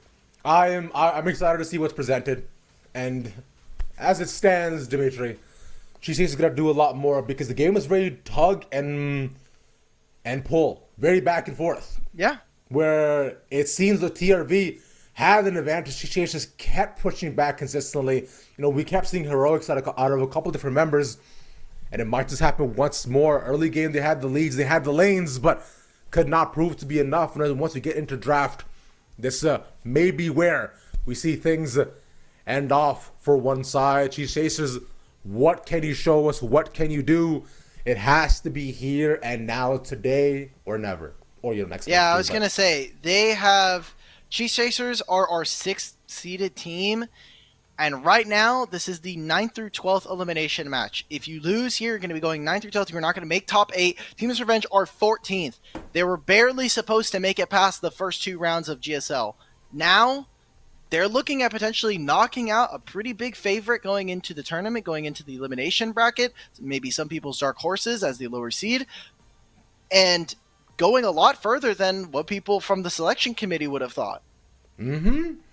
I mean, selection committee so far, maybe they do make some mistakes sometimes. I don't know, can't relate. Nope, personally. Never. The selection committee has never at all ever trolled some of their votes, or they've made completely 100% informed decisions every single time. Yeah. People don't just put in random numbers and just figure it out. Yeah, of course not. No, not possible. We have a draft here. If you are joining us from one of our sister streams over on Rally Cry 2, welcome. This is the Rally Cry official stream. We've got ourselves our second game of Cheese Chaser versus Teamless Revenge. Hopefully the issues that are plaguing the second game or the second series over on Rally Cry 2 get fixed soon. I want not only for the games to be started, but also some of our fellow broadcasters and production staff to not have to be waiting around. Definitely sucks when we have to kind of take a pause and not be able to finish out our series, but we still have a game here. And if you're taking a look at more North American League of Legends, there is the LCS Challengers League, which is going on right now. LCS Challengers as well as Path LCS. A lot of different ways you can be watching, a lot of multi-Twitches to have up, so make sure that you are tapped in. And unfortunately, Twitter is down, so it's not like I could have posted a multi-Twitch link for you if I wanted to. No. We've got the end of our... Yeah, you could do it. Yeah, I guess I could just open up my phone and like do it, but then I have to type multi-Twitch, and I'm not doing all that. So we've got the first phase of bans here. It looks very similar to what we saw, except Milio dropped, and instead it was the Lucian, meaning that the first pick here for Sandwich is going to be that Milio. That's gonna be crazy too, because we saw the last games with Teamless Revenge managing to get pick after pick was because of all the CC chains that they were applying, especially because of Excelsis and the Sejuani. So this is going to help prove a very fruitful ending for themselves for that, and they'll master the Nico once again. So worked out for them great, and an Enchanter in the bot lane. So you know, we could be seeing the Zeri here, potentially. Zeri is an option, but maybe not, though. There's no Aphelios now, so Zeri definitely stands out as the next one. Could go for the Jinx. We have seen a lot of people try to pair up the Emilio with, Kog'Maw. But without seeing much more out of Teamless Revenge, I think the Jinx is a perfectly fine blind pick. Does well into the Zeri if you are going to be picking that up. So I like this. Definitely also gives Scoop the potential to go for some pretty big counter picks here. And for the side of Teamless Revenge, I wonder, obviously, we're looking at their AD carry pick. They could also just try to grab for a jungle, but there are a lot of options here. I do not want to get baited by the hover because I have a lot of important things that I wanted to talk about. I think the Graze, while it is cool, is something that can work when we have so many enchanters already picked up. Entirely possible between the two of them. But, hey, with the Jinx, like you're saying, they denied the option. The Syndra worked off them last time as well, where they're able to set up, not necessarily a picks, but at least these guys of the weeks were nice to slow the momentum and potentially assassinate some targets. And this would be one of those targets that can just get blown up. They want to go for the range matchup, want to try and outrange the Jinx. So, hey, that's cool. I wonder if it will be similar to more of a tankier Kog'Maw build, which sounds really cursed now that I think about it, but being able to pick up like a Rage Blade and then going for like a Titanic Hydra, getting Wit's End, all these sorts of things will make it very difficult for them to deal with. You could also just go for a Trinity Force build and actually be really, really tanky, and I think that would be kind of fun, but what I want to see from Cheese Chasers is guaranteed engage. I think Ornn has a lot of added value for the sense that at a long range, you can go for an engage. You can stop Nico. You can stop the Kog'Maw as well. And getting rid of the counters here from the side of Teamless Revenge, they are on red side. They have the ability to first pick this Ornn and try to go for a jungle counter pick here. Speaking of which, Xin Zhao taking off the board as well. With the Gwen now denied for the option of the top lane. We'll see what transpires between the two of them. Cheese Chasers, do they deny more options for the jungle? Speaking of which, that's also the Jarvan. Or do they focus more on the lane matches that they currently have present? We could see a potential another top lane ban as well. But instead, this is limiting the jungle pool more so. So less aggressive champions, but there's still Vi available, and they're gonna blind the Scion from the side of Teamless Revenge. Calling out Cheese Chasers. Barrick, you have had counter pick in almost every single matchup. You've always tried to go for something special. We talked about the Pantheon earlier before. What is going to be your choice here? Kha'Zix is still available as a jungler for both of these guys.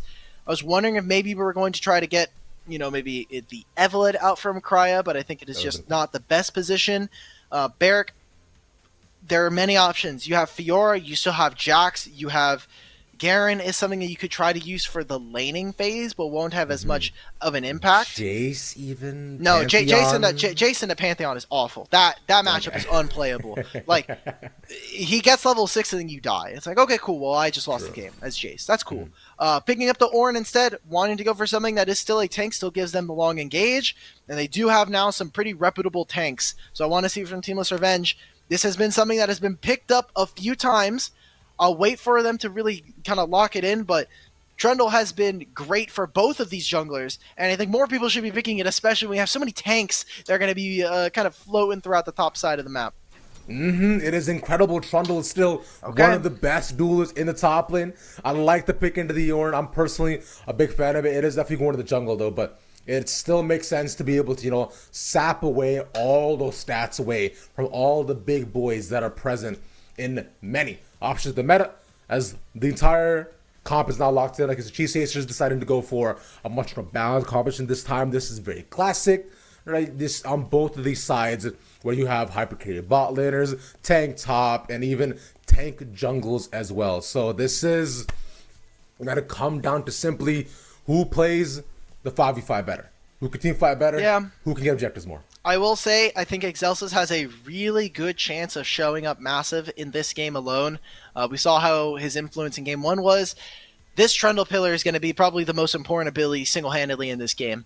It can stop the Zac engage. You can stop the Ornn from being able to do much and being able to get close to your team. Can also be a very big catch potential if you're going to be making a pick onto Syndra or Scooped on this Jinx. Because of the fact that they are very immobile without their flash, these are punishments that Excelsis can use, and he also has a pretty decent early game. So Trundle should have run of this game. Trundle probably was just like the R5 like Thanos pick, but we need to see him perform. And this is the very cookie cutter draft coming out from both teams, I think. And when we're talking about Scooped, his Jinx is just as good as his Aphelios. You need to be able to shut him down, and you need to be able to get bot lane ahead. Exactly. I mean, we've seen Jinxes take over already today in the entire series. Just one kill can make the difference. One team fight, one triple, and suddenly we're looking at the inability to even interact with the rest of the team as long as spacing is in accordance. And as Zach can also, of course, help out with that. But we once again stand in question marks and answers that will not be given for the next couple of minutes because once again, we do have to make sure that we are, there for competitive integrity. So let's go ahead and just wait for a little bit while we get the cooldown. Which, by the way, Dimitri, seems as though skies are looking blue for me, I'd say. Yeah? Yeah. I mean, you said in Toronto there's a little bit of smoke, so I wanted to make sure that you're okay. No, yeah. There is indeed smoke. Air quality isn't great, but I would say my future, it looks Oh, okay, sure. I mean, I don't know. If we get 3 games, it might, your future might be looking a little gray. A little bit. But if Teamless Revenge find that upset 8, we're more than happy to have them on. Cheese Chasers, I think that this should be their game, but they do need to be paying attention as to where Excelsis is and not giving up too much. I want to see Aljun have a much better performance. Obviously, that Syndra game 1, was not inspiring, and that had a lot of attention from Excelsis. And while it isn't Sejuani, trying to do the very similar things to a Syndra without Flash. They need to be very careful, and as long as they can protect mid, make sure that nothing else is going wrong. Your bot lane was already winning. You had Barrack in a pretty fine matchup, and that kind of goes the same here and now. I think this should be another game where we're looking forward to Cheese Chasers winning, but it's much more even than it was before, and we've already seen Teamless Revenge take a pretty big win. So, anything's really possible. It's getting pretty hot in here. I've got the sun blaring. I didn't think I would ever say it's pretty hot in the PNW, but shout out to global warming, 40 years worth, probably hundreds of years worth at this point, doing a number on the Pacific Northwest, not installing air conditioning in most of their buildings, because guess what? They didn't need it. They said that this was not a necessity because it's cold as hell up here. Not now. Summer is... I feel like I'm back in Florida a little bit. I'm like, okay, it's hot outside. It feels nice. I'm used to it, but there are a lot of other people who live up here, and they're like, this is the worst. I'm like... Here's the thing, man. Look, Florida heat, as you also know and have seen, is very different. Florida heat is like suffocating because there's not even it's humid. A morsel of air anywhere at all. What do you mean? Wait, what are you talking about? Bro, I was in Orlando for like a week and a half, man. Dog, I've lived in Florida for 23 years. It's humid. Bro. It was awful. I feel like I would know, Dimitri. I don't know. Like, Yeah, it's like your experience honestly in play a factor here too. I'm talking as the expert. But it was bad. Weren't you? Did you go to Houston for? Did I go to Houston? I didn't go to Houston. Okay, it was very hot there too. Yeah. Okay. So everybody was complaining for LCS summer finals that, oh man, or for spring finals, oh man, it's so humid in here. It's so bad. I walked off the plane and I'm like, y'all are tripping. Like this is just not real. Like you guys, come on. I know that I'm from Florida, so like the humid air is perfectly fine and I'm used to it. But like we have like Rafa coming on and like all these other people, and they're like, Rafa always tells me back when he used to live in Utah it is so dry that it is weird to not have to carry like lip balm or like some kind of ointment on you at all times to make sure that your lips are not chapped, because it's dry up in Utah, and so he's just like, this is the worst. So he comes down and he's like, dude, my hair, it gets frizzy a lot, but like I don't ever have to like do too much with like my lips. I'm totally chilling. I'm not sitting here like permanently applying like lip balm. I'm like, yeah, that happens. Yeah, welcome. But there's no way you're saying that there's I would agree with you if you're saying this for someone that has no humidity. But it's Florida, and it's Orlando. There's definitely humidity. I've choked up walking into places that have like zero air humidity. It's crazy. What do you think I'm saying here? You're saying I feel like there's a disconnect in terms of what I think I'm saying and what you think I'm saying. You said that there is not a morsel of air for you to breathe. That's not true. Well, yeah, because it's humid, right? It's because it's humid, you could breathe. If it wasn't humid, you'd be like, like your throat gets dry. Like, I never have to worry about that. I don't know, man. I remember stepping off the plane and being immediately sweaty. Could it be? Yeah, well, that's the point. Just everything about it was just dumb. Anyways, we can talk about our riveting humidity conversation at another time. I'm sure this is a cause everybody wants to see. Let's go ahead and look at the potentials for what NPC and TRV can show us currently. Right now, seemingly both jungles starting off on the top side of the map. I wonder if Excelsis and Diesel go for a early look-see into the jungle. Doesn't seem like it. There's oh no. They're going in. Early invade. You have Scion level 1. Yes. Put them at the disadvantage. You do not want to have them doing traditional full clears here. And Excelsis is actually going further with this. This is one of the best things. You haven't seen this with Scion. We saw this a little bit with Scion when he started coming back and people were doing funky jungle things with him.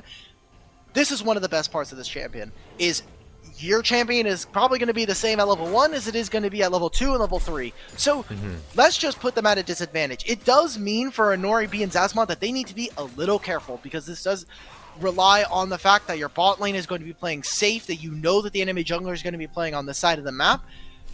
But Excelsis just gets to take his entire top side. If he's smart, what he does is he takes these 3 camps, resets, runs to his blue buff, and stops Crya from being able to grab this. And if he wants to be a little bit more degenerate, he actually runs to his top side, full clears, comes back down bottom lane, and he's ready for either a gank or setting up when the bottom lane is not necessarily expecting it. So this could be a really cool way for Excelsis to show off a lot of big intuit of playing the jungle. This is a... So, I won't comment too much on like what might potentially happen to, because I'm more interested to see how it all plays out. Because we've seen that, you know, throughout, especially the first game, we made a lot of presumptions that still like, you know, we're seeing this, they might do this, they might go down, and, you know, suddenly Cheese Chasers have given them a team fight, or Teamless Revenge have completely turned it on its head due to just one pickup they managed to get, or you know, Excelsis just being a goat, as you so said. But for now though, June just has to walk on back. No sums blown. Is it okay? Alright, well, Excelsis instead decided to go for a bit of a weird kind of clear here by going for red buff, cross through mid. Maybe was expecting for Aljun to be more up in the lane, but because Aljun did end up fading towards the bot side of the map, trying to play for Kryra, does mean that we'll dodge out on that gank, doesn't even have to blow the flash there. And for now, I mean, it means Excelsis gets to clear out all of his topside. He is going to be matching Kryra right here by doing this, by taking the rest of his camps. He is on vision this entire time, so Kryra can count and say he has 4 camps, he has red buff, so that means that his raptors are not available. And that also means that he hasn't crossed into the river to try to take any of these scuttles. So early scuttle prior to going over to the Zac and Cheese Chasers. What was a small early deficit in the jungle is actually turning into not the worst trade here for Kyra, as they're actually going to be matching in terms of gold, in terms of camps actually finished. And not much is going to be lost here, other than both junglers are going to be on the top side of the map, which does provide a level of safety to both bot laners. Speaking of safety, though, Arjun is fine, does not get rooted, hops over. Excelsis, you know, in a little bit of danger, but not enough to warrant anything, and it's just health traded by the end of the entire exchange. All right. You see this right now. The pings are coming in. He is crossing straight over river.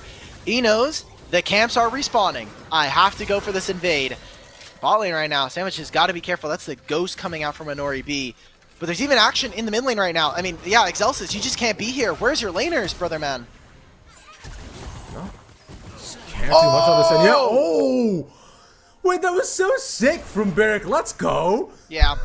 He was waiting. I mean, Excelsis didn't know he was on a ward. He was saying, okay, Diesel, you pushed in the top side. They shouldn't be able to collapse. But good vision coming out from the side of Cheese Chasers turns into an early first blood for Barrick.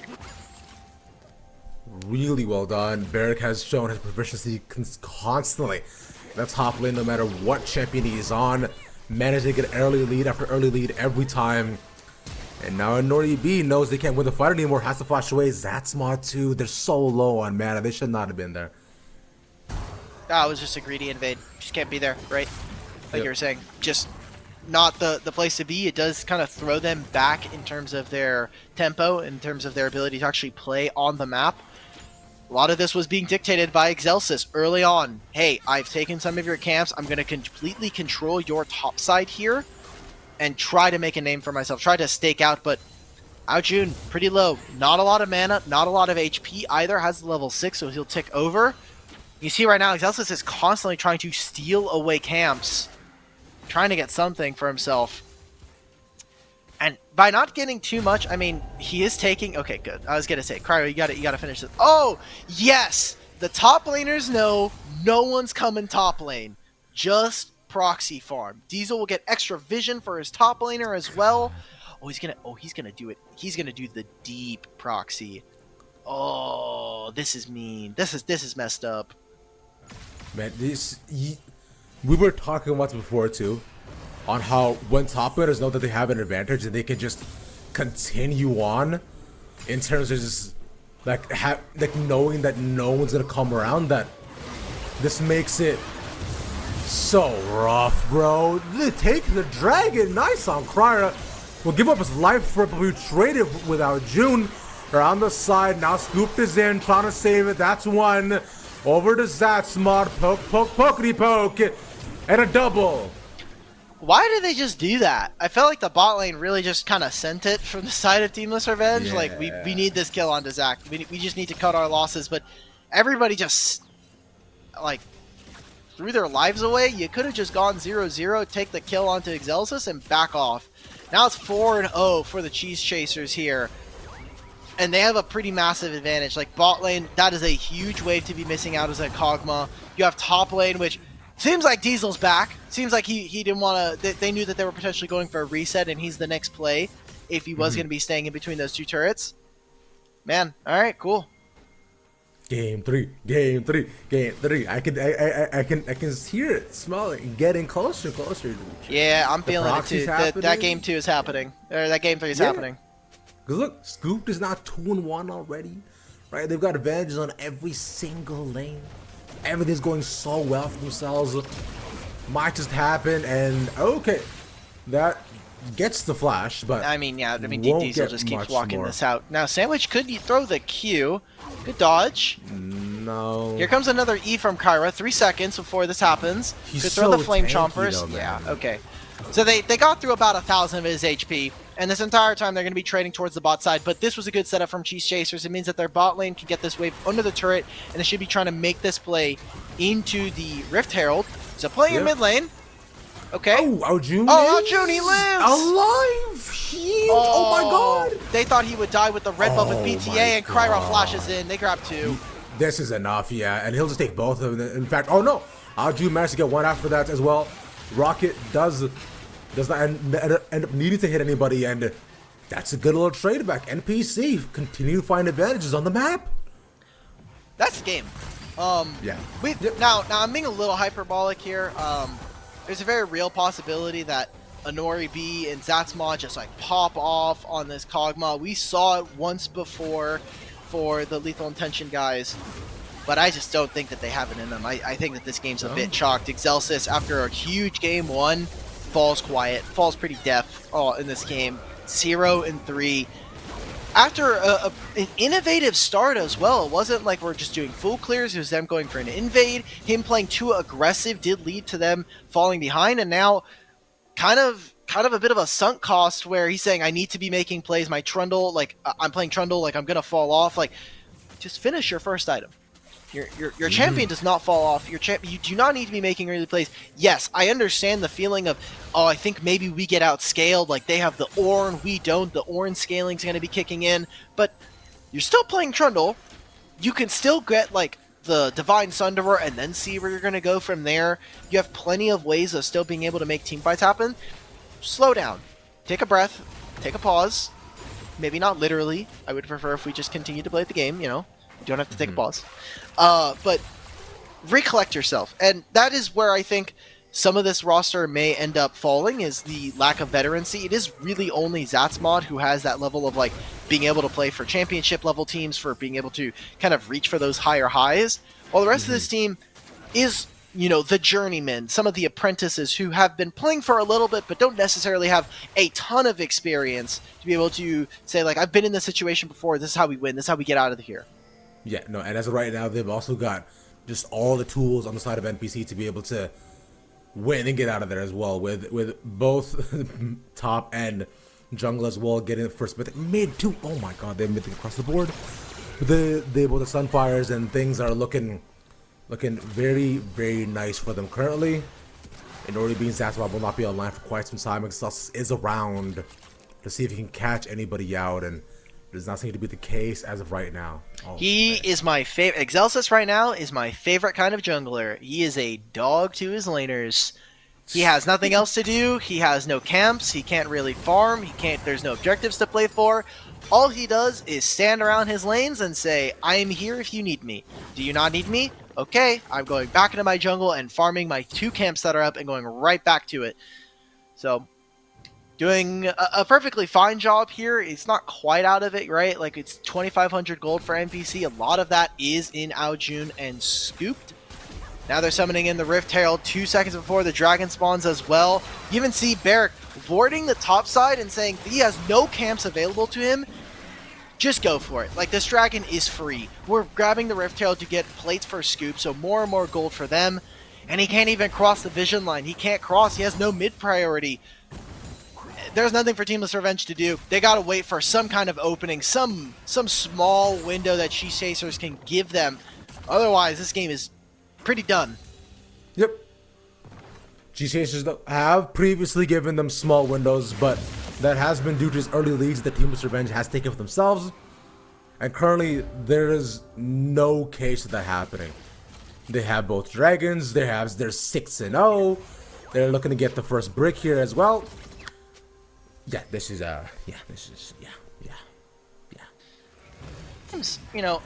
I when we call the game is kind of hard to play, it's like I give it a 70-30, maybe an 80-20 that Cheese Chaser will win this game, just because of the overwhelming lead and the amount it would take for Teamless Revenge to win at this point is a lot higher than Cheese Chasers. Now Barrack should be going down here. Don't think he's going to be able to find much after this, so that'll be 1 kill. That is one way that they can get back in, is getting kills. Please give this over to Excelsis. If Excelsis dies here, I was going to be sad. Whatever. You give it to Sion, I'm okay with that. Neither of these guys are real champions, to be honest. He's not actually even going for the Divine Sunder and is actually opting for more of the tank build by going for the Frozen Fist, the Frozen Gauntlet. Yeah. I don't think it's going to change all that much. It will mean that he is less of a bruiser and more of a raw tank, being able to sap stats from the real tanks. But at that point, I feel like we should have just played like Sion in the jungle, which is getting popular. Yeah. People are picking more and more Sion in the jungle to try to avoid bad matchups in general, and still has a perfectly fine time there. Scoop just gets a free turret in the bottom lane. It's 2 dragons to 0. It's 0 turrets. The only thing stopping this from being a perfect game is that kill onto Barrack. But now we're just waiting. Rift Herald's going to be spawning in the next couple minutes. We've got a lot of time before that happens. This does mean that Teamless Revenge will be able to pick up more and more gold, more and more items. The same could be said for their opponents in the Cheese Chasers. Entirely possible between the two of them. But as of right now, we're back again to the same sort of dragon pace game that we expected with these teams. We won't necessarily see a ton of movement until we see that come up in the next 2.5 minutes or so. And as of right now, it'll just be trades of wave after wave, move after move, and maybe a turret if possible, which is what exactly Aojun was looking to stop. Now instead onto Barrack, onto Diesel I should say. Yeah, they'll shoot with the poke him down. That's a flash. His shield is not up either. He has ultimate coming up. Oh, okay, good dodge. Well, doesn't matter. Yep. Felt good. Felt good for a second there. Also, Diesel going for more of the lane-oriented Keystone or Mythic here with the Heartsteel, so it's not going to be trying to tank as much or do something different with like a Jock Show or a Radiant Virtue. Just going for something where in lane he can try to stack as much HP as possible. It actually does turn Sion into a more credible backline threat. I say that as a Sion isn't already, but that Heartsteel proc is pretty dumb. I remember when Heartsteel came out like on release and it was just like There's way too much damage on that item. Everybody was proccing it. It's just a free 700 damage auto attack versus an 80 carry is just very chill. Big thumbs up for me. They're going to grab themselves a Rift Herald here, and the map continues to fall apart here for Teamless Revenge. Cheese Chasers, though, chasing the bag. They want to make money here. They want to make it to top 8. That is the only point in which you make money here in the LCS Challengers League qualifier, so you gotta do it. If you want to be a real cheese chaser, you've got to win here today. And it starts here with the second game, where they're playing about as what we expected, what we should have seen out of cheese chasers, I think, coming from game 1. This is where it starts, my friend. This is where the cheese chasers look to make their comeback. Like you're saying, there was a lot of hopes for this team and coming into this game and throughout just the tournament as well. With the roster that they currently upheld. And for Teamless Revenge, too, it's like we're down to the mid-bit. And with the first game taken away, we could see the exact same trend that we've seen in the first series as well. You know, decently one-sided game 1, and then games 2 is just a reverse sweep as though game 1 never even happened. As this game right now is firmly in their grasp. All that will need to be done is for them to get control on the map, open again more towers. Yeah, and I mean, at least just open the base. Yeah. The one thing I will say is, like, it's not impossibly doomed. Oh, I mean, maybe if Excelsis gets caught here. Okay, never mind. I was gonna say that for the side of Cheese Chasers, they do have a lead. The game is not over yet. There are still all of those things that I said about Excelsis before the game started, where, hey, he can put down a pillar, you can stop the Zac engage. All those are still going to be true, regardless if Krya is 15-0 or 1-0-6 like he is now. The thing that does change is your ability to actually hit the damage threshold, and every fight has like a DPS check, like, are you hitting this amount to actually win the team fight? If yes, you usually win. If no, then obviously you're going to lose in 10 out of 10 cases. That is still possible here for Enigma and Anori B. They are still champions that, yes, they are a little bit behind. You already see that Scoop has finished his second item. Rageblade coming in. See if they can make this play. That's a good catch out. Nice shutdown as well, given over to Nori B. So, like you're saying, this is what we wanted to see more out of them, right? Getting these picks consistently and trying to funnel more gold into the carry. So there'll be Enigma and Nori B as of right now. He's getting them a bit more farther ahead. Teamless Revenge, you know, they're not only down by 4K. That's 500. That's a 500 shutdown. So 800 gold for Nori B. And Barrick's probably gonna have to use the ultimate to try to save this turret here. The very least is going to have to walk up and take a lot of damage out from a Nori B. That is almost a full HP, but a stun lands onto this Kog'Maw. Tons of damage as well onto Wyatt. Nori B also gets knocked up here too. Has to flash away, and now it's Excelsis' son to come back. Stunned up, will die within seconds. Scooped! There it is. He lays the ultimate from base! It hits on the Kog'Maw, so they get the kill. Actually, that could be very easily the Baron started up in a minute. That is way too many kills. Okay, now I'm willing to say it's a little bit more done and dusted than maybe it was before. There were some options. 6,000 gold is still cresting the mark of like, okay, this game might be a little bad, but I'm sure from Excelsis' point of view, he's probably tapped out. He's probably ready to go for game 3. And for the rest of them, like, you're getting close to those breakpoints, but if it was just them finding those kills and finding those advantages and that's it, it would have been a win. But they're also giving things in advantage as well, or giving things over. So now, Jinx taking another turret for herself, getting that kill onto Kog'Maw, finding those picks onto Excelsis and the rest of the team.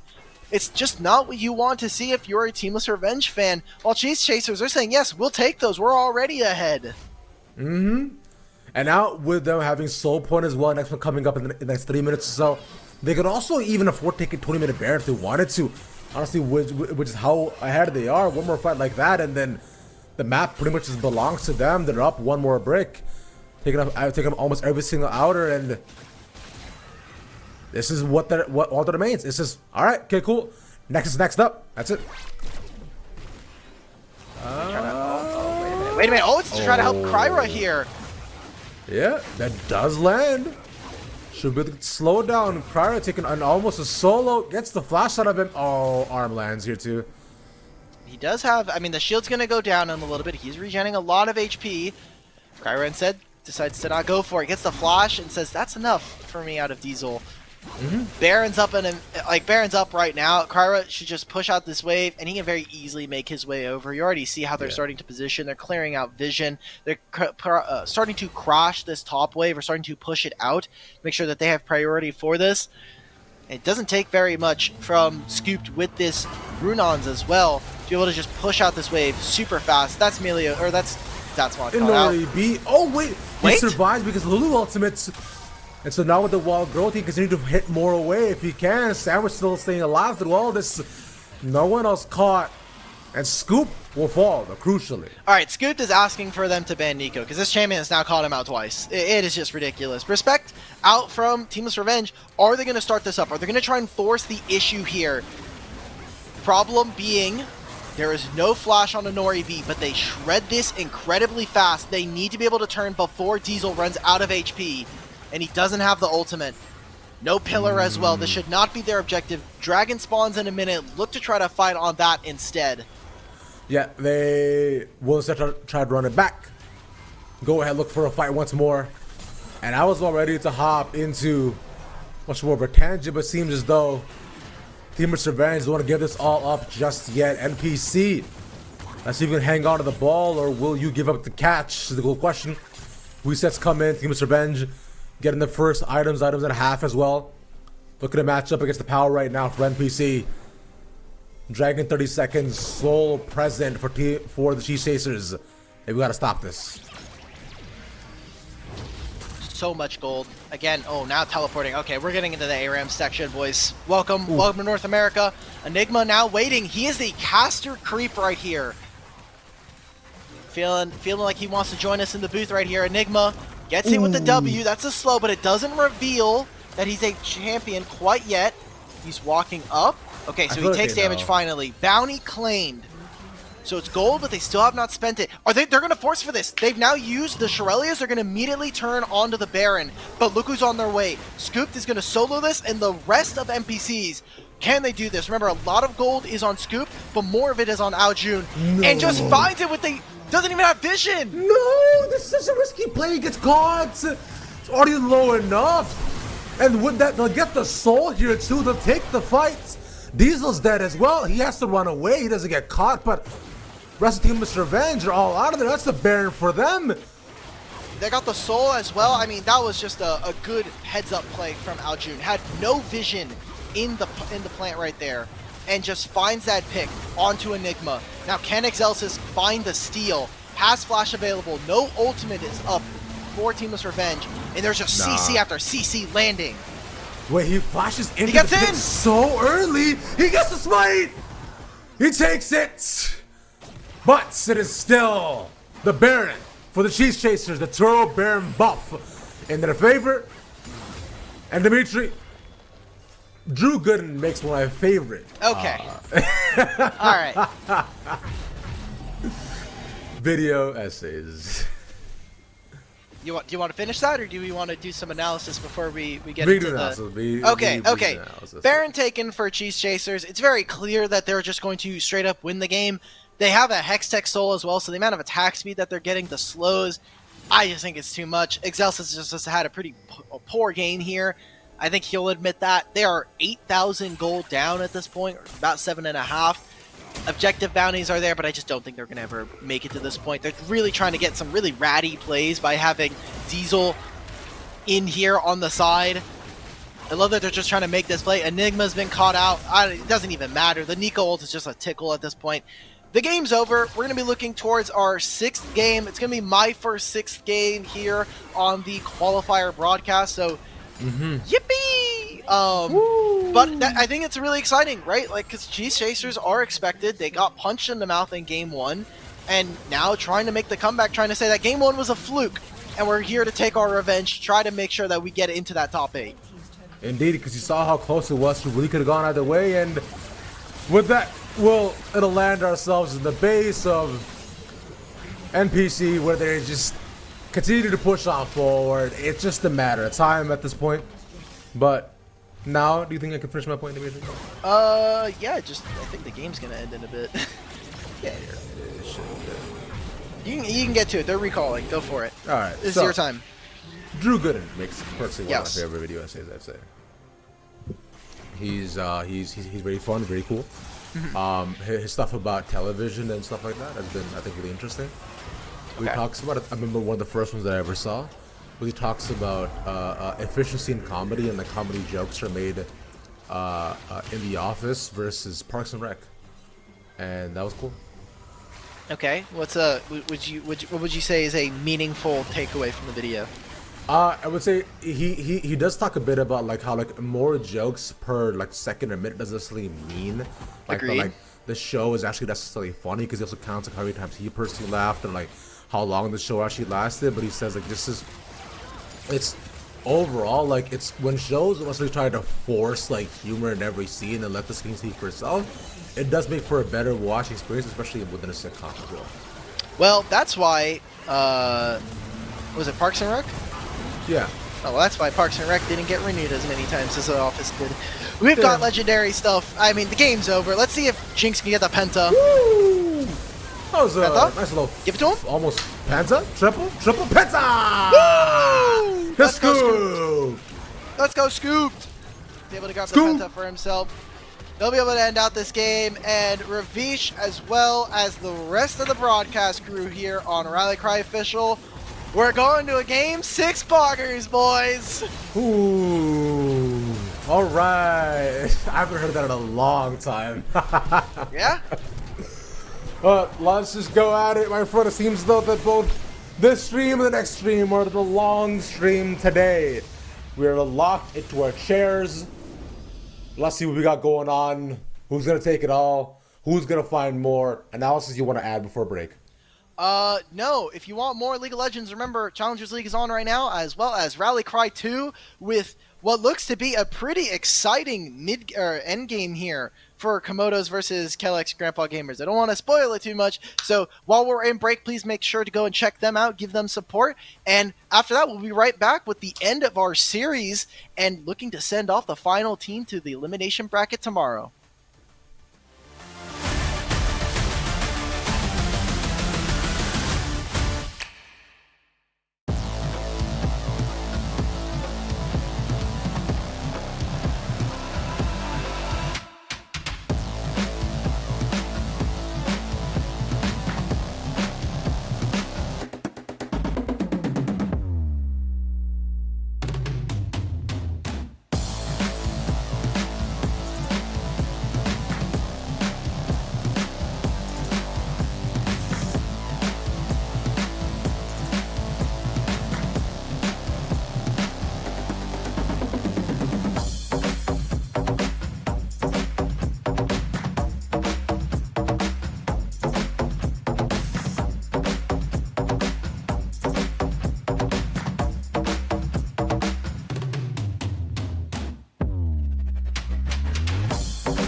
LCS Challengers League is brought to you by Turo, the world's largest car sharing marketplace.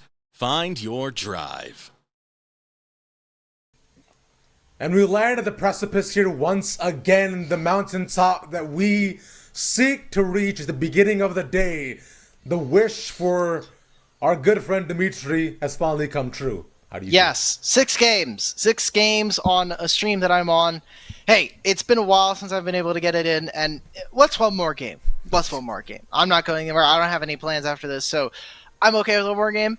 But this does mean that we are, finally, at least from my side, the final stream of the day. We finished the other stream, if you were able to tune in during our little break there, in Rally Cry 2. Calyx Grandpa Gamers did take the win over Komodos. People will then always try to put the asterisk that, Komodos, their AD carry Aaron had a power outage and was unfortunately unable to play, so they had to put in some subs. That's not going to matter when it comes to winners, right? Like, when we look at history, no one's really going to notice that unless you were there or unless you have the VOD up as well. Victor is just going to show that the Calyx Grandpa Gamers, they made the run. They made it all the way through the lower bracket. They ended up going ahead and now qualifying. We have most of our bracket actually filled out, and that means that top to bottom, they're playing up against Team Ambition tomorrow, and we have the final game. These two teams, one of them is going to be going forward into that top 8, making a little bit of moolah on the way up, and the other team is going to have to take at least 3 weeks worth of break before we get right back into the second qualifiers, looking forward to that promotion tournament. Let's see right now who's promoting, with the picks and bans that we have for ourselves, to understand what we may see. Milio naturally banned away by Cheese Chasers on red side, along with the Draven once again paying respect to Nori B, and very similar bans that have been throughout the entire series for Teamless Revenge, Darius Aphelios and Kindred, and Lucian also locked away from Nori's B side, realizing that would likely be first pick. Teamless Revenge does not have an option to make. Do they take the ADC, or do they look to take the jungler first up for Excelsis? A lot of focus towards the bottom lane here. By getting rid of the Lucian again, we're keeping the Aphelios ban the same. Everything else feels pretty typical. And Cheese Chasers, unfortunately, because you are on red side, there are a lot of necessary bans. Milio is a necessary ban when you are on red side. In my opinion, Lucian is one of those you maybe have to start thinking about because he has so many different combos. Nico is one of them, but by banning this Draven, they are saying that is more important, that we do not want to get smashed by Nori B. We do not want him on his one trick. That has not always worked. In their first game that we actually saw Teamless Revenge, that Draven did not do anything. The rest of the team was carrying. That was Enigma and Excelsis putting on a show. He was not as important of a factor, and I still think Nori B, at least so far this series, has not actually had a massive impact on this series. It has been his mid laner and his jungler being more of an impactful role, showing up in team fights.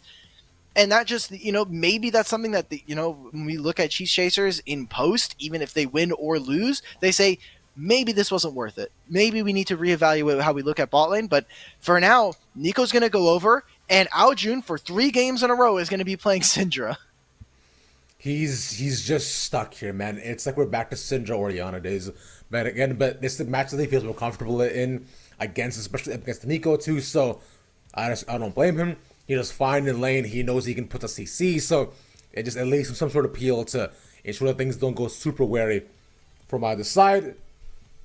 I'll do it for now for Teamless Revenge. Do they pick up the jungler here though, as they don't want to limit their options too much? And Maokai was not banned away, so we'll finally be seeing Maokai this series. Excelsis will be able to pick up something that gives him so much control. Kryra, what are you going to be able to pick up for yourself? A lot of tanks on the opposite side. I would be really sad if we got to see Zach again, just because of how we set up coming into this match, that both these junglers are willing to pick some different things. But is also something that doesn't necessarily win the 1v1 versus Maokai. Because Maokai can Bramble Smash into interrupting the Elastic Slingshot.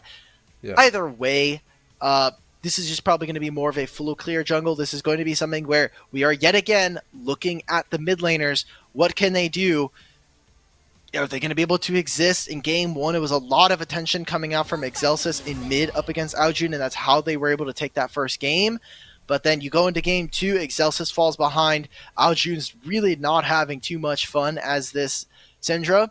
We'll see what the bottom lanes can get for us. We have a pretty big focus here. Cheese Chasers focus all the AD carries that'd be really, really good with a Lulu.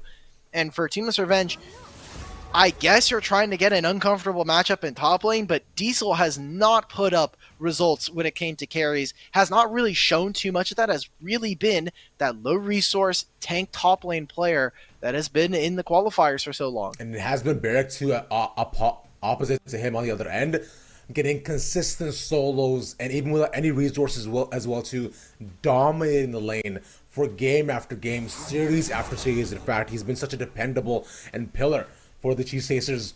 So limiting his options makes the most sense. Taking on that ADC options as well with both Zeri and also Cog not gone for Teamless Revenge. We'll obviously what they look to pick up. Of course with Lucian gone too. And Nori can, maybe take like Varus here, I find. Even like Ashe if he wants to. Varus is fine. Ezreal. Yeah, it's Ashe is not buffed yet on this patch. Oh, yeah. I would say Kalista? I think no, Kalista's awful here. Okay. You don't know what the support matchup is, just not gonna even bother. Zaya was something that I was gonna potentially try to go towards. There is also the Twitch. I don't know how much Honori B has really put on this champion, but playing up against a pretty low threat range, playing up against the Jinx, I think it's very easy to play, and also you can sneak into mid lane as the Twitch and try to find a kill onto Barrett or onto Aljun on the Syndra. So a lot of options here. It'd be very deadly, and I think I'd actually prefer if it was Twitch. It would give him some range, come with that ultimate, and any kind of resets we could see. I think it would give Honori something that could scale and definitely provide kill threat onto Scooped. The rat would be very, very based. Might not happen though, if I'm being honest, but yeah, we'll see for now what they start to pick up. They'll take the Cassante as well for Teamless Revenge. Just give Diesel some actual stopping power and tank front line as well too. And the Varus something that I was presuming, but again, it is of course a hover. Might not necessarily be the case. Versus Lulu, a pretty solid combination. Yeah. I am thinking more so as to what they decide to give Barrick. Yes! Let's go! Let's go! Okay.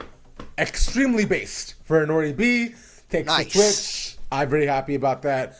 I think Barrick slams Pantheon here.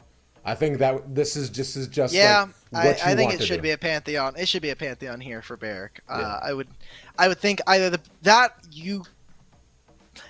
champion's just two Thanos here. I think, guys, we must pick this to one shot Twitch, and it's good into the Cassante. And Barrick's gonna lock it in. So probably the most exciting draft we have gotten all day, and probably the ones that we're gonna get all weekend long. But we've got Twitch here for Honori B. Should be able to open up, spray and pray. He's got reasonable frontline. Cheese Chasers, they're going all in on that laning phase. Barrick in the top side should be able to stomp Diesel, get a lot of poke down onto this Cassante, and come team fights, you find one kill. You find it either onto Excelsis, onto Diesel, onto anybody, and this team fight goes awry instantly. You've got Jinx getting excited. Syndra is going to be less of a someone who's worried about threat getting onto her. You have the Thresh as well. I love this coming out from Sandwich. G-Chasers, either of these teams, honestly, I could see either of these teams winning this game. This is a really fun draft with what we've seen from both of the games and what we're expecting to get into Game 3. This is anybody's match. This is literally, like you're saying, anybody's game at all. I do wish we could have seen something else from the jungle person, aside from just a Zac. I would have loved to see the run back of the Sejuani again. Sound jungle would have been interesting. I mean, just anything else that would have made things a bit more exciting. But still, good enough on its own though. As it stands between both these teams, 1-1 on both sides. Both teams look very, very different though. For Teamless Revenge, it was a struggle and a battle for them to push to the end, and for Cheese Chasers, it was a stomping in the beginning and just a continuation of momentum to the end. And that can happen again here too, where like you're saying, with how they play for laning phase, early leads are not going to go to them, and we could potentially see another 6-0 starting line for within the first 10 minutes. There is a lot that could happen here. I think the cool thing for both of these teams is that they are going the distance. We are seeing a new matchup. This is something that we didn't get to see during the groups. They may have played versus each other in the Swiss at least once, but regardless of that, I think these two teams are much different than what we saw at the beginning of Swiss to now. Cheese Chasers kind of changing up some of their identity, and I think Teamless Revenge, everyone coming in thought, okay, we're playing towards bottom side. Nori Boob and Zatzmod, like we're chilling. We should be looking towards, but I think we've got some pretty cool stuff come out of Aojun and Excelsis. As well as you look at Cheese Chasers, everyone was like, okay, Scoop should be able to win this. This is the same team that took Team Ambition to 3. But right now, it doesn't seem like Scooped is necessary. First of all, Scooped is getting caught out by Nico way too many times. The fact that Nico is able to walk up and find him at least 2 or 3 times is very dangerous for Cheese Chasers. The fact that they've also given over Nico a few times as well now.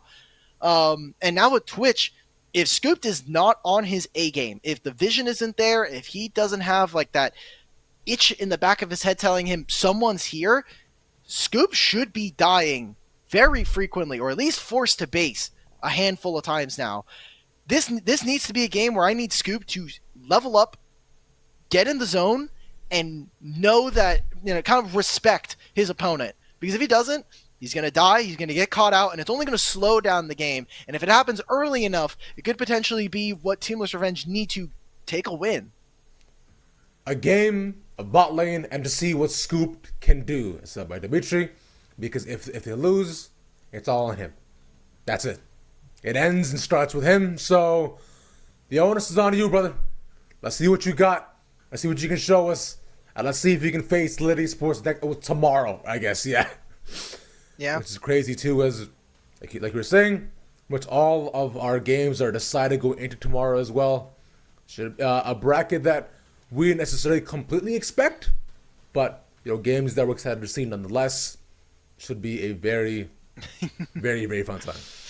Yeah, we've got most of our bracket filled out. I know we will show it at the end of the broadcast, but the fact that we have almost our elimination stage completely filled out. This is the last game. I mean, Winthrop versus CCG. I know I posted it in the chat, and me and Grapes are fraudulent today. Grapes is 0-3 currently on his predictions for which teams are going to be going out. There are a lot of extenuating circumstances. There are some teams that did fall out due to extenuating circumstances, such as Komodo, but Miracle and Apex Impossible, to my knowledge, I didn't see anything wrong with either the gameplay or the people that were in there. They leveled up Apex. They faced them in the first round and lost, then came down into the lower bracket. They beat Blue Water. We talked to them on the broadcast. I tried to tweet about it, the interview that we got with Reg. But it seemed like everybody was pretty high spirits. They felt pretty confident going in. They had Miracle with a sub in that last week going up against Lit with Lycamaz playing because, unfortunately, a skating accident for Rovex meant that he couldn't play with one hand. Seems like he was better now and was playing on the roster. The roster submission last night was Lycamaz, and today they put in Rovex, which is pretty interesting, all things considered. But now we've got a game. There's no more podcasting. We got through our 3 minutes. Hopefully there's no more delays, there's no breaks, there's no pauses. It's to the finish. Teamless Revenge versus Cheese Chasers. Who is moving on to our quarterfinals tomorrow? All right, boys. I want to see a clean 19-minute game and not a minute over. All right, this is my request to you all. It's not gonna happen, but this is what I'm hoping for. I just want one team to absolutely pummel the other into the ground. I hold no favorites. I just want to see a good, clean, fast game. That's it. Well, if it's good, clean, and fast, those are 3 words that usually don't necessarily all go together. So the trifecta I see does not line up. It's fine. I want to see a bad game full of mistakes that ends fast. How was that? Arguably worse. I'm going to be real. I don't know if I would want to see a bad game that ends fast. Although I guess I wouldn't want to watch a bad game. I don't think anybody would want to watch a bad game for that matter. Okay. And I don't think either of these teams really would want to have a bad game. It's going to happen. Someone's going to have a bad game. That is just how it happens. If you lose, you probably played not perfectly. And yeah, I mean, if it was a bad game, I'd be pretty sad. I think they would be sad as well. Just because they want to be able to perform. Even if it was like the last game you still lose, sometimes you can like cope into like, yeah, this was like we played well, but they were just better. Junglers are starting on the bot side of the map. Yeah. They're both going to path towards top side. It makes the most sense considering both Diesel and Barrack know they're going to be very, very aggressive, and this bot lane is going to just take some time trading wave after wave and farm after farm. There's no real large amount of kill threat early on here, so it makes sense. I do hope we see a early visit from Excelsis in the mid lane to get Aljune's flash, as that is the most ideal thing when playing against a Syndra. With no flash, he is literally a statue. That's Galio. You're so funny, bro. You're just... I laughed in my head. That was good. Right now, Cryo actually crosses through mid, trying to get some early vision.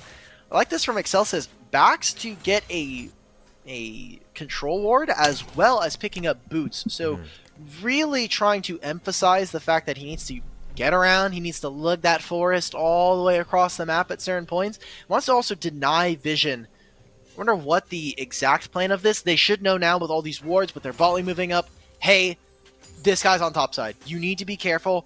Diesel in particular needs to make sure that he's being at least a little bit cognizant of the fact that it is a Zac. They could go for a dive. And the timer is coming up. He is at half HP. His jungler is on his side of the map. They need to be careful here. He is coming around, but no one's necessarily showing signs of trying to go into the lane. Instead, they'll just pick Scuttle in the river, which Excelsis should see. He's a bit slower on the clear and will not be able to match that as of right now. And might have to look to back as it stands. Like Barrack as well can move down here too, as he has a push in the lane. Yeah, that should just be it. Nothing I was gonna say there's nothing for him to do. Excelsis actually flips his pathing here, funnily enough, by taking that back and then going for all of his topside camps. He's going to naturally be moving down, and while he will miss out on at least this Scuttle, Cryo will have at least one of these camps spawning. It should be the Gromp first, so he'll take the Raptors for the side of Excelsis. Could move into the river. You see the pings coming out from Cheese Chasers. They have perfect tracking of where this guy should be. He's either on Krugs or on his Raptors. Either way, he is on the bottom side of the map, and they need to be careful. Anytime that Twitch goes invisible, it's very realistic that you see a flash coming out from a Maokai, out from a brush, they're able to find something. That vision cone tells them everything they need to know. And I wonder if that one minion that died right there was the play. You flash in and get the flay, and Nori B is stuck on the opposite side of the lane. Wants to try to get at least one scoop. Flashes out, gets the kill, but first blood sandwich. Good job coming out from Cheese Chasers. Kryra calling out that gank, calling out saying, I don't need to do my camps. The only play that is good for Teamless Revenge is them walking down bot side, them finding a kill, finding an advantage with their summoner spells. Excelsis can flash here. Minnesota Matter pushes him back, tries to get one. There we go, Enigma.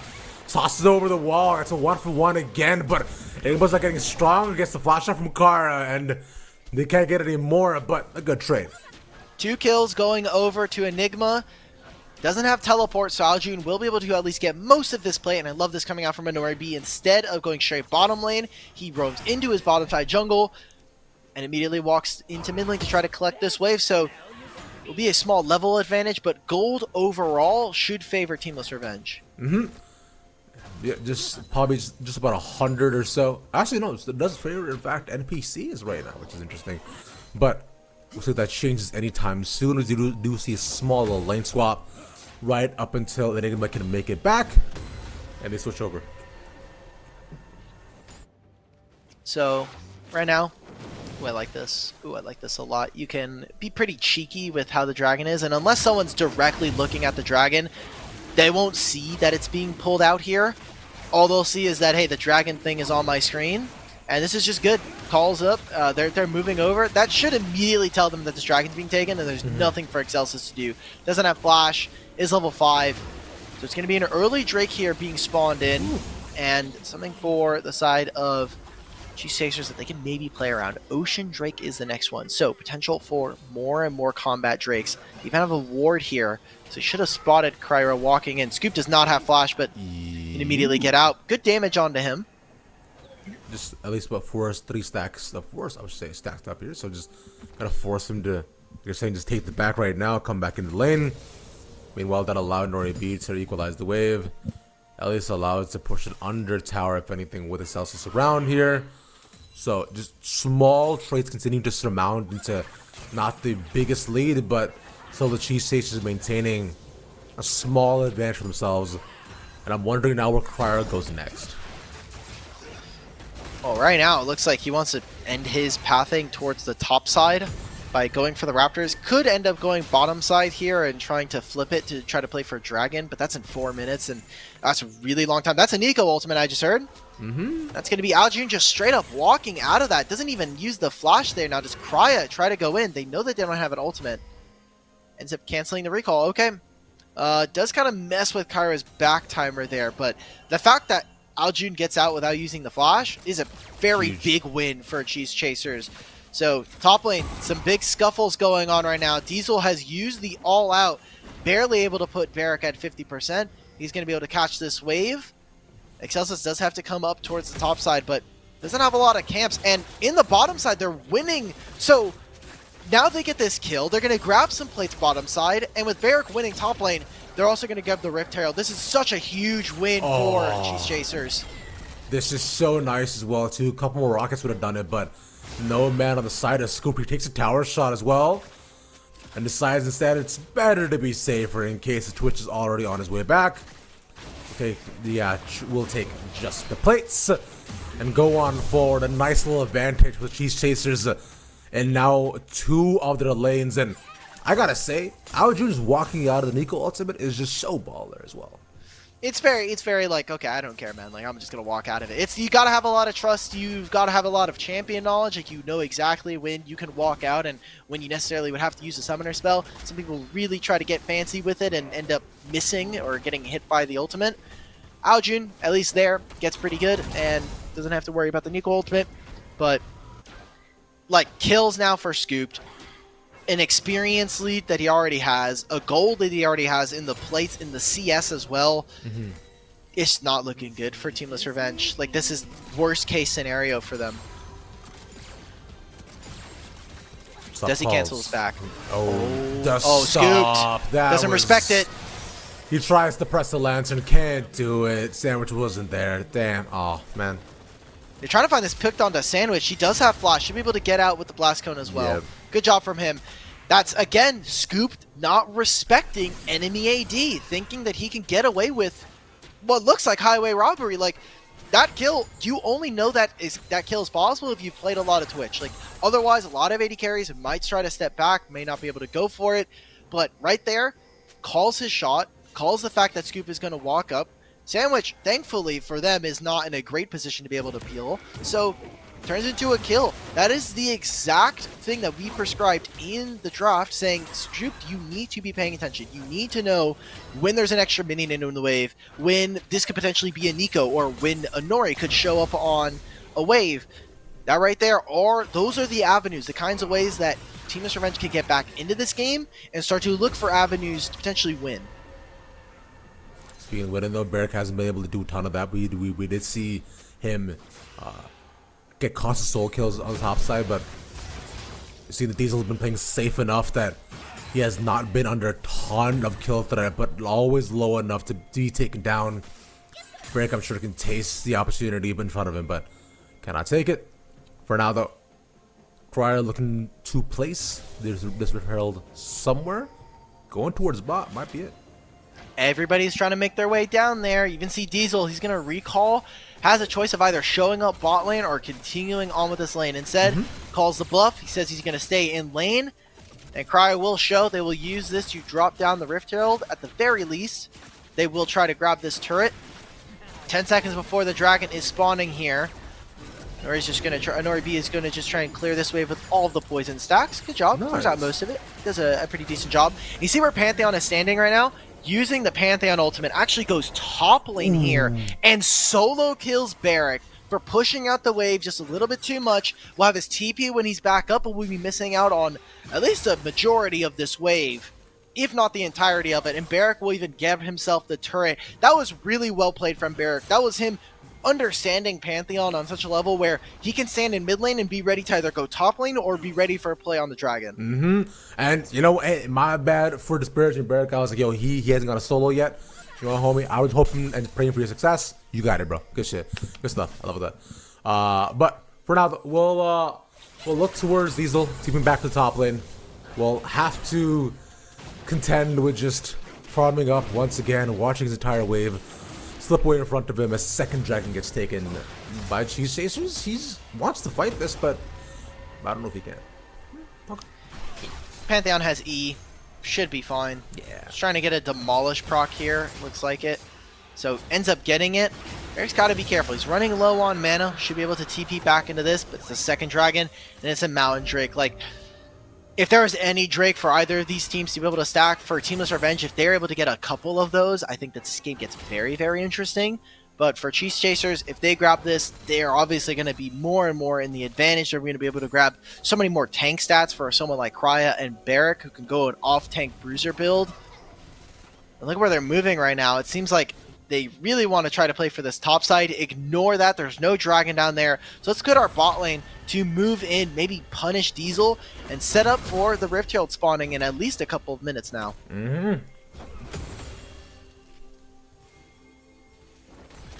For a bit more. Oh, that clears out the wave. Nice. Yeah, he's not getting out of there too. There's not enough damage.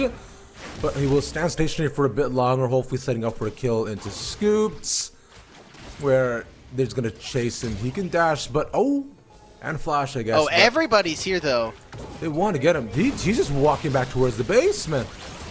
Yeah, this is it. Okay, cool. That's good. That buys a lot of time. That was them. That was 4 members of Cheese Chasers trying to find that. And the biggest play that comes out of it is the fact that Diesel, gives over some gold, but does delay their ability to actually push out on top side. So this will stop them from grabbing plates for side of Cheese Chasers. But honestly, very minimal in terms of what was actually gained. Now Minori trying to fish. Barrick is here, has flash. Puts out the ultimate. The flash is well matched by him. Can't get the Q off. I just will survive through all of it. Barrick wants to get it. Misses the Q. Close though. Now Cigar. I mean, yeah, Rift Herald's now going to be the play here. Spawning in the next few. You've got Scooped, who's already taking a turret. Nico's trying to do the same thing on the bot side. So it'll be a little bit of gold back in favor of Enigma, but it is just win after win. And Barrick actually uses the ultimate to get back into this lane and should find this kill onto Enigma. Yeah. Gets the movement speed. Oh, man. Can W onto a minion here. Oh, Barrick. The spears go wide 2 times in a row here. Isn't able to finish them off, but buy so much time for them. Bro needs to hop in aim labs to be able to test that aim. Come on, man. True. But now because of how they've exited this play, the Rift Herald isn't as free of an option for them. By playing more into their side of the jungle, they took that top turret. They look like they overextended on the side lane and actually tried to peel out into the safest position possible. But now they've given a mid priority, and Teamless Revenge have first say on this Rift Herald.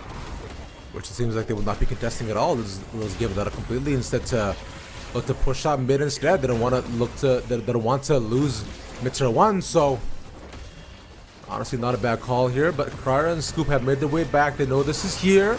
Smite is an option to stop them in the middle of the fight around. Look at this breaker on the side as well.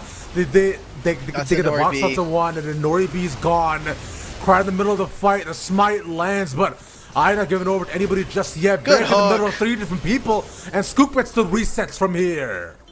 Sandwich lands 2 amazing hooks during that fight, able to stop multiple members of Teamless Revenge.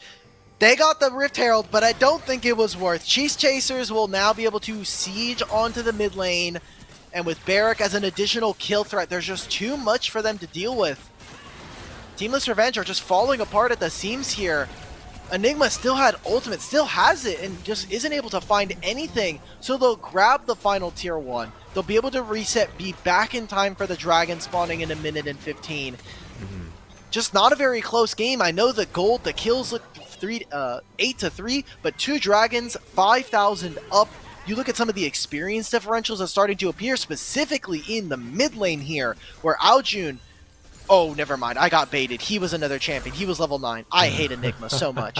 This is the Nico champion. But still, there is some meaningful experience differentials occurring in some of the carries, the bot lane and top lane. Now they're just trying to stop Zatsmod from going down. Yeah, they got the rocket from downtown. Easy enough. Almost slow it to Nori B. Ultimate landing and flash for Q. They cannot stop Barrick on this Pantheon. He is constantly pressing them forward. I'm glad that he's showing out on such a pick that is kind of synonymous with him. There's no one else that's playing Pantheon anywhere else. I'm gonna go ahead and just grab some gold GG stats because I swear no one else is playing Pantheon, even in top, like specifically in top lane. Nah, it's just not a thing. Pantheon right now is actually very, very strong, but it's just for some of the popularity that I Okay, assume that's fair. I forgot Niles, obviously, like over in Challengers League, he's the only person that's really playing it. True. Everybody else is some regional leagues, LCO, so people over in OPL, Ultraliga, LJL, Greek. In total, there's 6 games? There's 6 games of top lane Pantheon being played. Alright. Ooh, nice engage by Qualifiers. That's huge. Also puts on the Nico ultimate as well, but the fight is on 2 different ends. Scoop managed to find him one. The Lantern gets him in, and now Zatsmod's next target is slow him down. One more rocket, gets the passive, but Qualifiers takes it instead. Still the assist lands. And there was also another video that Drew Gooden did about community as well too. Okay. That was really good. And it was? I think it was between community, and I think it was community and other sitcom that I'm forgetting, but it's talking about, which show is kind of funnier to break down another one. Now, I'm personally a big community stan, so I was a bit more biased, but it was similar conclusions to talk about like how, like just talking about how like sometimes just things just don't land. Right, and like seeing how certain shows appeal to certain audiences because of how they are. Like for example, I don't like Parks and Rec. I did not think it was funny. I love Community and I like The Office, but that's just me though. I don't know. I think it's cool to do like critical breakdowns of comedy. I just think that having one of your bases or one of your like criteria when doing the critique is, did I laugh, is a little. I think it works for common denominator like jokes and stuff, but everyone's humor is different, like you were saying, and so I think a TV show's ability to make you laugh is super important. Yeah. But I think it should have less weight than some other. Oh my god! It almost turned into It almost turned into a 2-for-1. It almost turned into a 2-for. And they got all this. They're getting objective bounties, but this game is doomed. Like, this game is completely dust. It's gone. Like, they're now sieging onto mid lane. They're trying to make this play onto Scoop now. They get it, actually, too. So a lot of that's being put down. They can even it up. There's a question. Qualifiers is trying to do the most with that, but can't do it for now. Sussus almost dies, gets the hook back, and there we go. Ju makes it a 1-for-1, and are they going to Baron? No, they have no damage for this. Like, Syndra does no damage to this objective. Yeah. There's no reason for us to be going for this. Yeah, just pick up Vision, prevent it. Seemed like another scooped moment where we did not see that Jinx or that the flashless Nico could potentially kill us there. So, again, got to be on your P's and Q's. Got to make sure that you're paying attention. Otherwise, stuff like this is going to happen. It slows down the game. 5,500 gold. I don't want to mince words. Teamless Revenge are out of this game. Like, for all intents and purposes, Cheese Chasers are moving on, and we're going to be getting an interview with one of these players. Indeed. However, if plays like this continue to happen as the game continues to go on, as Vision starts to creep back and forth between these two, that is a way to get back. And there are objective bounties, so the slower that this game goes, the more time there is for them to pick up and get back into even parity. And with them being spotted on Vision as well, they should know that Excelsior is the one farming and not the one who was, by mid lane here. So Nico was very easily spotted to give that away. Unfortunate, but you saying P's and Q's reminds me of one of my favorite jokes from Community. Have you watched Community, by the way, Dimission? I think I've caught clips. I don't think I've actually watched it. It's been canceled too many times. Fair enough, that's fine. I mean, if I would say, anyway, if you're looking for just good television, this is just your way of wanting to talk about Donald Glover in every single broadcast. 100% it is. Yeah, glad you Yep. know. Fight continues. The Pop Loss learned the 3 different members, but we see our June deciding to instead fight 1v1 to get to Kasante. Barrick against him, gets the knockback. This champion is Zatsma ridiculous, looking man. to save him. This is ridiculous, and Diesel surviving through all of that is the true testament of what we should be talking about. Still though, they lose 2, and now they look to find more. Don't know if this is necessarily a Baron angle. Yet again, it's another fight where Scooped gets picked. And that is more kills going over to Teamless Revenge. However, now you gotta start getting worried. You're getting more and more kills. Enigma is 5-0 on this Nico, and it feels like a battle of the mid laners here. We came into this series talking about how bot lane was going to be influential, how maybe this jungle matchup could be interesting.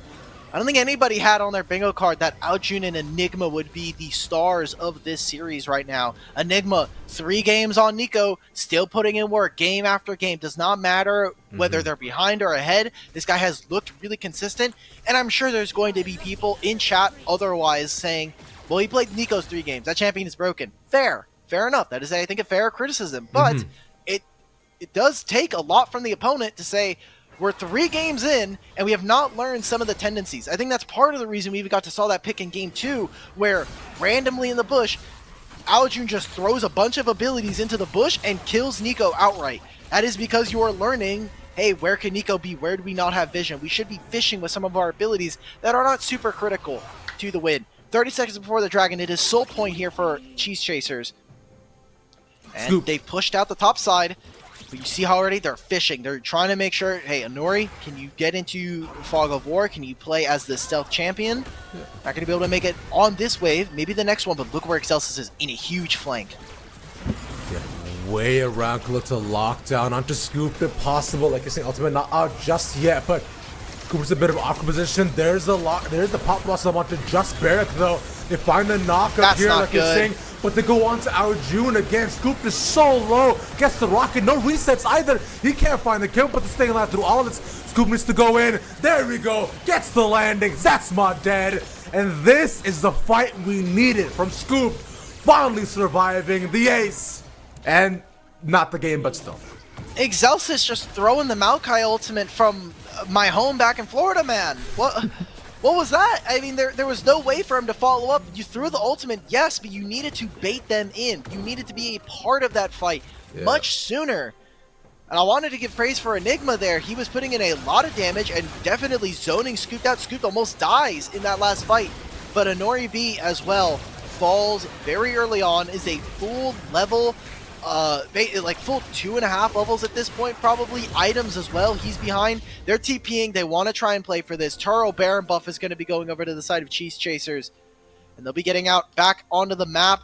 Teamless Revenge, they're going to try and contest for this, but they need to start this like right now. Like literally probably 15 seconds ago, they needed to start this. Diesel, once he teleported, he needed to fight for this. Barrick is teleporting towards the top side. He wants to use this Baron. I think it's totally okay for Cheese Chasers. They're going to give up this dragon and take the rest of the map and trade. Yeah, which is, I could say, completely valuable. Baron now in their hands. They can just, well, almost in their hands. They can look to just try to press forward one after the other. They'll give up just one Drake for what is pressure across the entire map for now. They need to at least stabilize in terms of waves that they currently have. Bottom lane pushing in, mid, top lane as well too. So this is a good sync up that they have going on too. If they can look to match it in front of their base as well, this puts out such a threat against the rest of Team's Revenge. That was a good bit of damage that they got onto the mid turret there.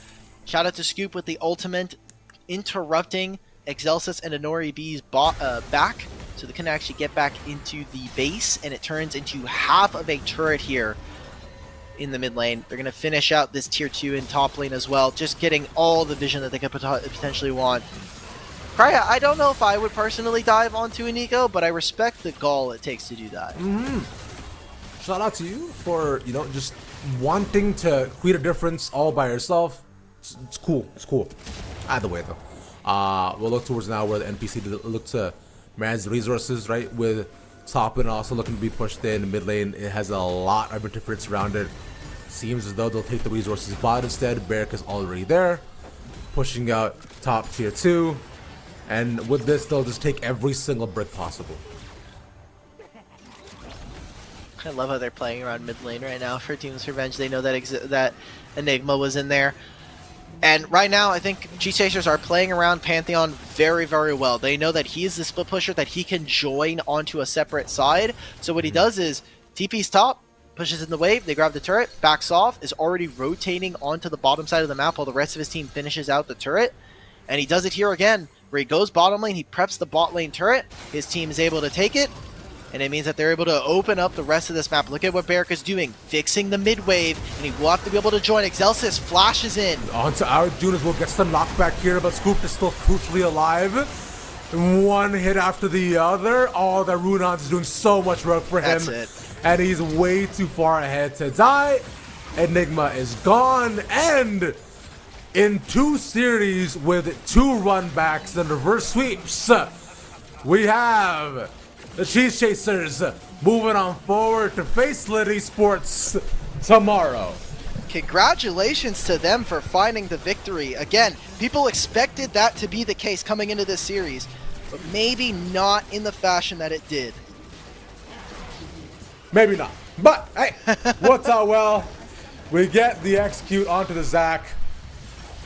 And we'll leave it be. Let's see who we can get for interviews with Dimitri. But closing thoughts you had. That was a great series. Shout out to that first game coming out from Teamless Revenge. I think we got to see some of the limitations of this team as the series went on. Their inability to really punish Scoop too many times.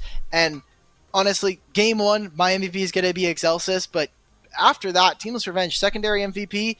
I do want to give it over to Enigma. I think he played a very clean game, most of the, like in all 3, but we're not really talking about the losers in this case. We're talking about our winners. Cheese Chasers, man. This was our 6th seed coming in. They had a bit of a tough time, and now they're going to have to play up against Lit Esports tomorrow, where Lit, they've been chilling for a week. They got an extra day off. They got to watch these games in peace. Probably got to take part in some of the fun copy pastas, but this should be business as usual for Lit, and Cheese Chasers need to clean up their act if they want to go further in the elimination bracket. Indeed they do. We'll get to find out about all that, but let's take a couple of minutes to get somebody in from the side of the Cheese Chasers and to hear their thoughts on the win. We'll be back in a bit.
The LCS Challengers League is brought to you by Turo, the world's largest car sharing marketplace.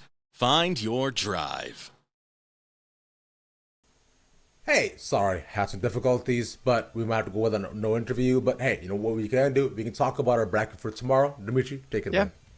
Yeah, we've got all of our quarterfinal matches done and ready to go for tomorrow. So make sure you are tuned in as we've got Mirage Alliance, Apex Mission Impossible, Team Ambition, Kellogg's Grandpa Gamers, Winthrop University with CCG, and Lit Esports with the Cheese Chasers. That is going to be a really fun match. And if you want to know where you can find tomorrow's matches, officially on Rally Cry Official, Mirage and Team Ambition, those top two brackets, those are going to be played on Rally Cry Official. So stay tuned on this stream. Make sure you're hitting the follow button. Make sure you're interacting with everybody. Tomorrow as well, those bottom two matches, Winthrop CCG, Lit, and Cheese Chasers, will be played on Rally Cry 2. Make sure that you're staying tuned in. You're making sure that you're kind of tapped in with all of the knowledge. I'm sure that either myself, Grapes, or Summer will make a post about it. And yeah, that is the end of our broadcast. Unfortunately, we couldn't get an interview, but we are looking forward to tomorrow as that starts our elimination. It starts to get us our top 8, slowly our top 4, and we're looking forward to the end of the first qualifier split. Indeed, it all starts and ends right here within our first couple of months for the qualifiers. Our top 4 will be making it into the elimination tournaments, but that's still a bit of way. For now, though, we can talk more about that once we head on over to, more games. Remember, NACL still going on. Probably go and watch that. And we'll see you back here, same time, same place. Y'all have a good night. Peace.